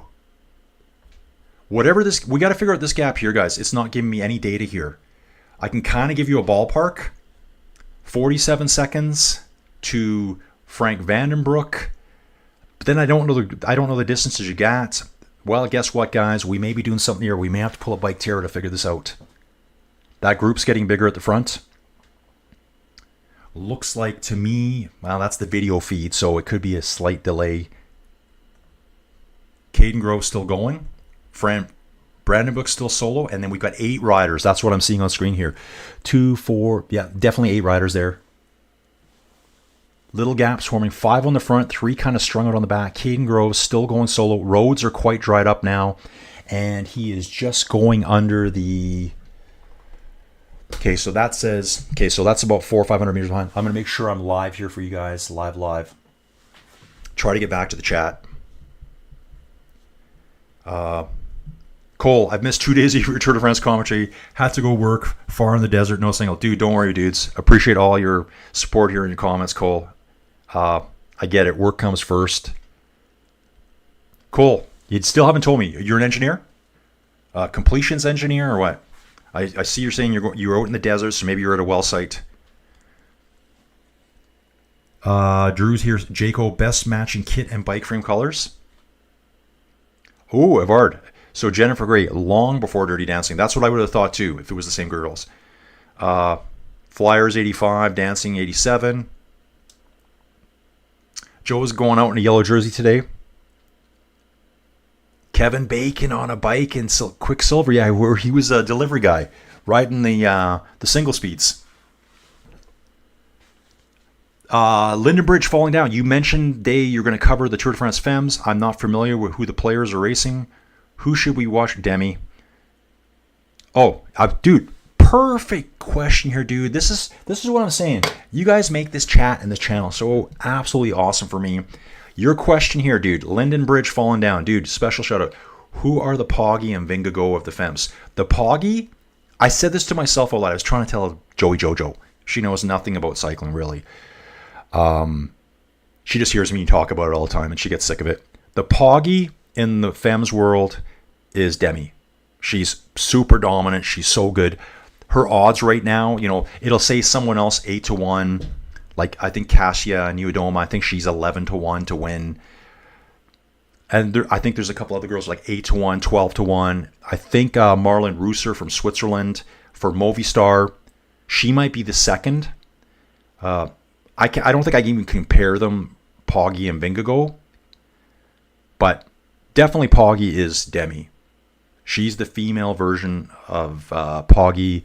Incredible cyclist. So much determination. After that crash, she's on a mission. Like, she has a brand new team. I think that was just the end for her at SD Works Pro Time. SD Works Pro Time still exists. So she's the Poggy of women's cycling, and she's really good. Really good.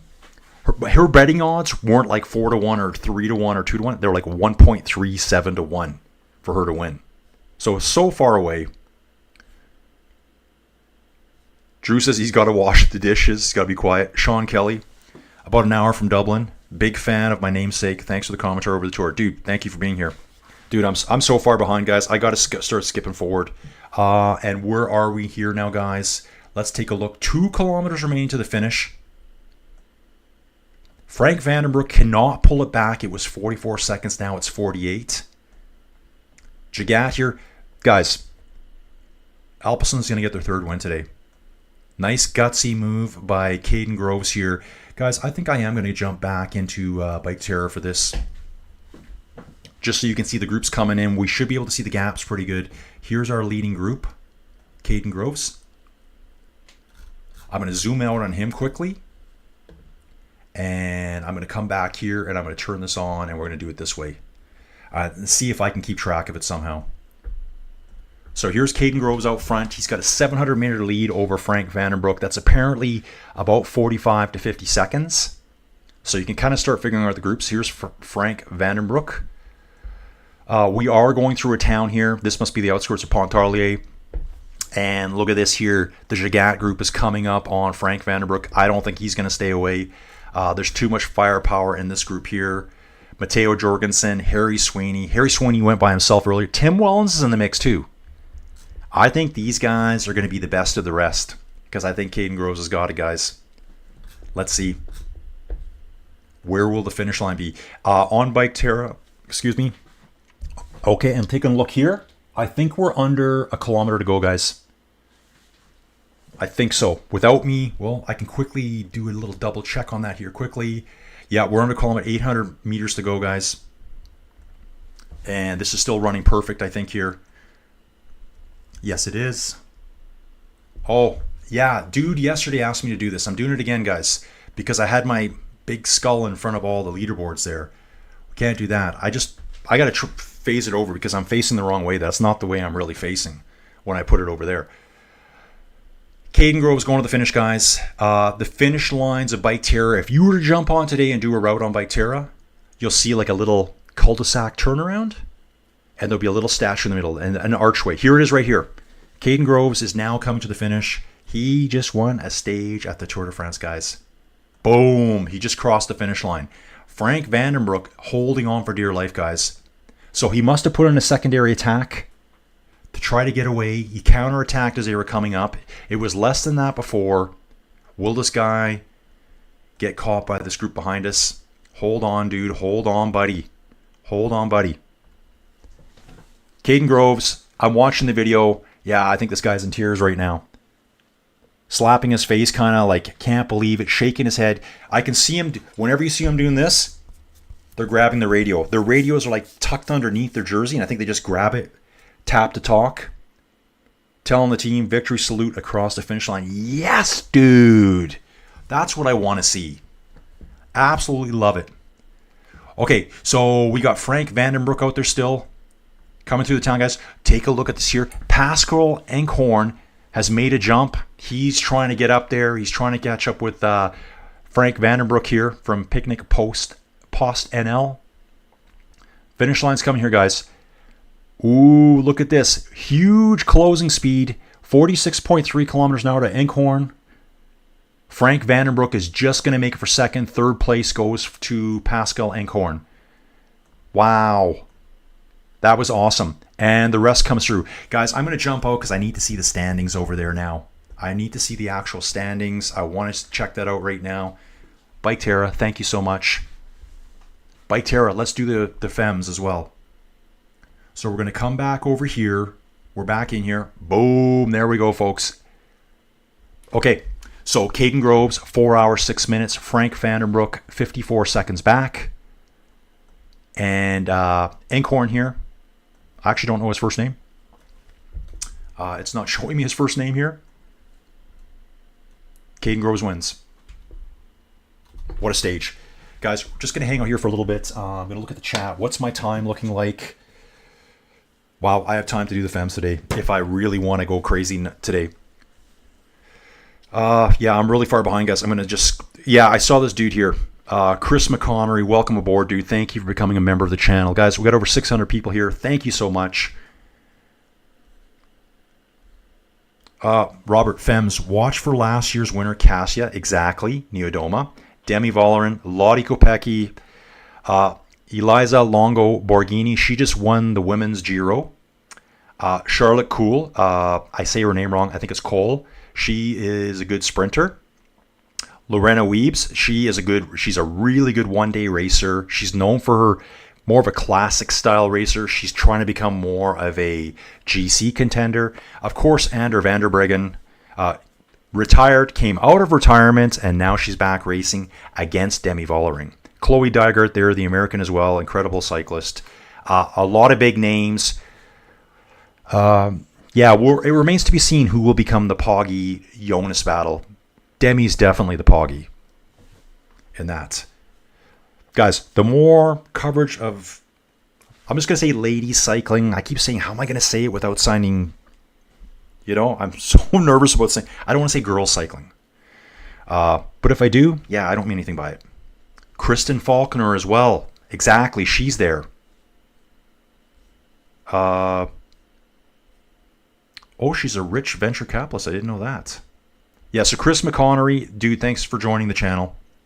Thank you so much. Chris, where are you from?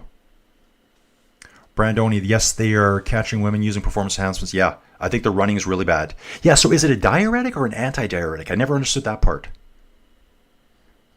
Brandoni, they should test every professional. Brandon, yeah, dude, I'm going to do that. You should get the premium version of Biketerra. Oh, free. Okay. You are like an ambassador, maybe one of their first. Dude, yeah, I'm probably just going to get it myself. It is really good. And dude, I've only done 2 rides on it. I did a test ride last, probably December. I recorded it, but I never made a video out of it. It was just like a cool valley ride. And I was constantly looking at the maps at the same time. I go, yeah, that's really there. That's really there. It doesn't simulate everything, but that's not the point of it. Then I climbed Mount Palomar on a Thursday. There's a group called OTR Virtual Events. Shout out to James Ogilvy, who runs all that. He puts all these cool events on, and it's the Thursday Climb Club. So anyone could show up. If you want to race, go ahead. If you want to chill with a couple of bros, a couple of dudes, you can do that too. If you want to ride way at the back, you're welcome to do that. It's just your own pace. Does it become a race? Yes. You got to push yourself, guys.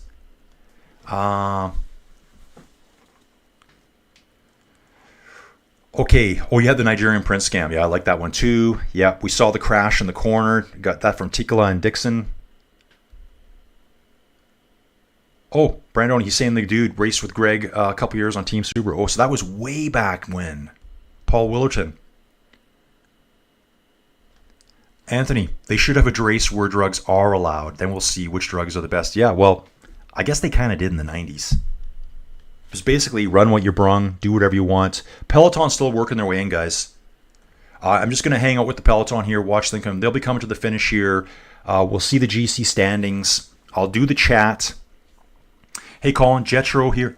Oh, this is Jetro. Dude. Wow, dude. Okay, guys, good. Well, what do I know about Jetro? Jetro races on Ruby. I've probably been in a few events with Jetro.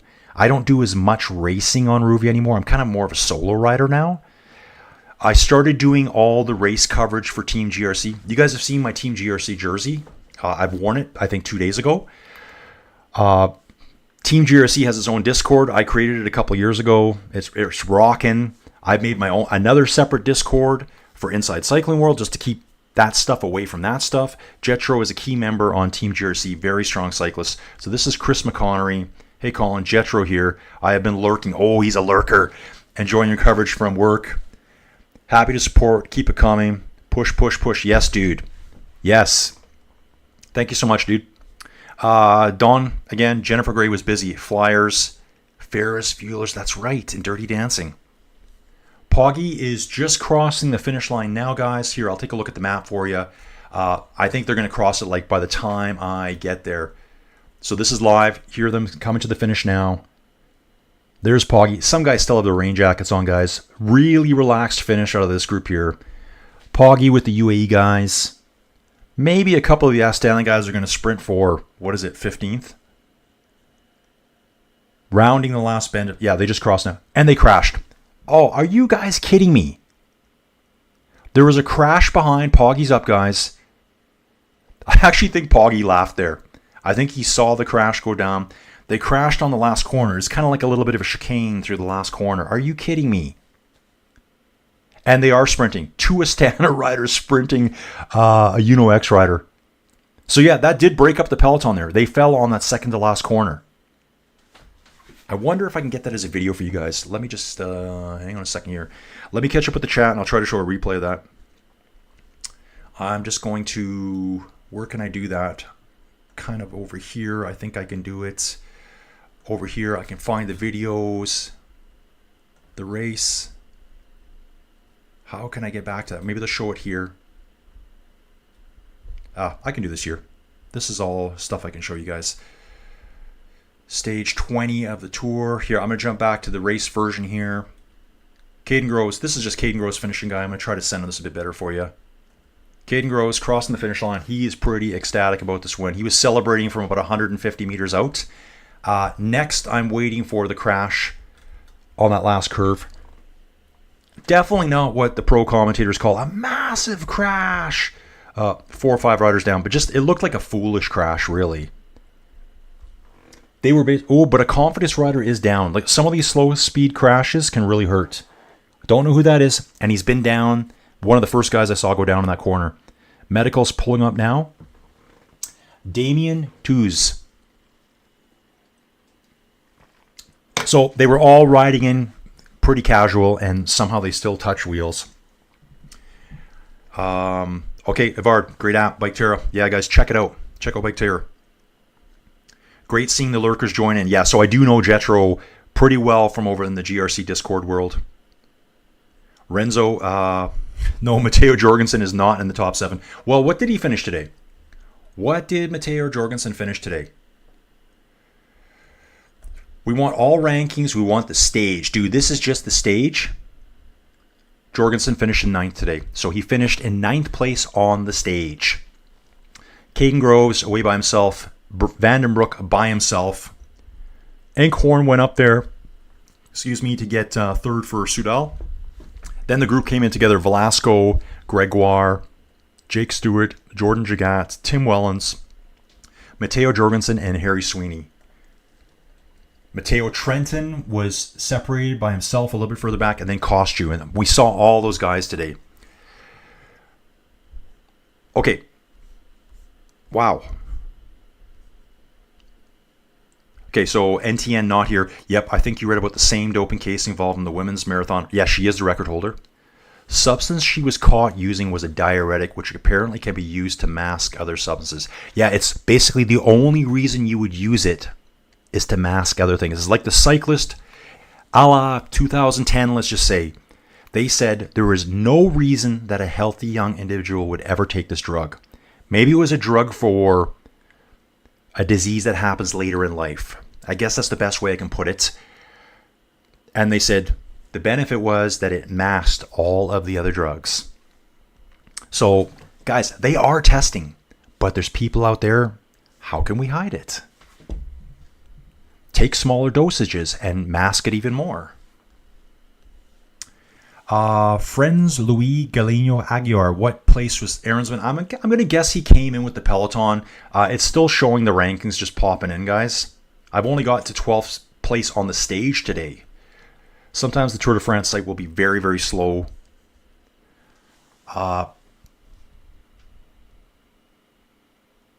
Two of the front group playing, feared crash ones, but look like Groves take that advantage. Yeah, Groves was far and away out there today. If our Demi Vollering will be vicious, she is a beast on the bike. Yeah, she really is, guys. And I'm gonna do it the exact same way. I want everyone to jump in, join the chat. It actually starts in just an hour and a bit. So I think it was this morning I was saying I found out. I'm like, why did the men's tour start so early today? This is the earliest start so far. 5 after 4 in the morning for me. So another brutally long day for me, because you can imagine what I'm going to feel like at 7 o'clock tonight. And I'm like, why is the women's race starting so late? So that you can watch both. This is done before the women's even start. And tomorrow it flip-flops. Tomorrow the men start late and the women start early. The women are running slightly shorter stages, which I get and I don't get at the same time, but it's still going to be fantastic. Great chat, time for a ride. Yeah, that's what I'm thinking too, dude. I got to get on the bike. Swoosh says he's going to be definitely here for the Fems. Colin's just checking in from Hong Kong, dude. Late at night for him. I just got to catch up now.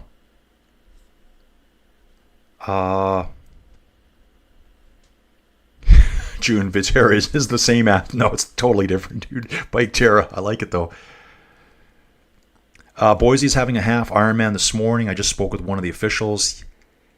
Yeah, can catch up with the TDF. Cool. Thanks for the updates. Okay, dude. Boise, Idaho. Joel Noguera. Dude, I know this guy. Joel is a longtime dude I know over from my whoosh. I covered a lot of my whoosh racing. And Joel, I will be getting back to it soon. Very soon. I think I will be involved with the Echelon Racing League again this year. Doing some commentary for them. I don't know what they expect out of me, but we'll see. And by that, I just mean I don't know what they want. Annette, same with Edmonton. Crazy. Lots of infills in my area. Oh, yeah. Yeah, I know what you're saying. Just houses everywhere. I'm on 25 acres, guys. There's no one building around me. This is my private domain. I was talking to a buddy a few days ago how bungalows are so rare in Calgary and Edmonton. Like a one-level house. All it is 2-story houses now everywhere. You might go into a community and out of, say, 500 houses, there might be 3 or 4 bungalows. They're more expensive to build. They take a bigger land plot. It's the concrete basement footings that really puts the cost up. As you get older, you want a bungalow. So I'm on my own little private paradise out here, me and Joey Jojo. Yeah, exactly, Ivar. Don't forget the legendary Marianne Boss. Like, guys, she's 38 years old. She's racing at the Fems. Drew's back from the dishes. Drew's a good boy. He got the dishes done. Drew, the wife was yelling at you, Drew, you didn't finish the dishes. I hope so anyways. I get that all the time. Robert Grove's biggest win of his career. Sorry, guys. I kind of got the screen on a goofy setup here. Let's see. You know what I'll do? I'll come back here, jump here. Sometimes they'll give me more stats here now. Dudes, let's do this, okay? Let's do it. If I can do this. Hang on one second here. I got to figure that out for a second quickly. I don't know if that one is good. So that's the last kilometer of Caden going in. Caden wins the stage there. I've only got 5. I'm actually trying to show you more of what happened behind, but I can't tell yet. We'll go to the GC here quickly. This is general rankings after stage 20, guys. We got 1 stage to go. Nothing's changed. Jagat, though. Yes, Jagat. He did it. Look at this, guys. Here's a big change. So, Jaco Alula, for some reason, decided to give up 10th place overall at the Tour de France. Now, this is why I do this. Okay, guys. Let's say you got some sponsors out there. You got some rich dude. Hey, man, we want you to sponsor our team. Well, why should I? Dude, take a look at the standings. Okay, I'm going to look at the standings. I'm some guy that knows nothing about cycling, but I'm so wealthy. I've got like, $500 million in the bank. They only want $1 million out of me, so big deal. I took a look at the top 10 and I'm going, okay, let's see. Oh, well, you're not even in the top 10, dude. Why would I sponsor you?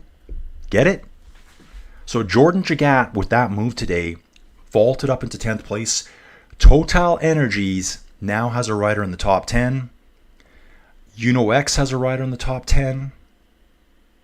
Like, awesome stuff here for those teams. That's huge for those teams. Total Energies, I think, is a Pro Series team. I think they got a wild card to the Tour de France. So they're like one step down from World Tour. Just want to finish this, guys, because I might do my chores and jump back on. Drew says, see you tomorrow. Dude, thank you very much. He's got to get off to work. Poggy finishing far behind, but it doesn't matter today, guys. The guys that won, they're so far behind overall that it doesn't impact them at all. The big change today was Jordan Jagat and Ben O'Connor. And I saw Ben O'Connor, at least I think it was, absolutely shaking his head, I'm not working. Poggy's still in yellow. He rides cautiously and finishes. He'll be crowned champ at 2025. Exactly. Hendra saying we need Benny. Julia saying, am I in Bearspaw? No, dude, I'm not in Bearspaw. I'm not at all. Dude, I'm north of Calgary. More like in farming country. Dude, I'm Julius, because I know you knew about Cochrane Hill yesterday. You haven't really told me your background. You know Bearspaw. That's a big, huge subdivision of rich people around here. I don't live there. I'm north of Calgary. I'm east of Didsbury, in that part of the world. A little town on the way up to Red Deer. So that's where I live. Okay, guys. I don't know how long I've been streaming today. Boom, we're almost at 5 hours. I think we're at 8.5 hours, something like that. What I'm going to do, guys, I'm going to jump off, try to get my chores done, and I might jump on for the Fems right away. Obviously, if you subscribe and hit the bell button, that's why you hit the bell button. You're going to know I'm going live. I haven't even made the stream yet, so I got to get that figured out. Evard's taken off. Thanks again, Colin and Joey Jojo. Great stuff. No, dude, thank you so much for being part of this. Everyone, thank you so much. I can't believe I made it to stage 20 of the Tour de France. I got one stage to go, and I'm not stopping. Okay, guys, I'll see you again real soon. Could be in the next half hour. See ya.